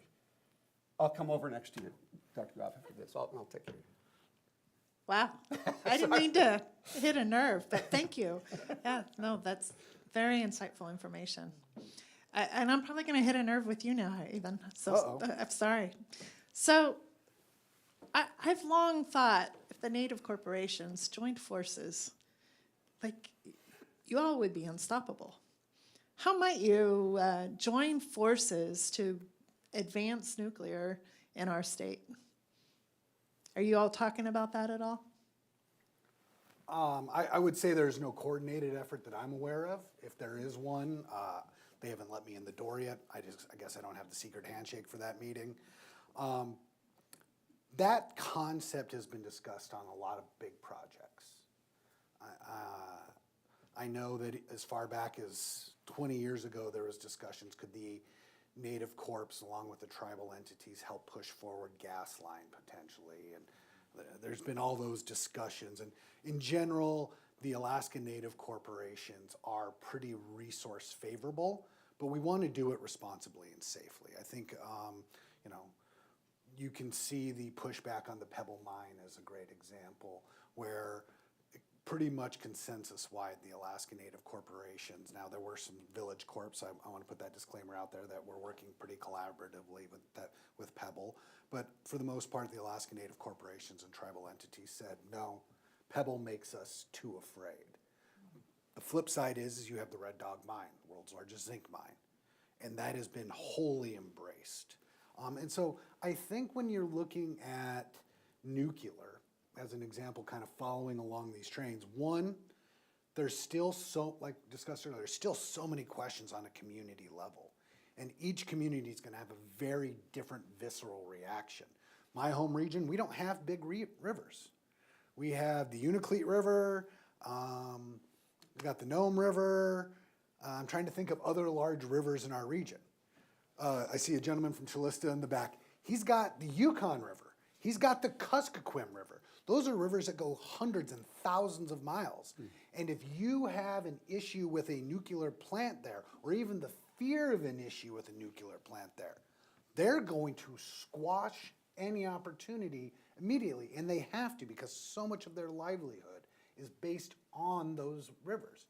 So this is really going to be a case-by-case basis. Now, on an economic feasibility prospect, should there be some collaborative business maybe run and owned that is looking at nuclear sales? Potentially. I mean, we have another ANC-owned business up here on the stage. But again, we also always are having to look out legally, because we are state-ran corporations. We have to be looking out financially for the best interest of our shareholder. And that's always a give and a take, a pull. We want to make sure that we provide the best benefits for our shareholders while also trying to do a greater good. So it's hard to envision a 12-company or 12-person board where each of the ANCs is sitting there and we can get a unanimous consent to go do a business that is as fraught potentially as energy in general, much less something that we don't have a regulation, a licensing process, because the bureaucracy can hold things up at any time soon. But that's not to say that there couldn't be a joint venture between 2 or 3 where they're really going out and working collaboratively in rural Alaska, whether it's for mining or trying to set up microgrid opportunities. Excellent. Yeah, and I knew trying to get all working together. But I think things will happen when a few, as you mentioned, start collecting. If I Please. could, I think going back to economy of scale, if we knew there were 10, 15 communities that could actually absorb and pay for microreactors along with a few anchor projects, that would be a different discussion. That would get people to a table, whether it's one corporation, 10 corporations, or a mix of native corporation, non-native. But until we can say, you know, Bethel can take 2 because of their size, Nome can take 1, Kotzebue can take 1, Utqiagvik can take 1, and then we're gonna put 5 in Prudhoe, and we're gonna hit Hooper Bay and Dillingham, and Unalaska. I'm just picking on the biggest areas in rural Alaska right now, forgive me. And we can put at least a plant or 2 in each one, and everyone can cooperatively go in a pretty succinct timeline. We're just not gonna hit that economy of scale yet. And that's why, as we're talking about it, I was really trying to think, how do you layer this in? Listening to Lou and then Eric, I think it's gonna have to start from the inside out, where we're gonna have to see something start on a rail belt level, because then we have a purchasing power. We just don't have that if you're looking at the rural sites today, unless we have large-scale mines that are started up and we can leverage those opportunities. Yeah, I'm curious if the economic development potential in the large-scale mines could help drive that. Yeah, yeah. All right, I have lots more questions for you guys, but in the interest of keeping our audience engaged, I would love to hear if there's any questions from the audience. Everyone is already fully informed.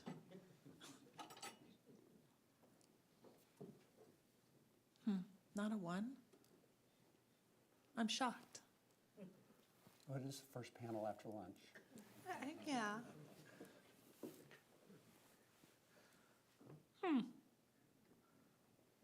We must have just answered everything so thoroughly, we're done. I can't imagine that.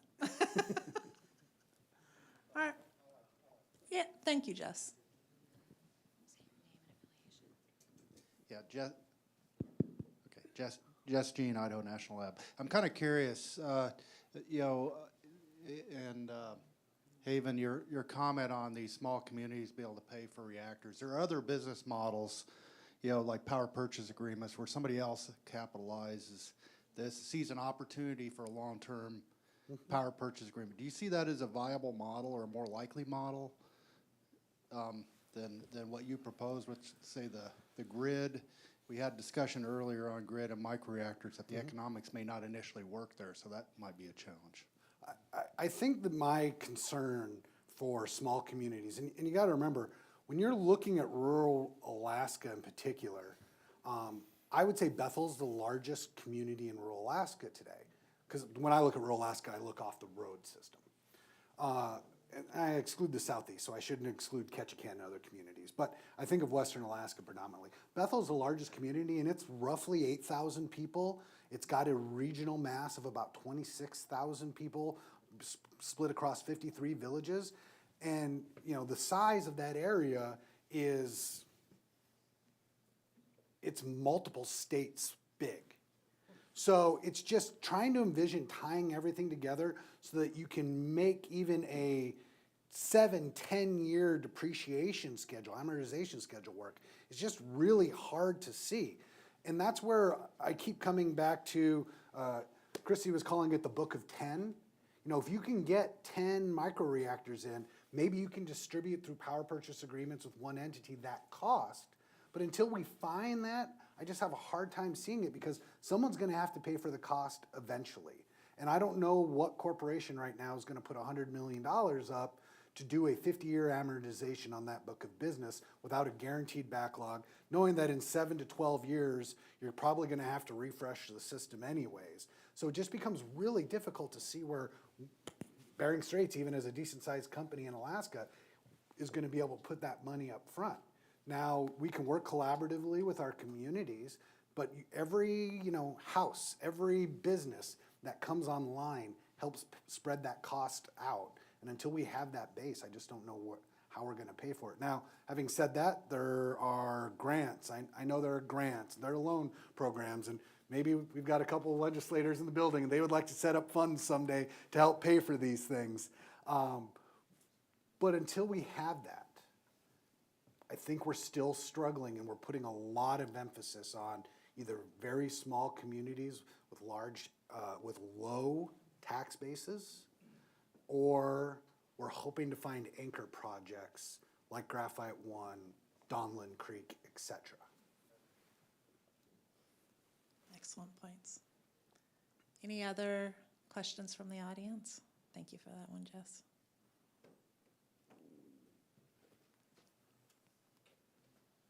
So that gives you each a minute or two to kind of give us a bow around the box. Like we've covered a lot of territory here, unraveled like some obstacles. We also need to I would prefer that we end up on some kind of high note. So I think we've kind of no more rants. We can rant. We can rant because I think the rants help us. This is about learning. So rants help us learn. But where do we go from here? I mean, I've asked this earlier in the day. Most of the panelists or the moderators have asked, like, what do we need to do? This is a launch of a conversation. What do we need to do to keep this conversation going and to address some of the challenges, that we're not just coming back a year, 2 years from now and being like, so we talked about this before. Where are we? Lou, do you mind starting us off? No, not at all. You know, in the near term, I just see issues and concerns.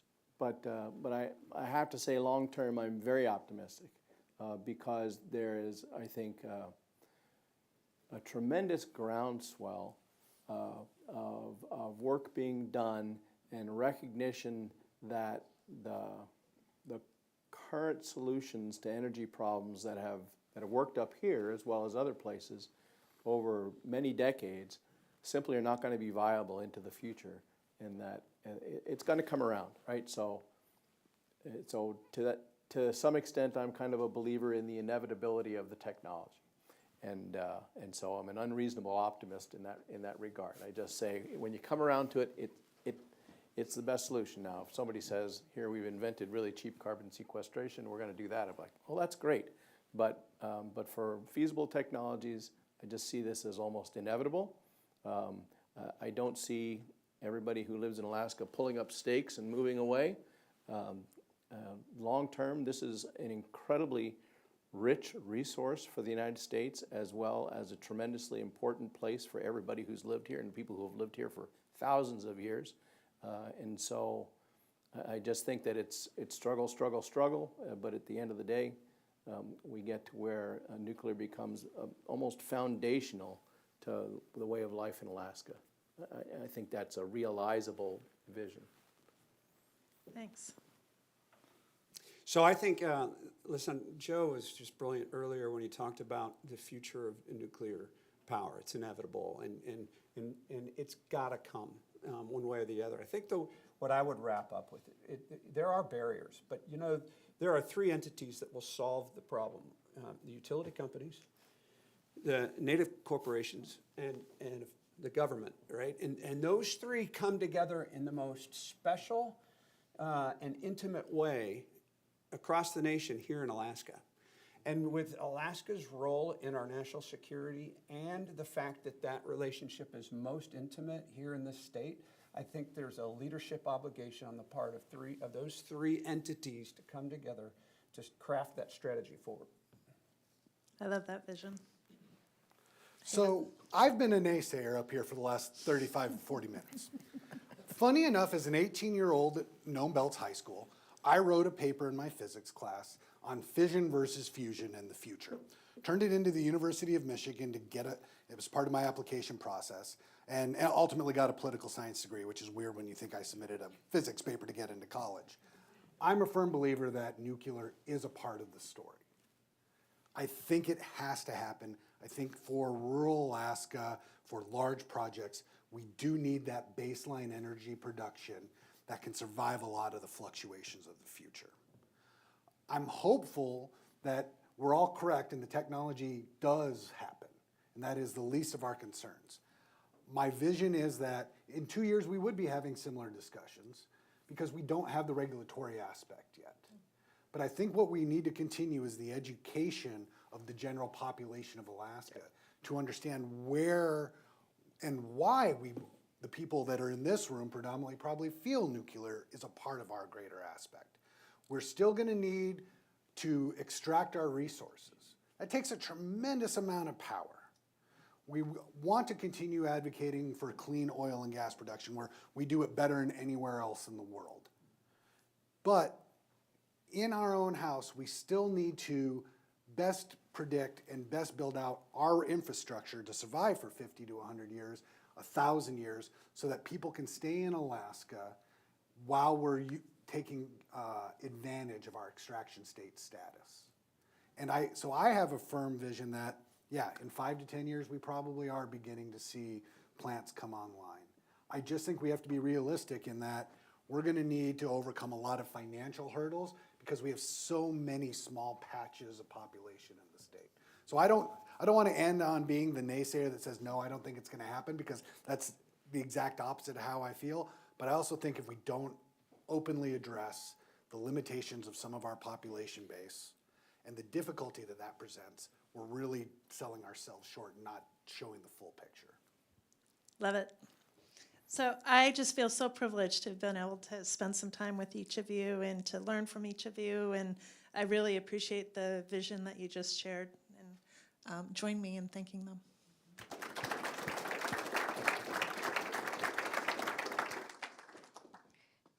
Thank you to Christy and speakers. And I'm delighted to welcome to the stage Joe Jacobson, who is a non-resident senior fellow at the Atlantic Council Global Energy Center, to moderate a panel on developing novel business partnership models in order to innovate and deploy new technologies.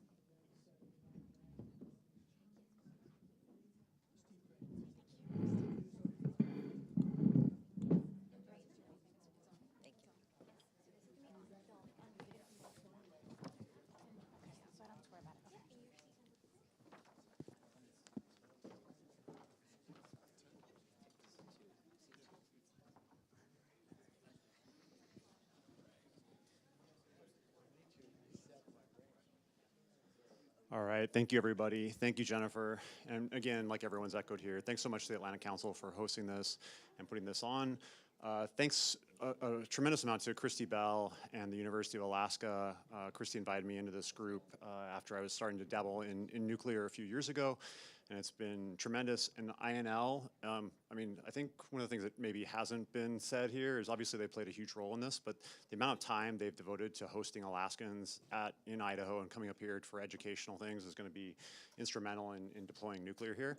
And kind of building on some of what the last panel was talking about, even with some degrees of skepticism, I think this was really focusing on how novel business partnerships can really get nuclear deployed.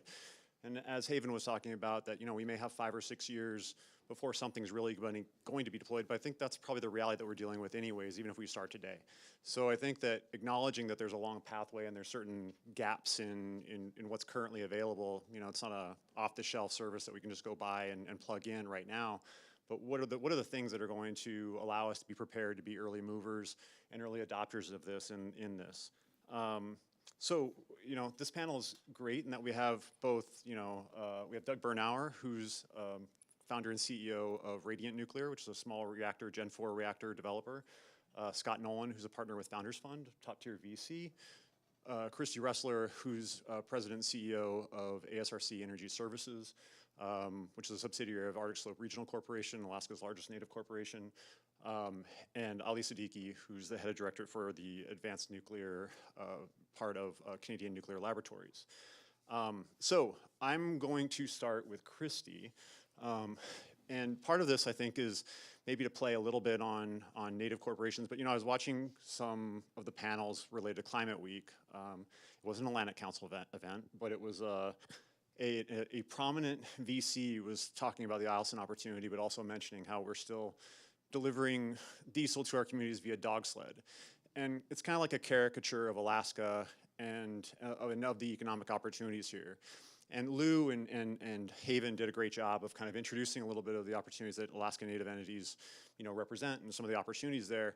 But I think what I really want to emphasize is, we possess top-tier development partners within the state that have global scale and ability in terms of the way to implement. So in kind of introing that, I want to start with Christy and both congratulate you on your recent award in your partnership with a variety of entities I'll ask you to explain through the Office of Clean Energy Demonstrations.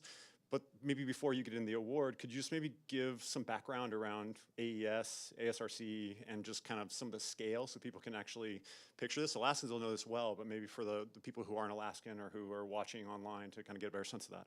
Certainly. Well, I have a partner in the audience today, so they will hold me accountable for anything that I say that is incorrect. So first of all, ASRC Energy Services. So first and foremost, we are an energy services provider.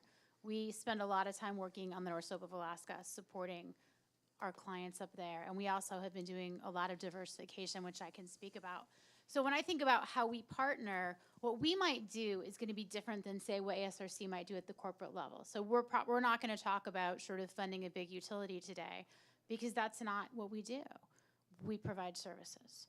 We can do construction services, we can provide engineering services, we can provide operations and maintenance services. We also can provide permitting services and consulting services. No, I swear this is not a commercial. So you have to step back and think about what you bring to the table. And for success in partnerships, everybody has to bring something to the table. Everybody has to contribute, and everybody has to respect and know what the other partner contributes. So in the case of, so two projects that we've recently been involved with, and maybe I'll just talk about one of them, and maybe there'll be another opportunity to talk about the other later on, so I'm not taking up too much time. But I developed a strong interest in carbon capture in 2020 and just started doing research and kind of partnered with the state a little bit in the sense that we had to submit an application for why we would be a good carbon capture hub. Think about this as nuclear, right? I'm using a different example, but make this nuclear. And we didn't know what we were doing. A lot of us didn't, frankly. But we got through the initial submission and then ultimately worked with a number of organizations, both at the federal, the international, and the state level. And we created a consortium. And a few weeks ago, the consortium was awarded a pre-feasibility project related to doing direct air capture in the state of Alaska. And that's public, and we're extremely proud of it, and we're getting ready to kick it off. A similar project in the energy space to that I can talk about later in the discussion if we have time. But the reason we were successful is AES came to the table and they brought people together. We knew we could provide a lot of the services to build the facility and do the research and do the permitting. I also knew that with ASRC's influence and with my tenacious desire to learn, that we would figure out a way within the state to understand what carbon capture is all about, how we could be competitive. And I have to end this note in that we live in a really great state for many reasons, but one that no one's mentioned yet, or at least I haven't heard anybody mention it. And that is that our state government wants to see industry succeed. And I can tell you so many positive stories as recently as 20 hours ago of a scenario where the state has helped and the state has made it easier and the state understands. And so they were a huge partner in what we were able to accomplish, even if it wasn't officially. So I just really feel obligated to make that recognition about when you partner, think about all aspects of that partnership. Awesome. And I know a recent report came out from DOE regarding the role of nuclear in DAC and CCUS, and it'd be interesting follow-up for maybe another panel, but just thought I'd make a note of that and maybe direct others' attention to that. So Ali, one of the questions, I guess one of the things to commend Canada on is, you are actually moving. In terms of you have the first grid scale nuclear SMR that's actually being deployed. And I was just curious, could you give a little bit more background about it and some of the key relationships in that partnership that's really unlocked that? So there's some of either the cost sharing or, we'll let you go for it. Yeah, very happy to be here, be part of the conversation, and talk a little bit about the activities underway in the Canadian landscape. I think Canada has a lot in common with our friends here in America, and certainly a lot of commonality with the frontier regions like Alaska. So there is a project in Ontario that is, I'd say, a real first mover.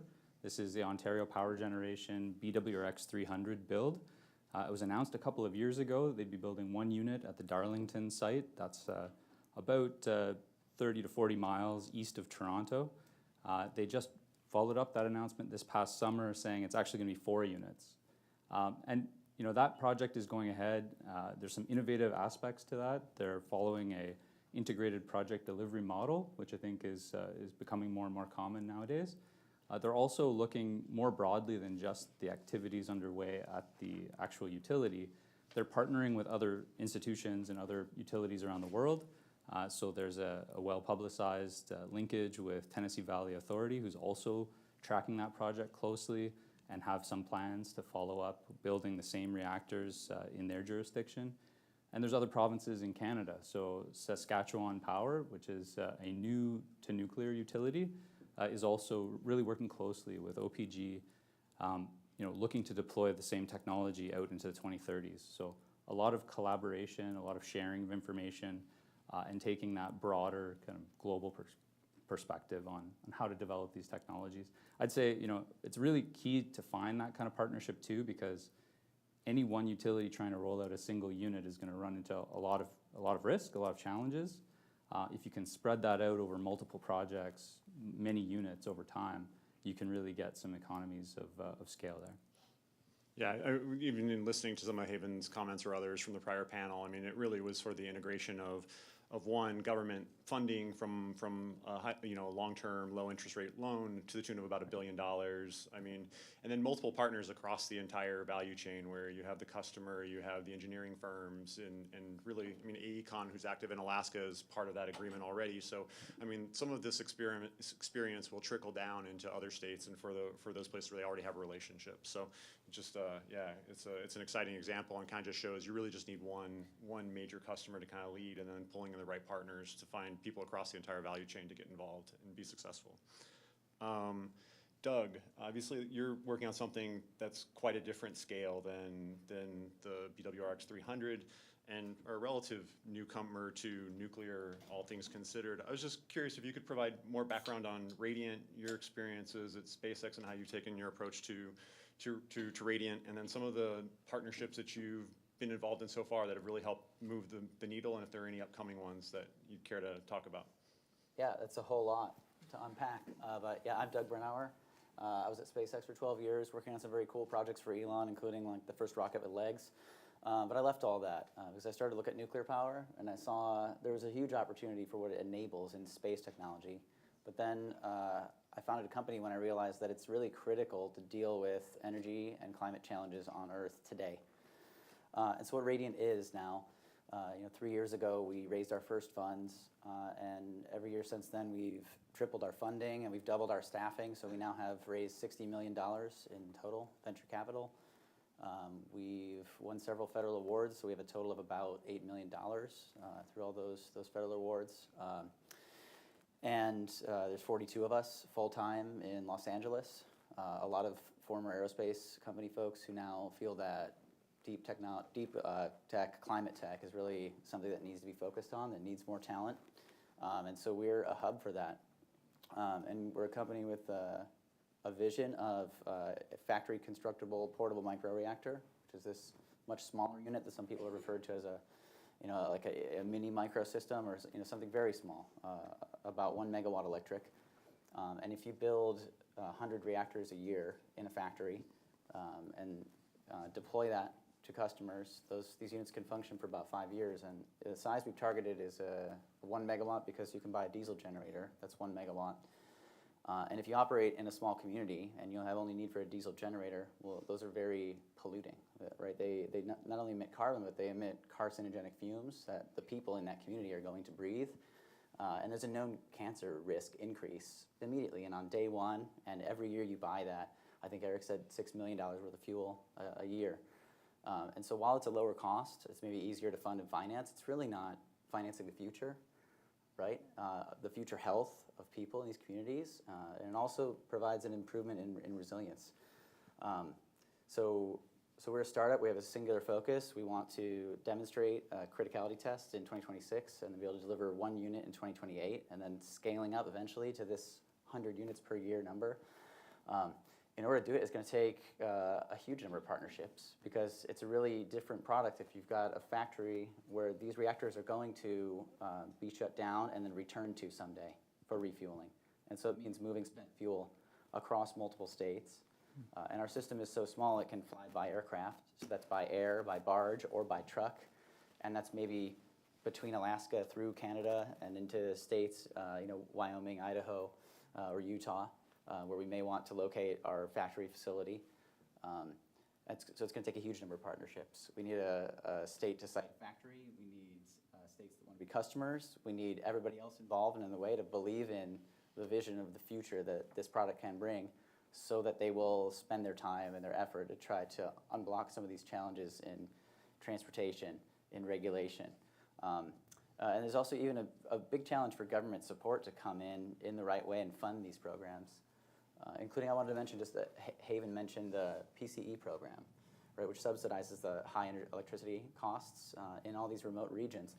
I think a great way to work within that program and to amplify its efforts would be to bring a nuclear reactor to a site, improve the power costs of that site, and make a subsidy for that nuclear system to be sited, so that a community wants to be the first to do that, to gain that benefit, because it will be much lower cost than many of those sites, and really should work with that subsidy program.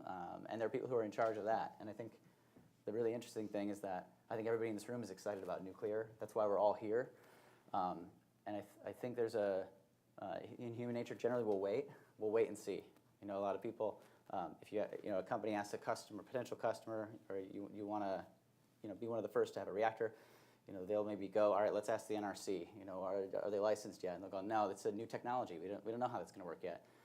Go ask the National Lab. Go ask the National Lab, and they'll go, well, we haven't quite demonstrated yet. We're getting there. We're getting close. That's sort of where we're at. And then you go, National Lab might say, DOE headquarters needs to help us. We need to get access to fuel and funds and support for this new development. And so they'll go and ask them, and they'll go, well, where are the customers? And so we got this big circular loop of dependencies that keeps us where we are, that prevents the future from happening. And so we need to be really creative about partnerships. And I've created an organization that is willing and committed and ready to take financial risks for a singular vision. Awesome. Thank you.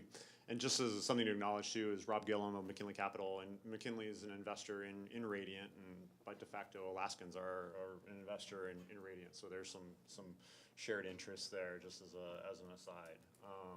Scott, as the sole venture capitalist on the panel, would you take a second to kind of introduce a little bit about Founders Fund, how your views on energy and security kind of led to your investment in Radiant, and then maybe get into, historically VC has been there's been less appetite to dive into, long product cycle, capital intensive, type investments with lots of regulatory risk. Can you talk a little bit about, what helped you overcome that to kind of invest in the space? Yep. So Founders Fund's a venture capital firm. We're based in California. We have offices in San Francisco, Miami, LA. We manage about $10 billion under management, team of about 15 people. So we invest in all spaces, all sectors. Some of the notable investments over the past are things like Palantir, SpaceX, Anduril, but also things like Facebook, Spotify, Airbnb, et cetera. Everything from computer chips to cancer therapeutics and consumer internet. So huge range of things. We're actually also investors in Radiant. So, we believe that Alaska's made a great investment as well. We were in the last round. And in terms of how we think about where to invest, we try and be totally sector agnostic. All we're looking for is companies that we think can change their industry in a really positive way. And so usually that means, we think of ourselves as technology investors, and to us, technology is anything that lets you do more with less. And so usually we're looking for some large advantage that a company might have a really powerful insight around, here's what the product should be, and here's how that's going to be 10x better for some core group of customers. And so, SpaceX was trying to bring down the cost of launch by 10x, and Anduril was trying to increase the efficiency of defense product development by 10x. And I think Radiant's gonna, in our mind, could bring down the cost of energy in really remote applications by 10x over time. So that's the usual formula. In terms of how we get comfortable with regulatory risk and long product cycles, our fund lifetime is 10 years and we can extend it way beyond that, so the timeline is not an issue. The capital intensity is probably the bigger question that most VCs would have, and we're fine with capital intensity. That's why we raised a lot of capital, but we want there to be a big payout. And so usually we're looking for markets where maybe there's a small initial market that you can dominate, but over time there's this path to really changing a much larger market. And so you might say, okay, you know, SpaceX, how do we get there on, you know, they've raised billions at this point. And so how were we comfortable with that? Well, the first market was, you know, just launch services with the Falcon 1. That sounds pretty small, smaller vehicles. Okay, maybe we can do Falcon 9. And you could still say that launch services is a limited market, still billions of dollars, so plenty big. But then you do that and there's new things that get opened up over time, and that was, you know, that was part of the thesis, is if you're someday going to Mars, that's potentially really big. And in the meantime, you do Starlink, and that's a huge business too. So we're looking for these companies that have a core insight that translates into a product. The product usually has a 10x advantage on something, and then you start with a small market where there's really strong fit and nothing else can deliver it, but some path to a much bigger market over time. Awesome, thank you.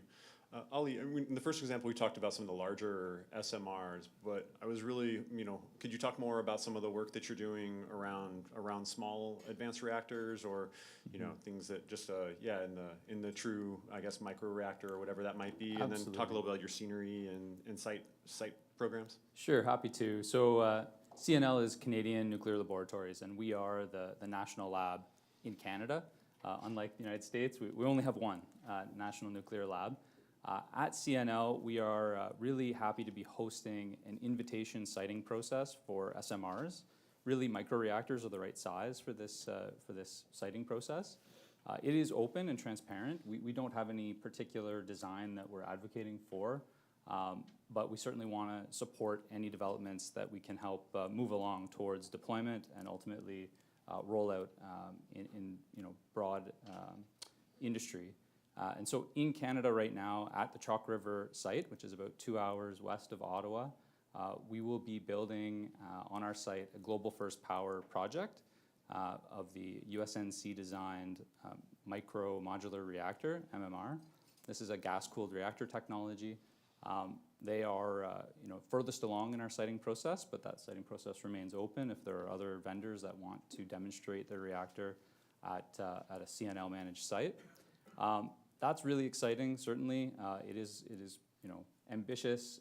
It is new technology, first of a kind in Canada, and they're looking to deploy within this decade, you know, by 2030, which is, you know, an ambitious timeline, but I think is technically all doable. There are lots of different vendors that are active in Canada, so there's a number of different advanced reactor technologies. One of the things that we're doing as the National Lab to try to speed development and deployment, and this kind of fits under the banner of our discussion here on business models, is making available the facilities and expertise that we have in the lab with a cost-shared program. We call this the Canadian Nuclear Research Initiative, or CNRI, as the acronym goes. This has been a really successful program for the last 4 years. We've run this program annually. We've just opened up applications this fall for a 5th annual call, and vendors or technology developers can propose projects. We go through a ranking process and are able to invest some of our lab-directed funds to actually match funds with those vendors to bring the cost down. We have unique facilities and expertise within the lab that can be very useful in the early stages of developing these new technologies, so we want to make that as available as possible. Awesome, thank you. Christy, as you look at nuclear opportunities in that space, I mean, what excites you most from an AES perspective?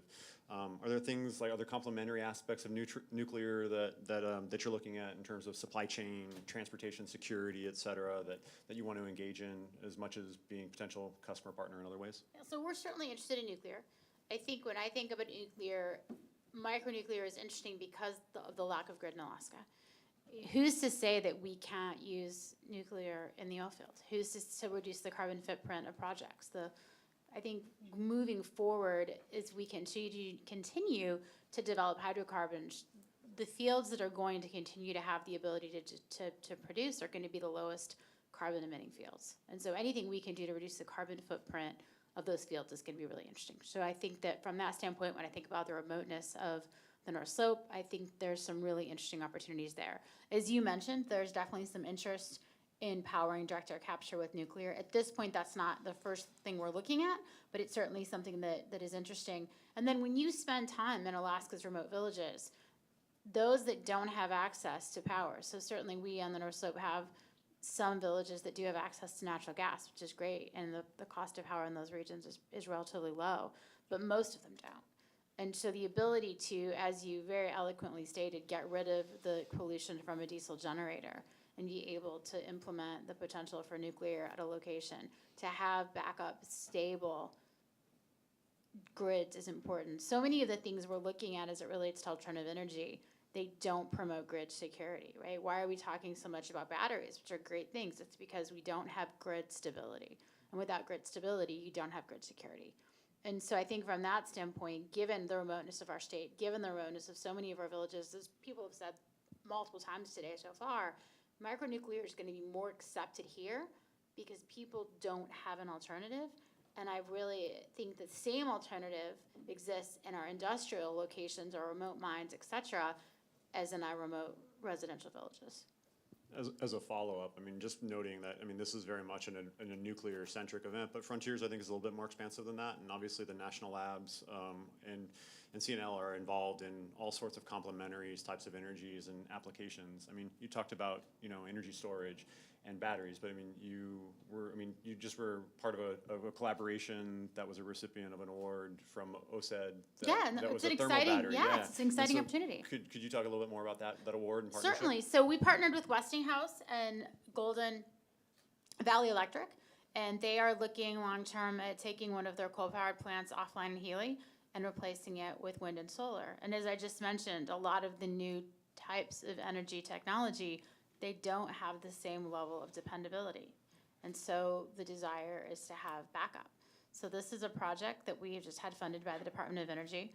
We are working on it as the construction and engineering partner. So in the paper, some of you may have seen this announcement a few weeks ago in the papers. I think it came out the 26th of September. HCC, Houston Contracting Company, is actually the largest pipeline company in Alaska, and HCC does help support the Trans-Alaska Pipeline. We've really refocused HCC to be an energy construction company and not just a pipeline company. And we've had a lot of success with that. So we've bid on a number of projects, be it tidal, geothermal, nuclear, battery. So we're definitely sticking our toe in the water as we think about the future of energy. And so HCC was awarded this grant in conjunction with Golden Valley and Westinghouse, and we're really excited to be a part of the team.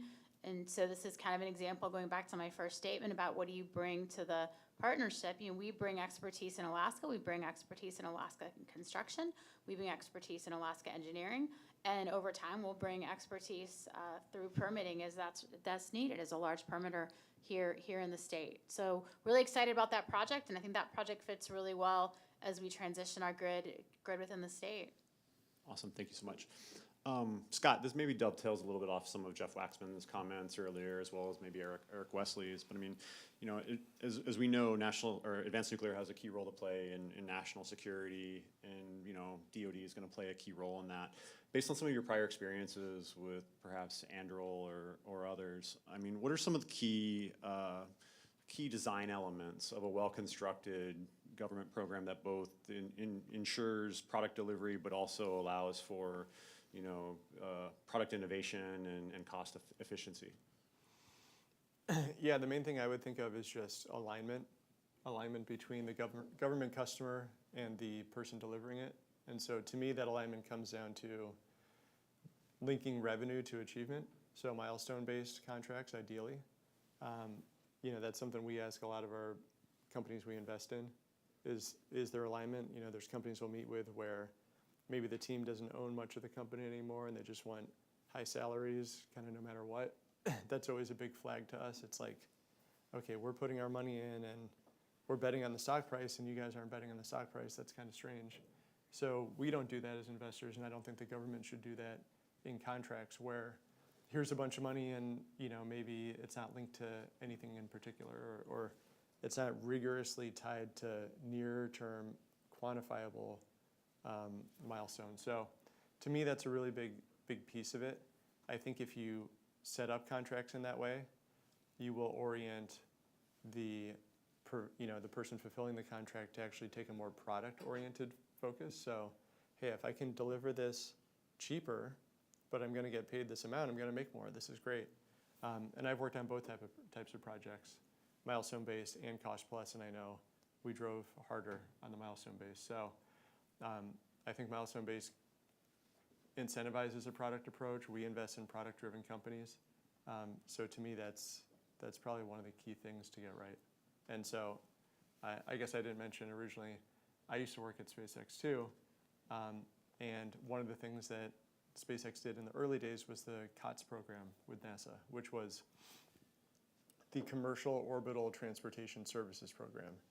And that program, SpaceX was working on a rocket that was going to take payload to orbit. But the COTS program said, hey, if you can deliver cargo to the space station, we will pay you for that. And that was very enabling for SpaceX. That was very key. But it was also a great deal for the government. So I think these things can be really win-win if you just create alignment for everybody. Here's the target. Let's go get that done with a product and something that the cost can be brought down over time. Thank you. Doug, I know that probably dovetails a lot with your personal philosophies, but there's a lot of programs out there. How do you focus, how do you balance the engineering focus, like Mike Wandler was talking about, some of the best entrepreneurs are heads down and not necessarily always actively engaging with either universities or the government because just the paces are sometimes different.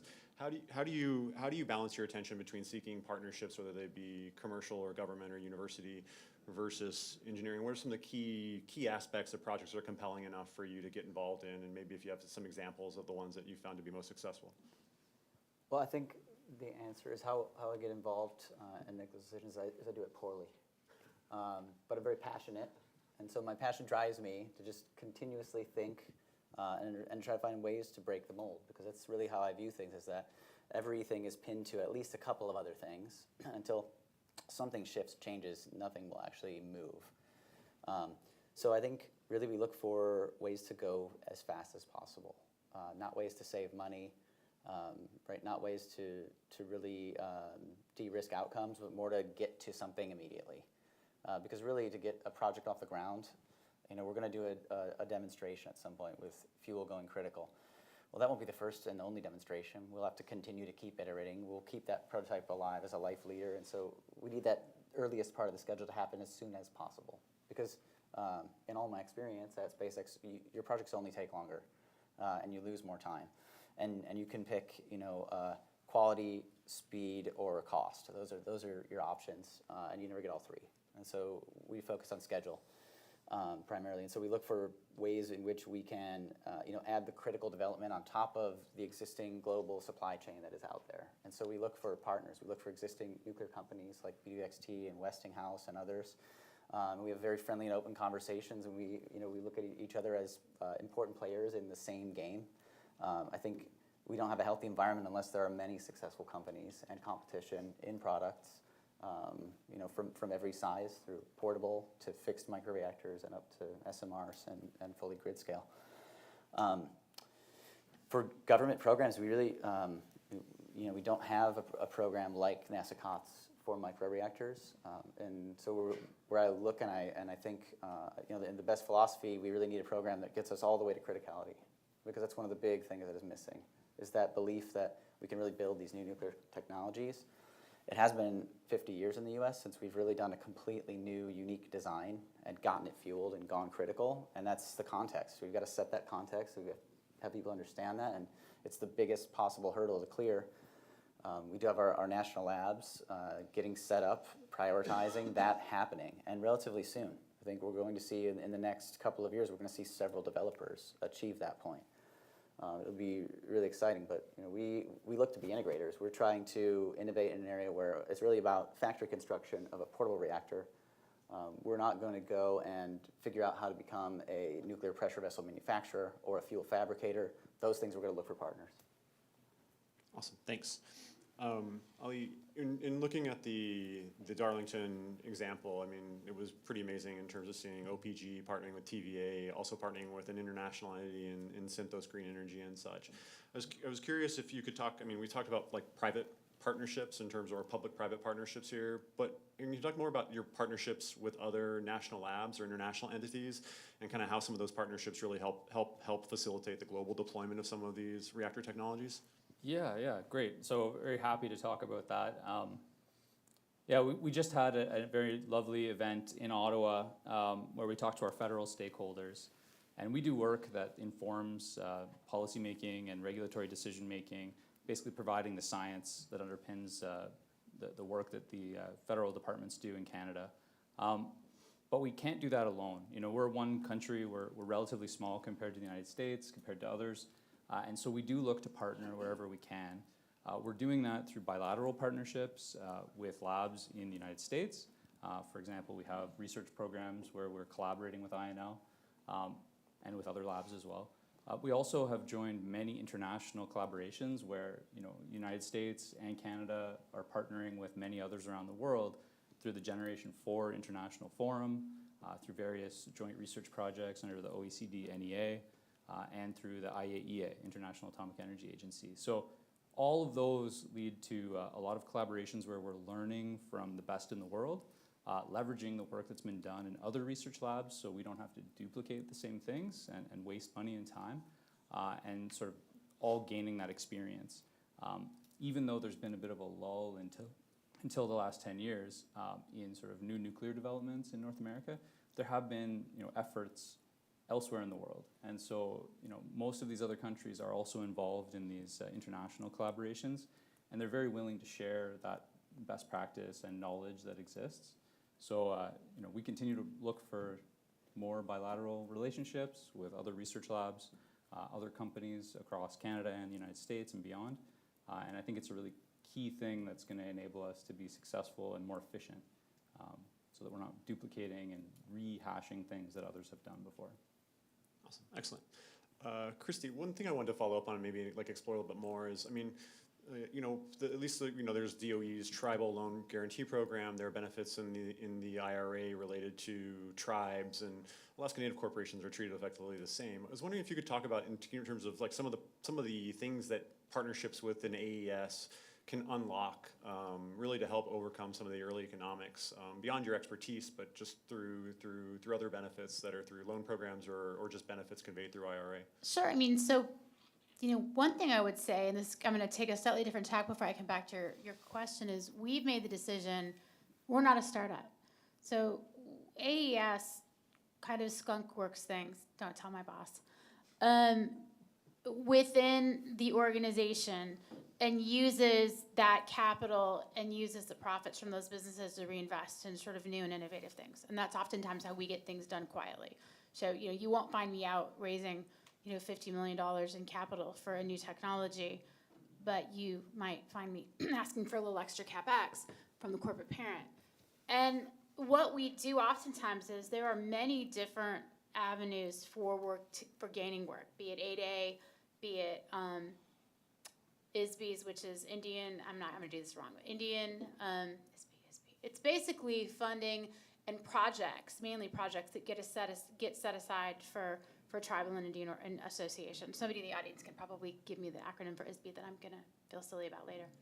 But those are things that help us in our base business to then have the capital to invest. So that's one thing that I think people don't think about, is the advantages of a native corp of having access to maybe preferential contracting that then allows us to utilize capital or that money that we've earned for innovation.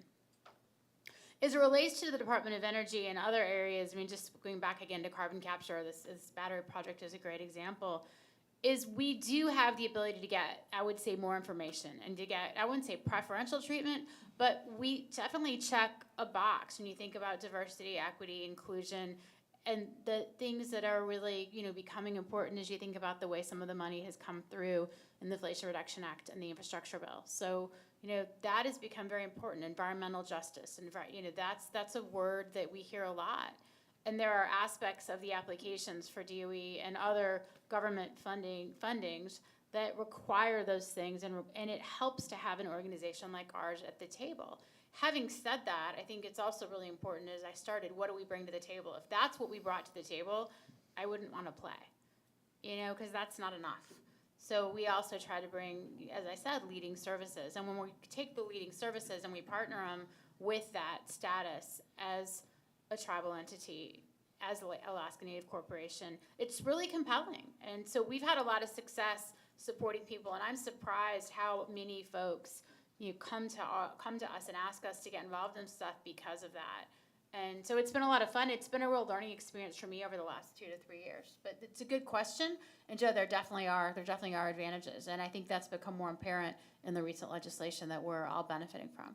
It seems to me that like just one of the takeaways from some of the earlier, some of the research and some of the earlier panels too, is that like the benefits of being an early adopter on either providing engineering services or construction related services, or being just involved in these early iterations, is just gaining that experience, even if it's maybe not the most profitable project on the early go. That it's just setting the stage for being an early adopter on being part of that broader ecosystem that can then really scale as rapidly as the rest of the industry is ready to by playing that role. Not to mention you have some other advantages to maybe help unlock some of those early contracting points. No, that's a great point. One other thing we haven't talked about that I'll just mention super briefly is there's a very large project going on the North Slope related to learning how to produce methane hydrate. And ASRC Energy has been managing that project on behalf of both NETL and JOGMEC, which is basically the Japanese oil and gas organization. It's very similar to DOE in Japan. And that's been a really interesting and unique project for us, and that's a big project. It's multiple hundreds of millions of dollars.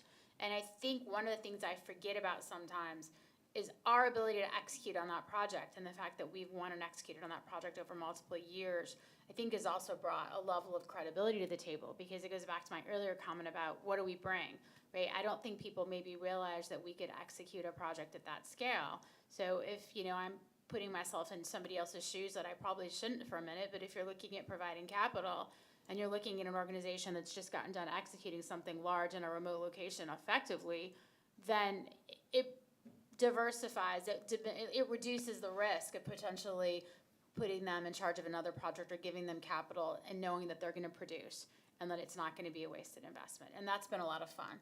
And I think the fact that we're gaining some credibility and traction has been another component in addition to the recent bills that you mentioned, Joe. Awesome, thank you. Scott, so, there was some mention of valleys of death earlier, and, the broader investment world has talked about some very dry valleys of death for hard tech startups and things. And I think in some of the prior panels, so again, kind of looking at some of the stuff that's been talked about recently, there's been, talks about exits and the need to access SPACs or something to have a public market exit for fundraising at a certain point, or venture capital runs dry, and then there's this gap in funding. Examples like SpaceX, which is still private, have shown maybe alternate models. And I'm curious from your perspective as a partner of Founders Fund, how you view, really the relationship. When we're talking about partnerships, we haven't really talked about the partnerships with investors and how some of those partnerships can really facilitate the ability to execute over the long term and what that actually looks like in practice. Yep, I was looking this up last night, just on the is there enough capital out there question. And earlier this year, the latest stat was that there was $290 billion of venture capital dollars, just dry powder sitting there, waiting to be invested in good things. And then almost 10 times that, $2.5 trillion of private equity. So this money is looking for opportunities to generate a return. I think there were a lot of projects in, the bull market of late 2010s. People were very excited about a lot of things. You had a lot of very eager investors out there who I think, and we saw a lot of these projects. We did not invest in a lot of these projects, and I think there were a lot of investments at very high valuations in companies whose long-term business model was unclear. And I think those are the companies that are probably going to have more trouble accessing capital. For companies that have, like I said earlier, an initial market that makes sense and you can win customers and deliver on that product or service profitably, and then move on to larger markets that you can then dominate as your costs might come down or you might come out with another product. I think that formula is going to continue to work. I think there's plenty of capital out there for it. As VCs, we do know a lot of other investors, and so we can help bring those people into the right investment opportunities. But for the most part, founders are so good at this point at getting in touch with investors, and it's a pretty connected ecosystem that kind of the free market takes care of itself from what we've seen. Awesome, thanks. And Doug, I'll wind up my last question to you, maybe we'll have time for questions. But I mean, you've spent a significant amount of time now in Alaska, and engaging with the Alaska Nuclear Working Group, and engaging with investors, kind of putting them on FaceTime. I mean, what are you most excited about in terms of opportunities, based on your experience to date? And then maybe as a follow-up, like how are you prioritizing maybe the opportunities between defense, between industrial, and actual like civilian type applications that that are out there for you in terms of your go-to-market strategy? Yeah, so I'm really excited about Alaska Native corporations, so the role that they will play in successful projects and deployments. I'm really excited to travel around and see some of the more remote regions of Alaska. We tried to get up to Barrow, but we got fog at the airport, so it didn't make it up earlier this year. Just to really learn about and be in touch with customers, because when I try to create a supply chain to build a product, and I've got to fight for low cost. We're fighting for low cost for customers, for those people in those communities in Alaska, and I'm really excited to get that tighter, to pull that connection together, so we can draw that line and really have people understand, because we're an integrator on top of what is the cost of stainless steel, the cost of triso fuel, and the cost of all the other parts and key components of the system. But I think that's a really great story. Energy is a commodity, and it's an enabling commodity, especially when it's in these areas where there's not enough of it, right? And if you make your energy low enough costs, suddenly a business model can close. If energy is a significant portion of that business model, like an access to a natural resource somewhere, suddenly it can all work, and then you can create economic viability and growth, and not just be sustaining a community, but transforming it in a beneficial and positive way. I think that's the most exciting, and we're trying to develop a dual-use microreactor, and so I'm only interested in really finding a couple of customers. We don't want an infinitely deep order book. I don't think that there will be guarantees. I think if we're looking for guarantees to create innovation, it'll never come. We have to take risks instead, right? It's the opposite of looking for a guarantee. But we want within these 5 to 10 customers that we want to sign up. We want some of those to be defense projects and some to not be defense projects. Awesome. Thank you. I just want to thank everyone on the panel. And maybe it's just a follow-up on Native corporation things. The Minneapolis Fed has produced a lot of really good research in the past year or so, if people want to explore that on their own. I'll open it up to questions when there's time.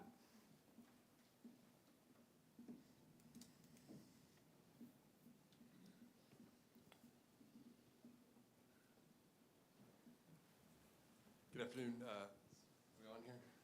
Is it working? Yeah.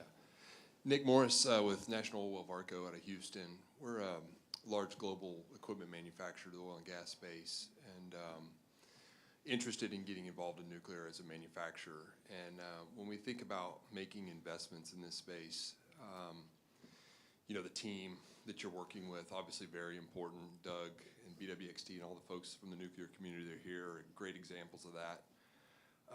The capital intensity of it is another big piece, and Scott, you mentioned that. And in oil and gas, we joke that a roll of toilet paper on a drilling rig is $1 million once it's landed. So we get the capital intensity piece. The one that's the scariest, though, is the regulatory one. And I think about, Scott, you'd mentioned that y'all were okay with that, the regulatory picture. How did you think through that? Like, it seems like a nightmare to us in some ways.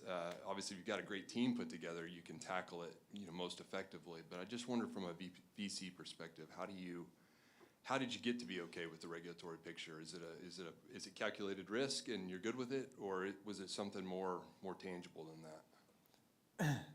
Yeah, I think you could describe it as calculated risk. I mean, at the end of the day, venture capital is somewhat risky, but we try to not ever have it feel like it's rolling the dice. So, I think one thing you just mentioned was the team. That's the primary thing that we bet on as, founders fund. It's all about the founders of the company, and we let them run their companies. We don't view it as us really owning it. Once we invest, we're just betting on them being able to pull this off. And so we will go very deep on talking through all the regulatory risks. How are you going to attack this? How are you going to deal with this risk? And all the companies that we've invested in always had great answers to that. We know that there's going to be things that come up that you just can't anticipate, but we believe in the people running the companies as able to navigate it. Now, the other side of it is if we believe that they're building a really great product that the world needs and wants, ideally regulation responds to what the country needs. And so we think over a long enough time period, that's what happens. There's things you can do to accelerate it, but at the end of the day, we want to be kind of on the right side of that where, hey, this product is badly needed. Sure, it might take some work to get it through to prove that it's safe, to prove that this should be allowed to be sold. This applies to rocket launch, nuclear energy, biotech, medical devices, everything. So that's generally how we approach it. And it's just going to be, we try and think in terms of first principles. Do we see a path forward? Is there a defined path? Can you define a path if there's not? So yeah, that's the general approach.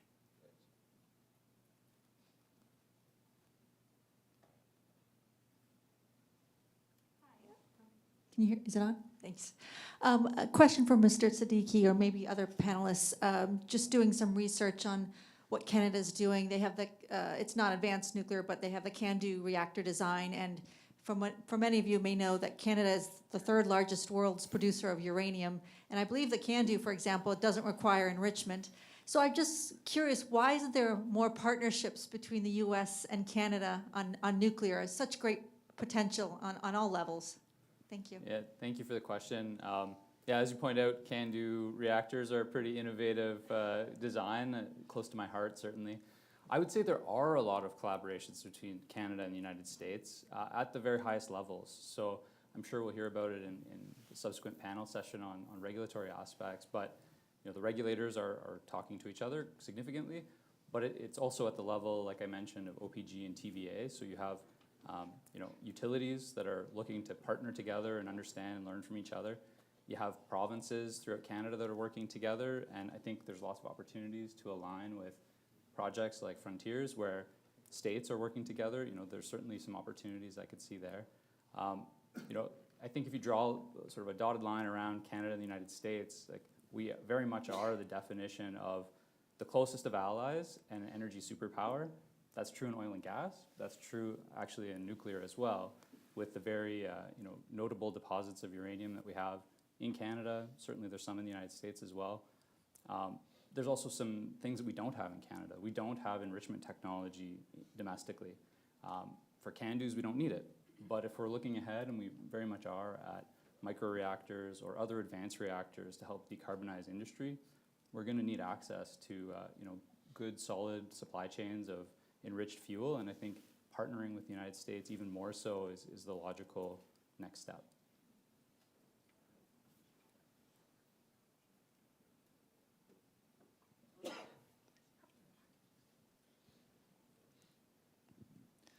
Hi, Todd Allen, University of Michigan. Question primarily for Doug, I think, but anyone can answer it. So previous panels, people talked about, well, the general public has this reticence towards nuclear. They get a little nervous. It seems like you're in this amazing position, right? It's a different technology being deployed in places where it's never been before, right? So it's either a huge advantage or a huge disadvantage, probably depending on your worldview. And I just wonder how you look at that. Like, how do you take advantage of the fact that you're new? It's a different story for nuclear than we've ever seen before, commercially. Yeah, great question, Tom. So I think there's a challenge, right, for any developer of a new product, be that a startup or an established company. Being new, there's a certain risk to it, right? We don't have a history that we can draw upon, so there's a disadvantage there, but there's an advantage in bringing a new story and a new way of thinking that can drive innovation. But I think that the challenge and the balance that has to be struck is that, if we go and build up a whole bunch of public support and then we fail to deliver, well, then we've sort of ruined it for everyone, right? And so we've got to be responsible about the level to which we are going to hype up our efforts. And so we're really excited to talk about it, right? And to take, a local stage and talk to local communities and travel to them, or to take even a public national stage and talk about nuclear and what we'd like to achieve. But it has to be done commensurate with our achievements, right? And in a responsible manner so that we are building off of our successes and not stringing the public out.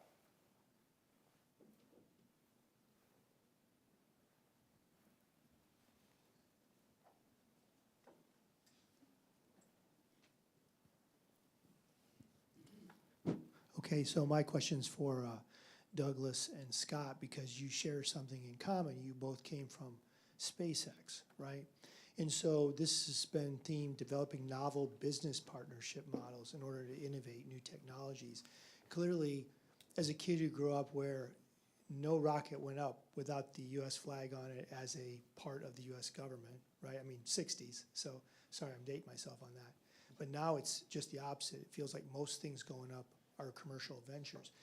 Was there one or two unique sort of partnerships that you saw while you were at SpaceX that could inform what all stakeholders might participate in the nuclear space, or that you think might have benefit for the conversation today, given your joint experience in that space?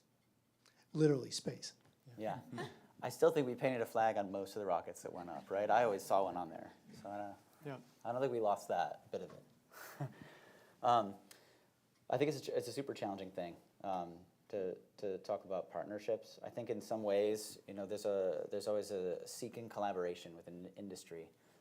But I think one of the best ways to collaborate is to compete with one another, actually.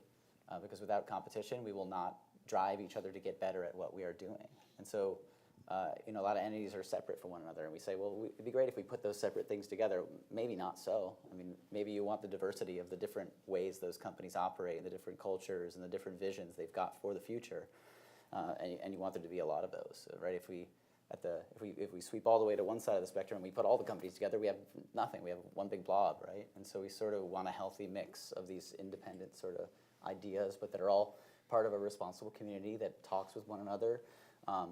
But what we don't want to do is avoid all partnerships, because then we'll go too slowly, right? We need to make use of the existing capabilities that we have, right? Our forges, our fuel fabricators, right? Locations and companies that have key critical elements like nuclear grade graphite. Yeah, I think the example I gave before, the SpaceX COTS program, that wasn't just a SpaceX contract. There were a couple of people competing for that, and they ultimately awarded it to SpaceX and one other firm. And so the idea was, hey, we need to buy capacity up to the space station. Russia's not reliable. We're not going to keep doing that anymore. We need an American capability after the space shuttle was ended. And so they did want at least two different people competing for that. And so I think that was a key thing. SpaceX ultimately delivered better and continued that. The other company wasn't delivering and didn't stick around. So I think having competition was huge. Having it be, you get paid for a service you're delivering, you get paid for the product delivery. That was something that was on SpaceX's roadmap anyway. They were already building space launch vehicles that could take up that cargo. And so they said, this is great, we can help the government, and it helps generate revenue for what we're trying to do anyway and brings us down that cost curve more quickly. So if I just think of those principles, I guess what I would say for nuclear and microreactors is that whatever customer it is in the government, whether that's, whichever branch it would be, hey, we need remote power, let's buy some microreactors. We will pay for the microreactors being delivered to us and coming online. That's something that we will pay for, and we will help that happen. that would be the sort of program that I would set up, and I would make sure there's like 3 or more different companies competing for that. And I would set the prices pretty aggressive to really push them. And whoever can make it, even if it's all 3 of them, great. Now we've got 3 companies that can deliver us remote power cheaper than we thought possible, and everybody wins. So I think those are the principles I saw work really well. And those, that's generally what I would encourage. I'd love to add a little bit on top of that. So even if you've got 3 companies, not all of them it's not necessary that they all succeed. And what you're doing is really making it possible for more options, right? De-risking of the overall challenge of getting that new technology. But an individual company's contract can be competitive with itself. If there's a schedule, things that need to be delivered on time, you've built in oversight and competition, and that makes that a healthy program. And you can even, which they did in the NASA COTS program, they created a phase 2 of that program and added even more companies in. And from that second fold, we got Orbital Sciences Corporation, which is a healthy, successful launch company today. Yep. So it's interesting because competition doesn't necessarily mean there need to be 2 entities, right? If you're getting something for the best possible price, you need to have multiple companies to understand what that best possible price is. And if it's fixed price, then there is more incentive for that company to bring down their cost structure and do it more efficiently, more profit in it for them. And then beyond that, they know that at some point there's going to be some commercial market for this. So let's just start bringing it down even faster. And once they're out in the commercial market, they're going to bring down the cost of the government. So it's the type of thing where I think structured properly like that, you can really encourage accelerated development and accelerated cost reductions, and literally everybody can win. So that's the idea. I think we're at time. So I just want to thank all my panelists. Regarding the regulatory question, I think there are some regulators or former regulators in the audience, so maybe seek them out. You could probably get some better answers. I'd also maybe track down Ali as well, because you could maybe get a different perspective from the Canadian side, even working across multiple companies. And with that, I'll turn it over to Jennifer, and thank you again for everything.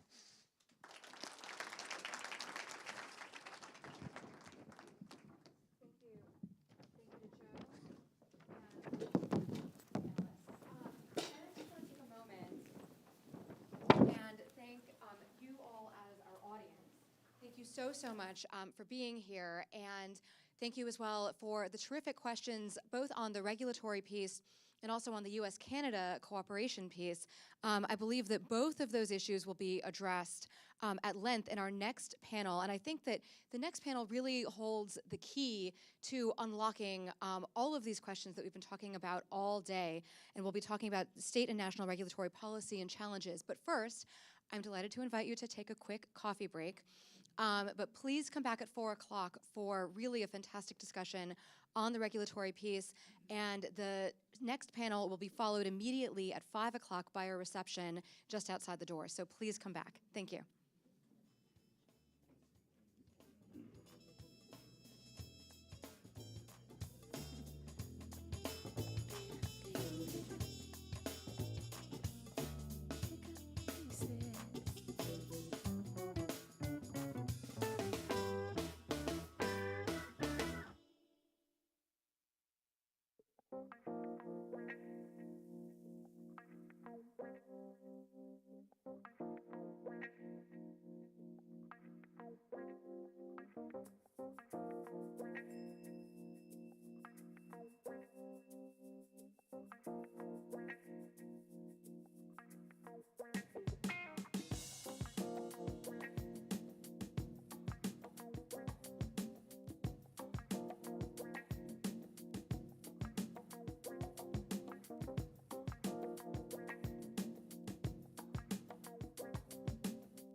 The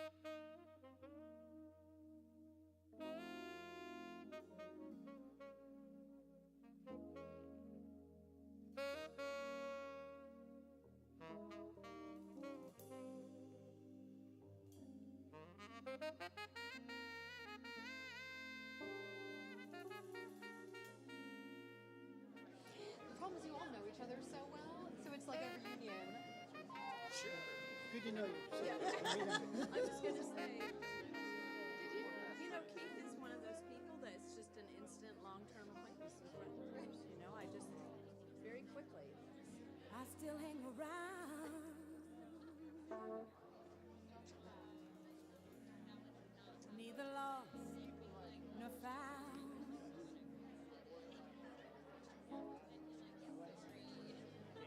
Neither alone.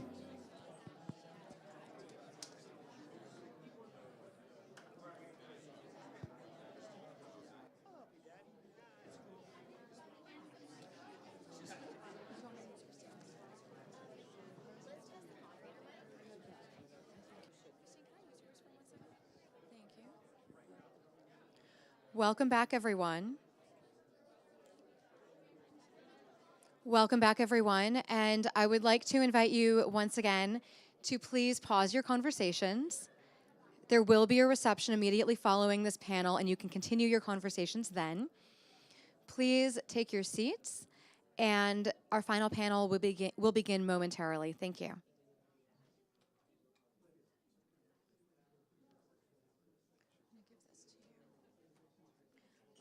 Do you want to just cue me from the back?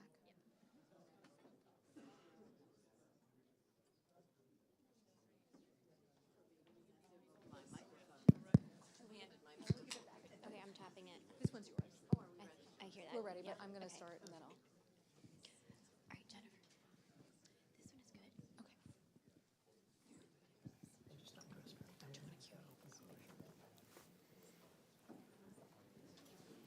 Okay.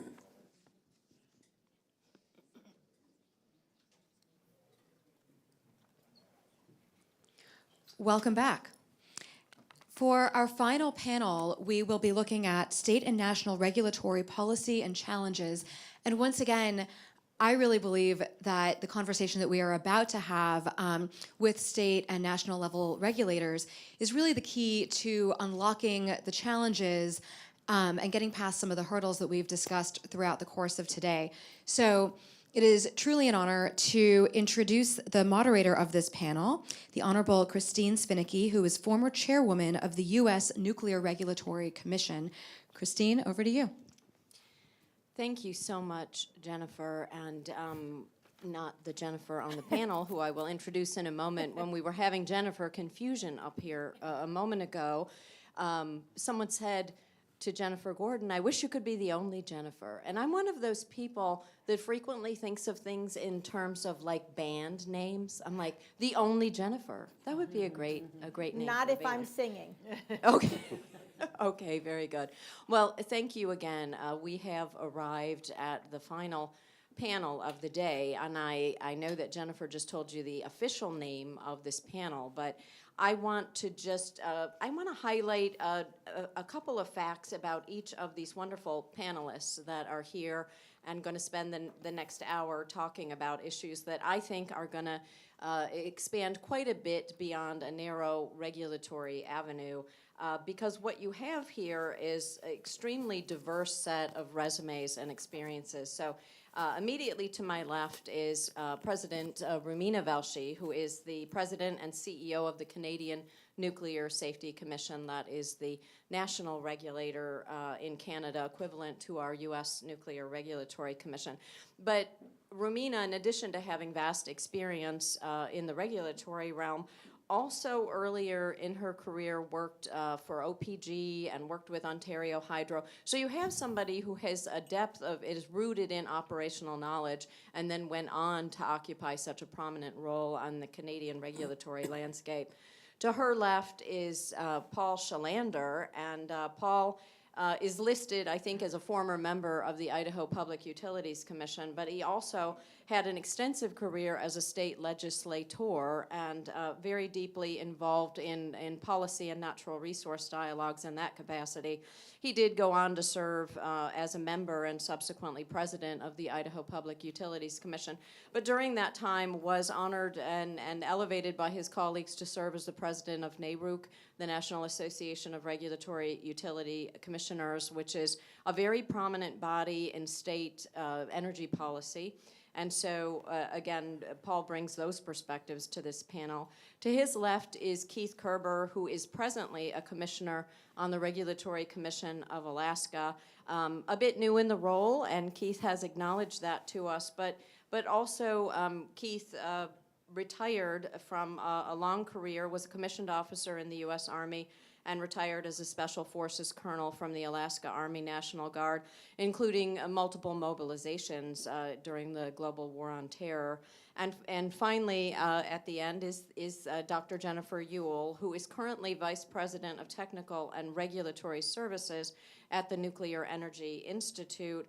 But Dr. Ewell has an extensive background in nuclear regulation. She spent over 20 years at the U.S. Nuclear Regulatory Commission, occupying pivotal leadership roles both in nuclear safety research for the regulator and subsequently also nuclear reactor regulation, both the existing fleet, and was director of the Office of New Reactors. So I think what we have here is people with a long view and extensive reflection on energy policy, on nuclear policy, on the role that nuclear has occupied for humanity, to the benefit of humanity, the essential role that nuclear needs to play in clean energy transitions, and also the national security dimensions of those questions. So this panel, I think, is well positioned to share some reflections on what they've heard today, how they process that information in terms of this vast experience they have. So I'm going to start out maybe speaking to each of them and asking them to begin with kind of a broader reflection on the various topics we've heard today, but rooted in their experience over the course of their careers. So Romina, you're seated to my left. I will start with you. Perhaps you could start by providing us with this perspective of the Canadian landscape, because again, you are working at the national level. So at a macro level, you have a national perspective, but you have extensive experience working with your peers around the world. So I might ask you also to kind of extend that out to a North American perspective and to a global perspective.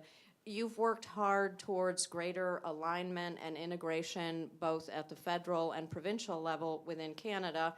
And that's hard work, but you also have challenged your peers globally to think more about harmonization. You have worked with the International Atomic Energy Agency and been a leader on initiatives there.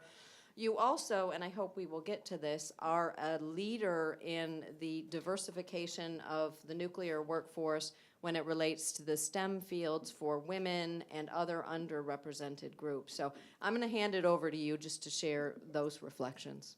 Okay, thanks very much, Christine, and truly an honor to be here at this Frontiers event. It's my third one, so Jennifer, who's not in the room, but I do want to thank her for making me a kind of a standard guest at these sessions. And so I'm going to touch on some of the things that have already been discussed on what's happening in the Canadian landscape, maybe complement what Ali said earlier on, and then pull some of the threads that have been discussed earlier today around alignment and collaboration. So as you heard earlier, in Canada there is growing momentum when it comes to new nuclear. Currently, we have 19 nuclear reactors, all a domestic design, a can-do design, and it provides about 15% of the electricity in Canada.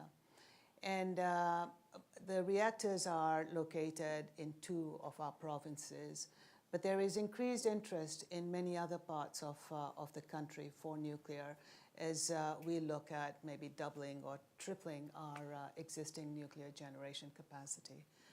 But some of the things that are unique about Canada, besides our technology, is that our existing fleet have, over the last few years, been going through a life extension program to extend their operating lives by about 30 years. And those projects, which are multi-billion, the one at the Bruce site, for instance, is $15 billion project. What's unique about these projects is, one, that those units, and the 3 that have come back online, have been on schedule, on budget, with impeccable safety performance. So highly successful. They have kept our supply chain active and robust, and they have really built the workforce, the project management skills, and the integration, the alignment, and collaboration within the nuclear sector for delivering on this project. So it has set the country up very well, both as far as delivering on the new nuclear, but also in building public confidence and trust in the ability to do so, and also have worked very closely with the regulator, and especially during the pandemic. And when it comes to advanced nuclear, until 6 months ago, all we talked about was SMRs. And in the last 6 months, as detailed work plans were being developed on how do we meet our 2050 targets or 2035 targets, became very evident that SMRs on their own would not be able to meet what's needed. And so large nuclear has got on the scene as well. So with SMRs, we have real projects happening. You heard about the Darlington 4 BWRX 300 units happening there.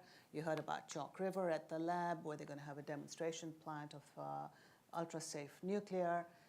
At our Point Lepreau site, ARC, which is a molten salt reactor, there's an environmental assessment that has started for that. And for Westinghouse's eVinci microreactor, we're expecting an application for an environmental assessment to start for that in Saskatchewan fairly soon. Earlier today, all of you talked about the need for the policymakers, the regulators, the utilities, the indigenous groups, et cetera, all coming together. Well, that's exactly how our SMR development is happening in Canada. We got all the different players together at the table. There was a roadmap developed. The 3 kind of streams for SMRs, exactly as we talked about earlier today. For the grid, so these are the large, like 300 megawatts, 100 plus megawatt reactors. Off-grid for industrial applications, mining, for instance, or resource development of other kind. And then for our remote communities to help them get off diesel, very similar to what's been talked about in Alaska. So we have this roadmap that then got translated into an action plan, and now there's a leadership table with all these players that come together to make sure that we're working in a coordinated, integrated way to deliver on this. Because these need to be handled well, orchestrated well, making sure our resources are being well balanced and that we can actually deliver on these very successfully. And having that Indigenous voice at the table is critical. Canada is a signatory to the United Nations Declaration of Indigenous Peoples, the rights of Indigenous people, and that means we need to seek a free and prior informed consent before any of these projects can develop. So social license is very, very critical. And so what we're seeing with these new projects are partnerships, equity partnerships being developed with Indigenous communities. So that's what's happening at the national level. On the regulatory side, when Christine was the chairman of the USNRC in 2019, Christine and I signed a memorandum of cooperation, August 2019. And this was a fundamental shift in how regulators work. We signed to collaborate, to share each other's reviews, to do joint reviews of designs. As I said, we were only familiar with the CANDO design. The USNRC had a lot more experience with the heavy water designs, with enriched fuel. We have a very performance-based regulatory framework that the USNRC was moving towards. So it's kind of a win-win approach. And so it was the regulators that started that collaboration, followed by the labs, followed by the utilities, et cetera. But the leadership really came from here. And so I want to commend you for that, because I know that was an extremely courageous thing for you to do. But that has set the tone in how we have gone forward with our deployment of, or planning for deployment of SMRs. You heard about OPG and TVA collaborating, but what's the fundamental principle behind that is the recognition that SMRs will be successful only if they are deployed as a standard global fleet. That means the design has to be standard. We need that cookie cutter approach, none of those bespoke reactors where each one is a first of a kind. And in order to have that standard design, we need to have the regulators work together, we need to have the owners work together, we need the technology developer to make sure that the technology that they're developing is broad enough to meet the requirements of different countries. And so with the BWRX 300, that is what we're striving for, is a standard design to be deployed globally. So OPG and TVA have agreed to do so. We have now embraced Poland into that family because OSGE and the Polish regulator have agreed to work with us, and there are other countries wanting to do so. And so I've told you what's happening in Canada, what we're doing at the global level. I also happen to chair the Commission of Safety Standards of the International Atomic Energy Agency. So we're looking to make sure that the international standards are appropriate for SMR technology. And so with all this work happening, it's a pretty exciting time in a number of areas. One is the collaboration. One is the alignment. So we too have the province, your state level, and the federal folks to make sure that we're not duplicating efforts, that it's one project, one review kind of thing, and not each one going off on their own. We've got new provinces, new to nuclear, coming on board. So how do we make sure they build the appropriate infrastructure, that we reach out to the communities and let them know who the regulator is and how we manage things. So the OPG 4 units, the first unit is expected to go online in 2028, 2029, kind of the first grid scale SMR expected in the Western world. And things are coming along really well so far. I'll get to the other parts of your questions later on, but hopefully that's given you a sense of what's happening in Canada.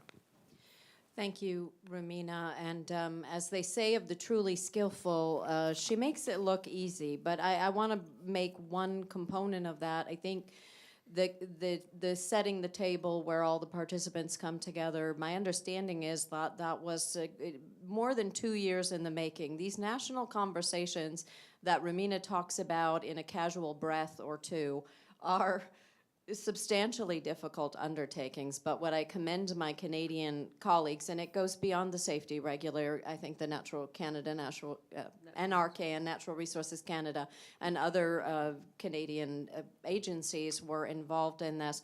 And it's difficult to begin it, it's difficult to sustain it, and it's especially difficult to complete it successfully, all of which you discussed here today. So thank you for that. You've given us a lot to build upon. So Paul, let me turn to you.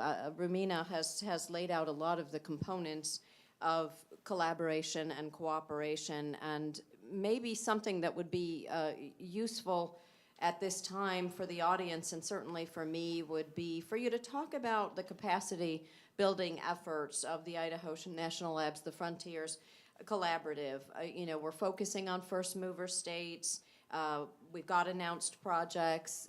How would you give us kind of a report of what it looks like from where you sit, and is it bearing fruit? And, the efforts are about capacity building, but also sharing best practices, lessons learned. Are we building in the mechanisms to do that? Sure. And before I jump into that, one thing I just wanted to share is one of the threads and takeaways that I'm going to have from this is what you just mentioned, and that is the relationship between Canada and the U.S. And I look at that, too, as something that we don't do enough of, especially when we have these shared transmission grids and between Canada and the U.S. We do a lot of talk about resilience, reliability, and resource adequacy, but we don't have enough conversation about what those baseload dispatchable resources will look like in order to maintain reliability and resource adequacy. So as we look at some of these broader capacity building questions, I think that's another piece of the puzzle we need to look at. And you know, it's a key piece, and I really applaud those efforts. We need to build on those and take that across other pieces of the puzzle. As I look at the capacity building now that I'm very fortunate to be able to do with the Idaho National Lab, and again, a lot of people have mentioned Steve Allmeyer, and I'll throw Steve under the bus again. It's his fault that I'm here. So anything that I say that makes any sense, it's because I've listened to Steve. For everything that I failed to say correctly, well, let's blame Steve anyway, because that's what we do. But as I look at that capacity building and where we're moving with state regulators, I really have to sit back and look at my own experience. As a utility regulator and the director of a state energy office for 20 plus years, in my backyard was the Idaho National Lab, the nation's premier nuclear lab. And as a utility regulator, none of the electric utilities that I regulated had nuclear in their portfolios, not one. And I sit back and thought, well, that's very ironic, you know? But when I look nationally, and you do a little bit of level setting with that, only 28 states have electric nuclear reactors that provide electricity into the system. So it's a very limited number of state commissioners that have utilities they regulate that have nuclear in those fleets. And when you really look at that and take that the next step, until Vogel and the Georgia Commission, there has been no commission that has successfully in the US deployed a new reactor. So when you really look at the need for capacity building, which was one of the other big takeaways from today, is that capacity building needs to happen now, not when the technology is ready for prime time. We've waited too long if we're not doing that capacity building now. So what we're seeing then is that with states, for the last 3 decades, everything that we focused on at the National Association of Regulatory Utility Commissioners, NARUC, we lovingly refer to it that way, because it certainly is a lot to spell out when you get there. It has all focused on nuclear waste. And only recently, DOE and Cheryl Moss Herman is here from DOE.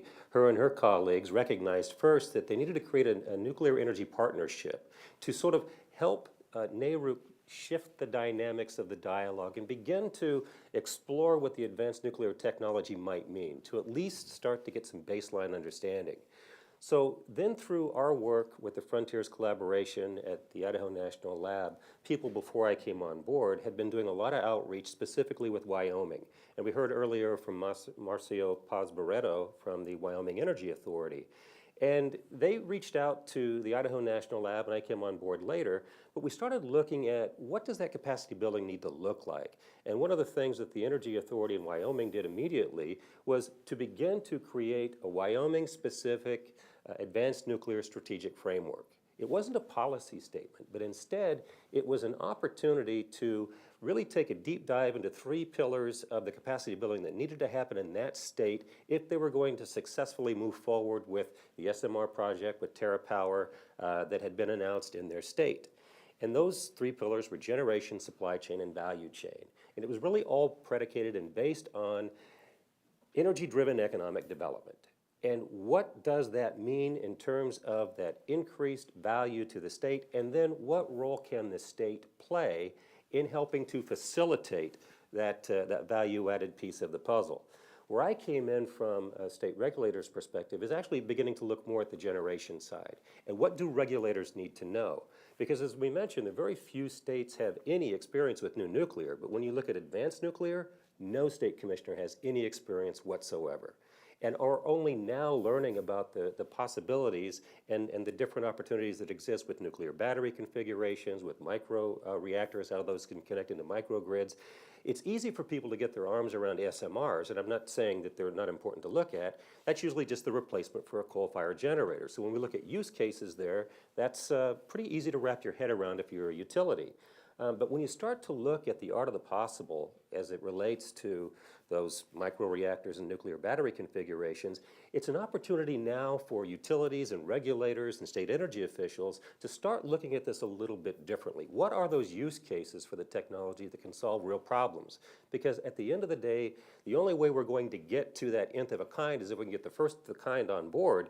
And so we need to start moving away from the concept of unit cost per kilowatt hour as we assess this as regulators, and maybe try to move away too from some of our traditional rate recovery methodologies and figure out a way to get to a whole system benefit approach so that we can start to see what the real value of this technology is as we look to solve real problems within the space that utility regulators face.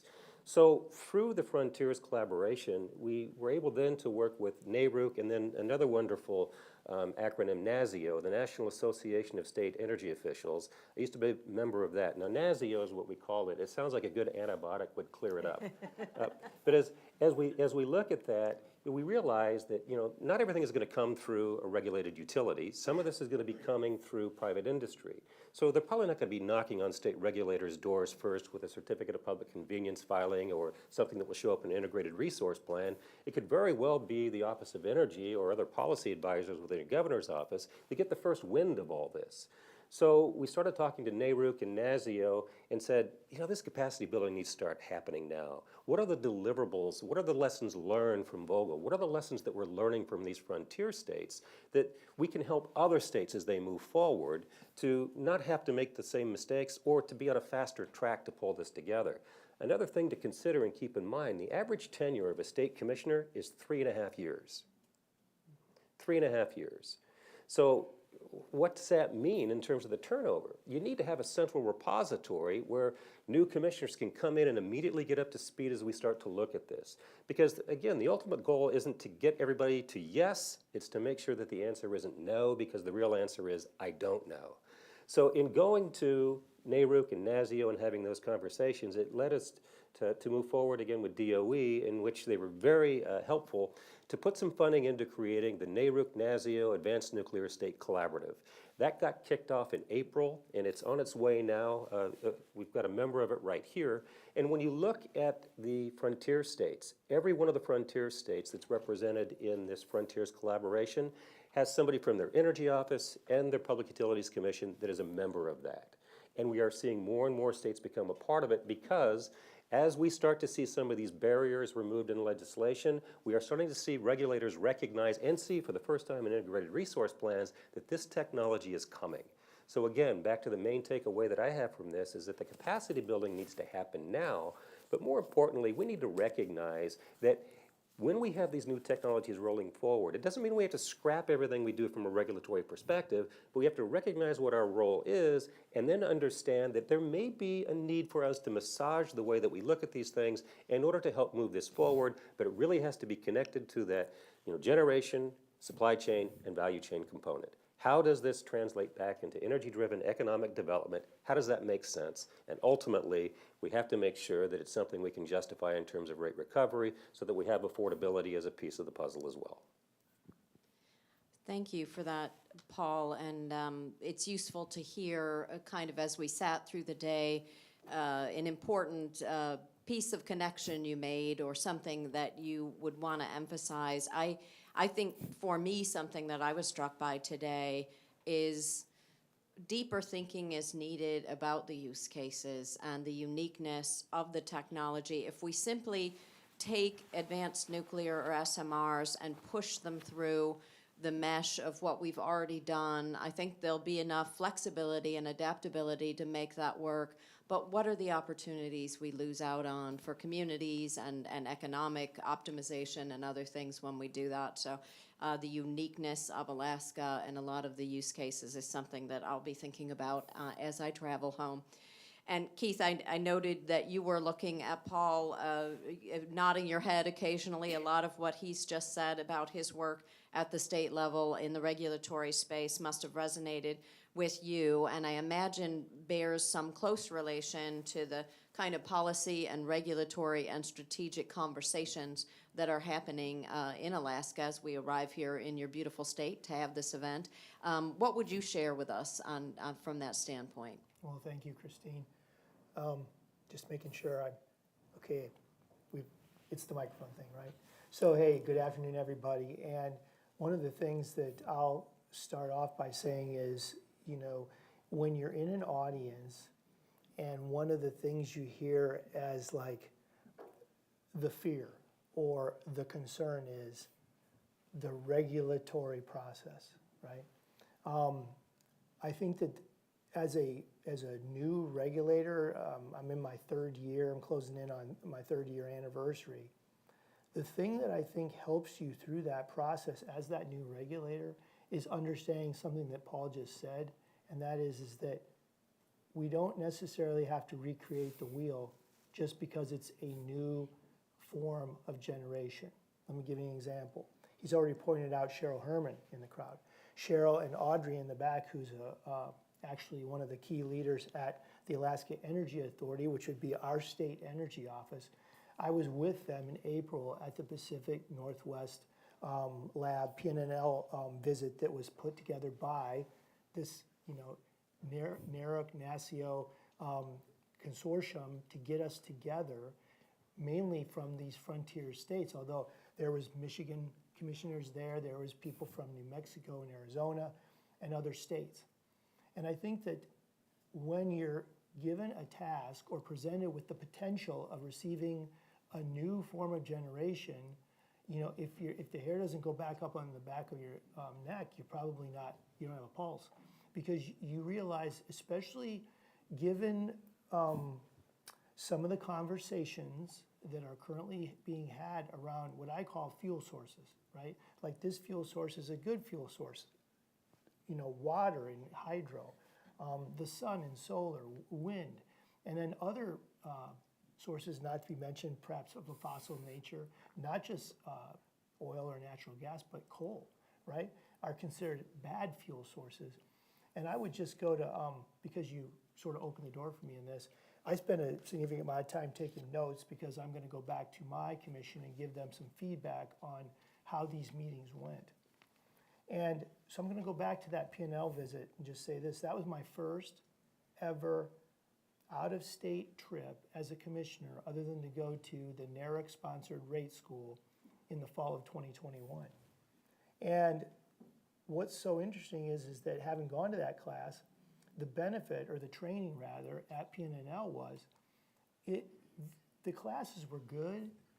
The round robins to the various stations were really good. But where the money was made was, I can remember one night we got back from a trip, and I'm just sort of trundling across the particular hotel we had like, you'd go through the entryway, and then you'd come into a big open area, and you'd go to the building that was yours. And Cheryl and I were kind of put in the same building, and we got to chatting about a particular issue. And once you know, one of the first people I see come up to me was Cheryl, and I got to get up off my chair and say hi and all that. But then looking back just a moment ago and seeing Audrey in the back, it makes you know that you have friends in the regulatory space that you can rely on, that you can go to, that you can ask questions of, so that you can get the information you need to potentially, essentially black start a nuclear-capable staff section at your agency. The first thing that I thought of when I realized, oh my gosh, we potentially are going to be regulating advanced nuclear, which my colleague Paul took some of the pressure off saying, hey Keith, most of the states nobody's done advanced nuclear yet. But here's an example that happened right at that visit that I think highlights, for Paul, I hope, the success of what he's doing right now or is attempting to do through his INL connections to get us connected to the people who have knowledge. So surprisingly, the group was, I think there might have been 100 people at this thing. So you can read the names on the list of who's there, but the chances of you sitting next to somebody that you might really have some value from isn't necessarily high. So we got to this one facility, which was actually one of the key manufacturing facilities for nuclear fuel, which is kind of PNNL's remit, the whole supply chain for the nuclear space, as well as we heard from INL people today, and their mission is to provide nuclear reactor expertise, right? So I'd been to INL. Paul set up a visit outside of the normal visits because I told him, hey, we got a family reunion in Idaho. We could fly into Idaho Falls any chance. He goes, give me a couple days. And sure as shoot, he came up with a trip.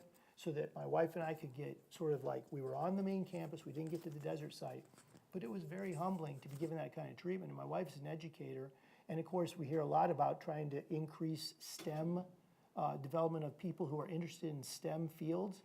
And boy, she left there bubbling with ideas of how they can get that going at where she's a contact teacher at.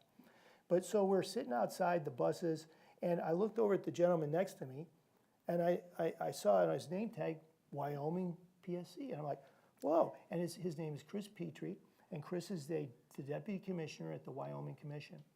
And I said to him, I said, man, I am so glad to meet you, because there's so much in common, I think, from a cultural perspective between the frontier states. You know, we may be geographically separated, Christine, and we may be more into the dog mushing than in the horseback riding, although there's a significant, for everybody's knowledge, there's a significant equestrian groups in Alaska, right? There are hunting guides that take people back on horses. So that's, we may be in the far north, but we still understand our four-legged friends.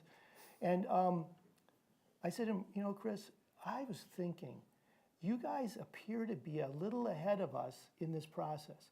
That was only amplified by this Frontiers Charter meeting when we heard from Marcio from Wyoming, and also from Mr. Wandler and Joe Miller, who are basically working in that particular state's nuclear ecosphere.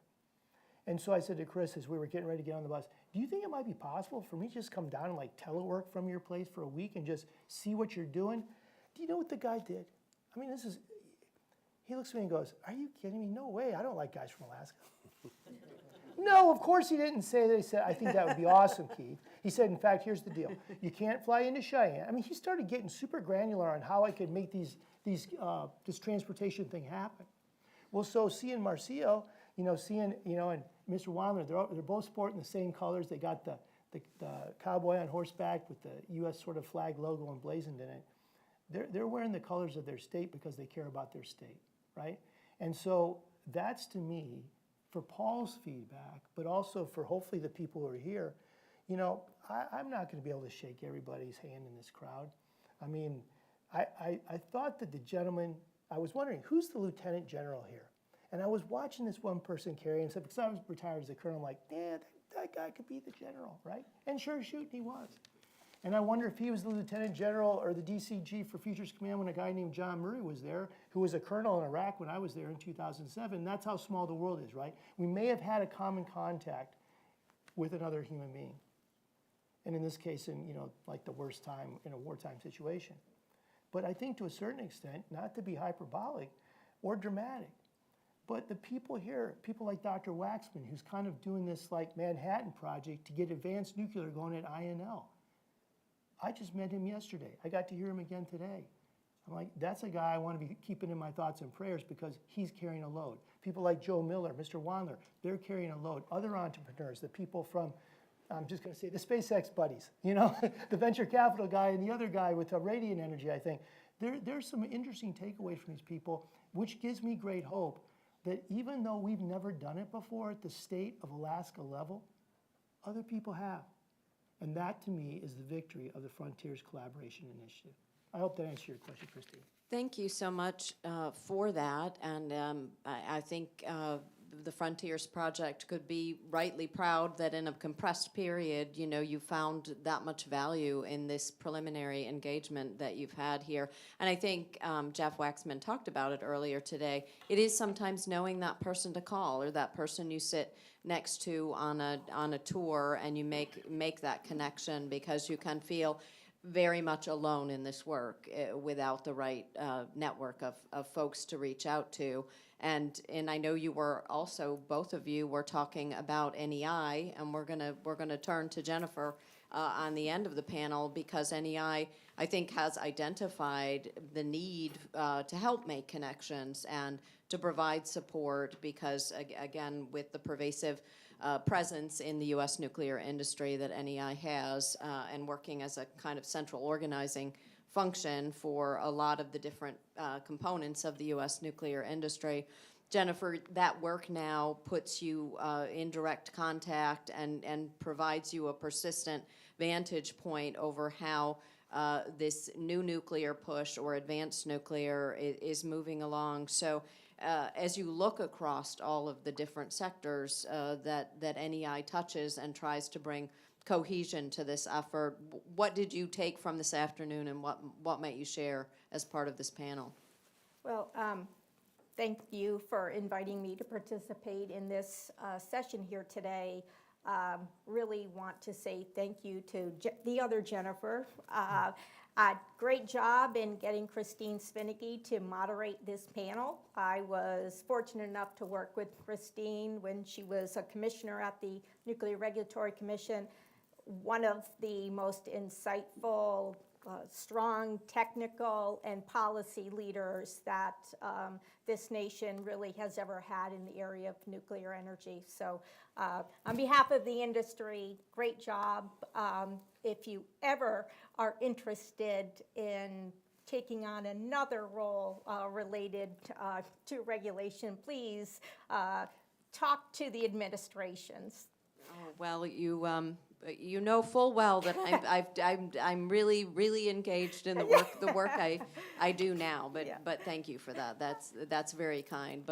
But you're out there toiling in the vineyard, trying to kind of bring the pieces together to make this happen. So there are a lot of coordinating bodies that NEI sets up, and then they get populated with folks from the industry who come forward. Absolutely. I think that's the most constructive way is to have the actual people who occupy those roles come together and make it happen, much like Keith was talking about, maybe more intentionally than accidentally. So talk a little bit about that. So the Nuclear Energy Institute, we are the trade organization for the nuclear industry. We have over 340 members, 13 different countries are represented, and Canada included, where the utilities, some of the Canadian utilities are NEI members. Really, we have a technical and regulatory group. That is my group. We also have policy, communications, legal, obviously, and government affairs. And we are every one of us, doing what we can. One, to keep the currently operating fleet performing strong and getting the policy support that it needs to really provide almost 20% of the carbon-free electricity in the United States on the grid out to, say, the 2050 time period.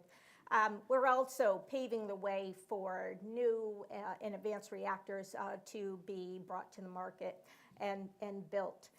So in that, there are, when we look to the future, one, we need to recognize the support that the Hill has provided over the last few years. One of maybe the only couple of different areas where there is bipartisan support is nuclear. Billions of dollars have been invested into nuclear energy. Again, the operating fleet with production tax credits for the carbon-free attribute. Also looking at trying to provide investment tax credits for the future fleet, and paving the way for perhaps even more export overseas so we can compete with other countries such as China and Russia. Because of the 100-year relationship that nuclear provides a country when you export to a partner country. So great support. Democrats like nuclear because of the carbon-free attribute and the geopolitical influence. Republicans primarily for energy resilience and energy security, as well as the geopolitical influence. And we've taken a look at what restrictions there are in place for future deployment. We want to see nuclear play a key role in the energy policy of the future. It's the right thing to do. I'm a nuclear engineer and I am biased, but others have taken a look at nuclear and recognize with our resiliency attributes, we operate 24/7, 365, very resilient to bad weather.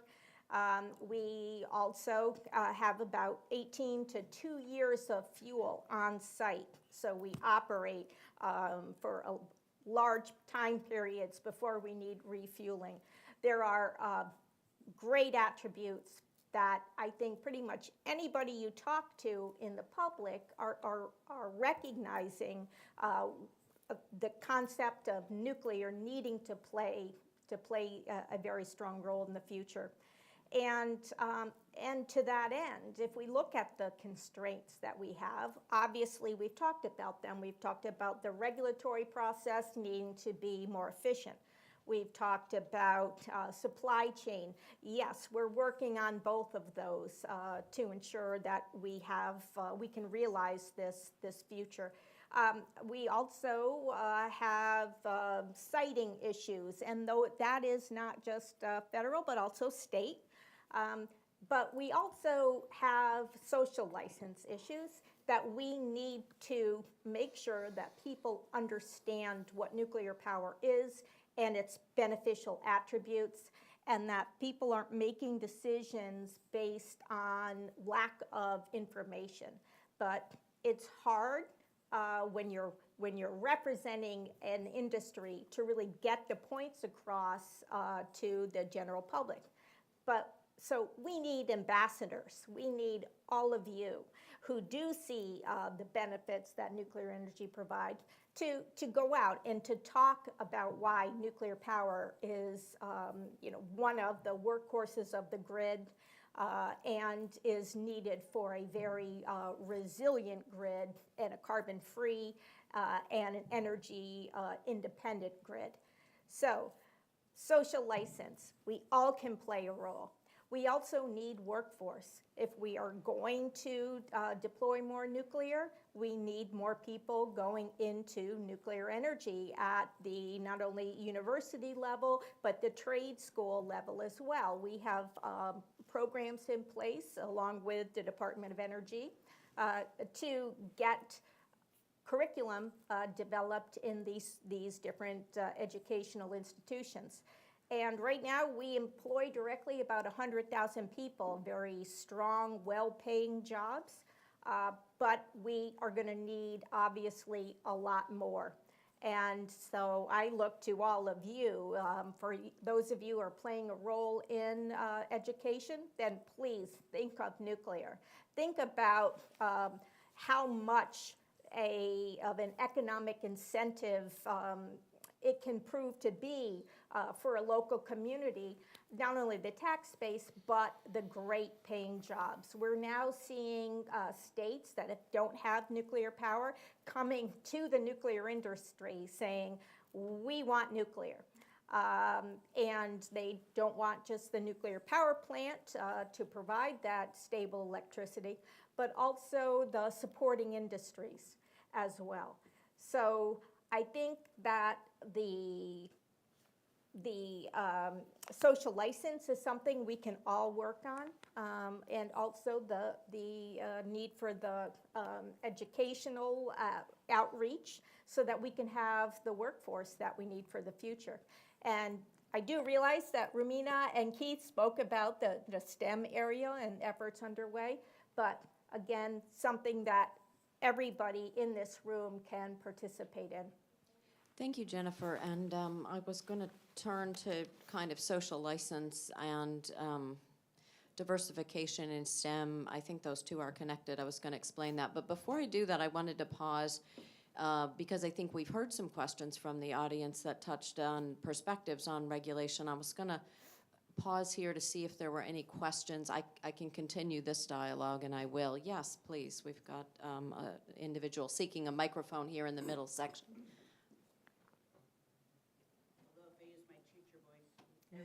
I can, and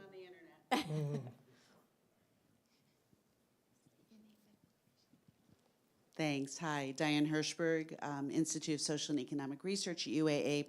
So as Jennifer was speaking, I was thinking about, we're having a lot of conversations about the new technology and that it is much safer than the old technologies, but no technology is completely safe.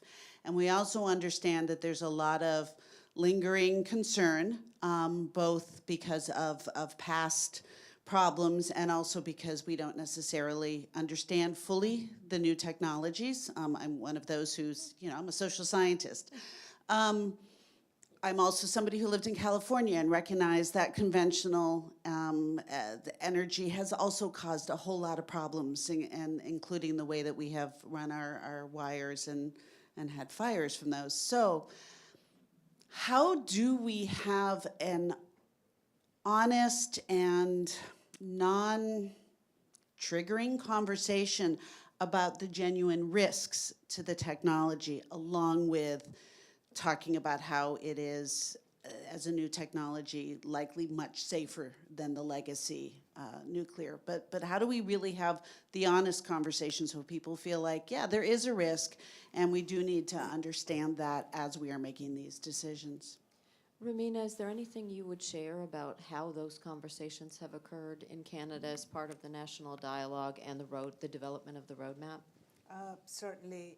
And let me start off by saying, yes, the new technologies are safer. The existing technologies are extremely safe.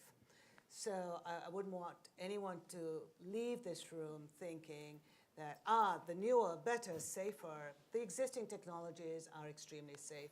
And so our debate is very much on how safe is safe enough. And so we make our decisions that are very risk-informed. And, so we've got our safety objectives. I'll tell you, in Canada, the issue has never been around the safety of our nuclear facilities. They have, as I said, an excellent track record. And so our debate is rarely around safety. It would be around for the new technologies, especially the more exotic, esoteric ones. Have they proven themselves? That's why we're very grateful as the regulator that the first SMR technology is light water technology, the BWR. X being it's the 10th evolution of it, a proven technology. Again, to build public confidence. But even with the advanced technologies, there are demonstration plans where people can go and kick the tires and make sure they're working well. And we would never regulate something unless we are totally confident that it'll be safe to operate. So for us, the debate has rarely been on the safe side, and frankly, for us as the regulator is also to make sure that we have the debate more on how safe is safe enough, as opposed to can we make it safer? It's interesting because the question originated from an attendee here in the room. For the folks who are viewing this over the internet, you can't really see any of the audience participants. But she raised this morning a question about coming into communities and issues of trust and historic injustices. And I reflected on that as she was raising it, as she received a response, and also throughout the day today. I leave here with a renewed humility about entering any conversation where I assume I know the needs of the other side, the concerns of the other side. And I think this was raised in terms of, it's not automatically that I need you to come into my community and tell me how radioactive the banana is that's sitting on the table. I mean, it's very presumptive. The first thing to do is to honor the space and say, I arrive at this conversation with a knowledge of this technology. You don't have that knowledge, but I have very little knowledge of how you arrive at this conversation. It is for you to help me to understand that. So I think that we need to engage very authentically. That's what I hear you saying, Romina. I mean, concerns took a different form in your dialogue, and it could be about anything. I was listening to a financial analyst from a very large Wall Street firm, and he monitors the development of technology. He gave a presentation generally to say we're this many years into the U.S. clean energy transition. What are we seeing, and what is our perspective on things? And he made a comment that I had not, in all my time thinking about these topics in great depth, I hadn't reflected on the fact that for economy-wide transitions of this scale, when they have occurred in societies, almost, to an example, humanity received some better version of the next thing. Okay, the car was better than the horse, and you know, the airplane was better than the car for certain types of travel, but the communities and the ratepayers and the people, we can talk about government support, we can talk about tax credits and things, but communities and societies are the ones paying for this transition. And to them, for end use, except for, I heard today that heat is more valuable in some places than electricity, that, you know, it will be a question of many people will feel like they're not getting a more elegant or capable or functional kilowatt hour than the kilowatt hour they got from a fossil heavy generation. So I think as a regulator, the important thing I internalized from that is the necessity of regulatory systems being efficient is not for industry players. It is for the ultimate consumer of electricity. If the regulatory system is inefficient, to me, that is an injustice against the public we serve. It is not, you know, this very facile comparison to, well, you're just doing it to do a favor for some applicant or utility. Regulatory burden is ultimately paid by consumers and inefficiencies in the system. That being said, a thorough regulatory system, I think, can help with social license. We are representatives as regulators of the population and the general well-being and welfare. So I know that there is a lot of skepticism of authorities, of government agencies and government figures, but ultimately I think our ambition is to fortify the building of social license and confidence in the safety of the technology. And I'm getting a high sign about wrapping up the panel. I'm going to, in our conversations with each other off the stage, we talked a little bit about collaboration, and that was a theme that was woven throughout the panels today. So in certain African wisdom traditions, there is a saying or a principle that is, if you wish to go fast, go alone. If you wish to go far, go together. And I think that this is true in a very practical way in many parts of people's lives. But we can focus on the faster part, and there are parts of this system that arguably, you know, are not moving at the pace that they need to support the clean energy transition. But there are also, you know, what I take away is a general call that maybe the collaboration can be a force multiplier, can be a way that we don't each need to have the same positive or negative experiences, but we just can continue to build. I don't know if any of the panelists would like to build on that. Keith? Well, Romina, No, you go ahead and I'll go on. Yes, okay, so I just, you know, thinking back to the question that was just asked here is, you know, especially in various places, how do you start that conversation? And it's already been mentioned before that there's, you know, right now we're living through a time when there's a bit of mistrust of government, maybe writ large, but, you know, state government maybe not as much, but still government is government.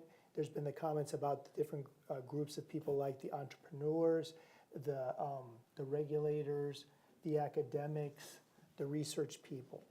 And one of the things that I heard today that I was really struck by was from Marcio from Wyoming. And he made this comment, he actually quoted it. You know, I'm working hard to talk slow because it's not my normal thing, because once you've been to war, you can kind of pick up your pace a little bit because things got to get done now, you know? But at the same time, he quoted from General Stanley McChrystal's book called Team of Teams, right? And he had several leadership roles during the Global War on Terror. And one of them was commander of an organization called JSOC, Joint Special Operations Command. And so he made that into a team that was a high-functioning team. And the quote from Marcio was speaking to the issue of, we want to collaborate, we want to be creating a team of teams. And that team of teams, to go back to the question of how do we get the social license, is we're honest if we have situations that, you know, historically go into the past. Like in Alaska, there's a few things like, there's a book written about potential use of a nuclear bomb to excavate a port or something. I want to say Firecracker Boys or something. I don't know. Yeah, people are nodding their head in the vertical direction. I haven't read it, but I've seen it on book stands. So if you acknowledge that there was things like that happened, you can say, well, I can't fix the past, but I'm going to work on trying to fix the present. And then I like what Marcio said when he says, we want to become a team of teams while ensuring we don't get drunk on our success and get our leader fired. So. Anyone else? I think the key is to be an honest broker in the course of all of the work that you're trying to do in that space. So you're always going to have those nattering nabobs of negativity. They're always going to exist. But the only way to really be upfront and forward with it, and the lab takes this approach, is to be an honest broker. And so as we start to look at some of the capacity building, for example, when we start to look at use cases that we hope will solve real problems for either utilities or industrial customers, as we start to delve into that deeper and find that there are some barriers we just can't get around, well, then it's time to recognize that, passion without pragmatism presents problems. Let's set that one aside and look at some of the other things that we can move forward on. And I think we have to be honest in those assessments, even as we start to take those next paths towards capacity building. But the key is to, and I think we've seen it in Wyoming as well, start to develop those fact sheets that can help legislators, the general public, and others to address some of those questions head on. Because if you can get that stuff together and if you can make it available, the one thing that you might be able to avoid are legislators who want to pretend they actually know an answer to a question during a hearing and instead give them an avenue to say, hey, check out this fact sheet, here's the information, so that you don't have disinformation to begin with from people who are supposed to be the policy setters. And what's the website, Jennifer? www.nei.org. And we have fact sheets on just about any topic that is relevant to nuclear energy. So please, if you don't find something, then please email me or give me a call. I hope that you have my contact information. But when we look at social license and workforce and these potential other constraints, we are, as a community, coming together and taking on these issues one at a time so that we can pave the way for nuclear deployment here in Alaska and in other states and other countries. And Ramina, I watch very rudely. You heard that ping, but I want to give you the last word to share something on this. Thank you, and I love to have the last word, so thank you for that. But it's just something that was touched on briefly today, but what our ultimate goal is net zero. And we can do wonderful stuff in the United States and in Canada. It's not going to make that much of a difference. So the collaboration really has to be international collaboration and is to really help the other countries get to net zero. And so we can set the way and make sure that we're helping others come along too. And on the way, help them get to net zero without remaining in energy poverty. That is correct. So thank you for that. We are at our time. Please join me in welcoming thanking this amazing panel.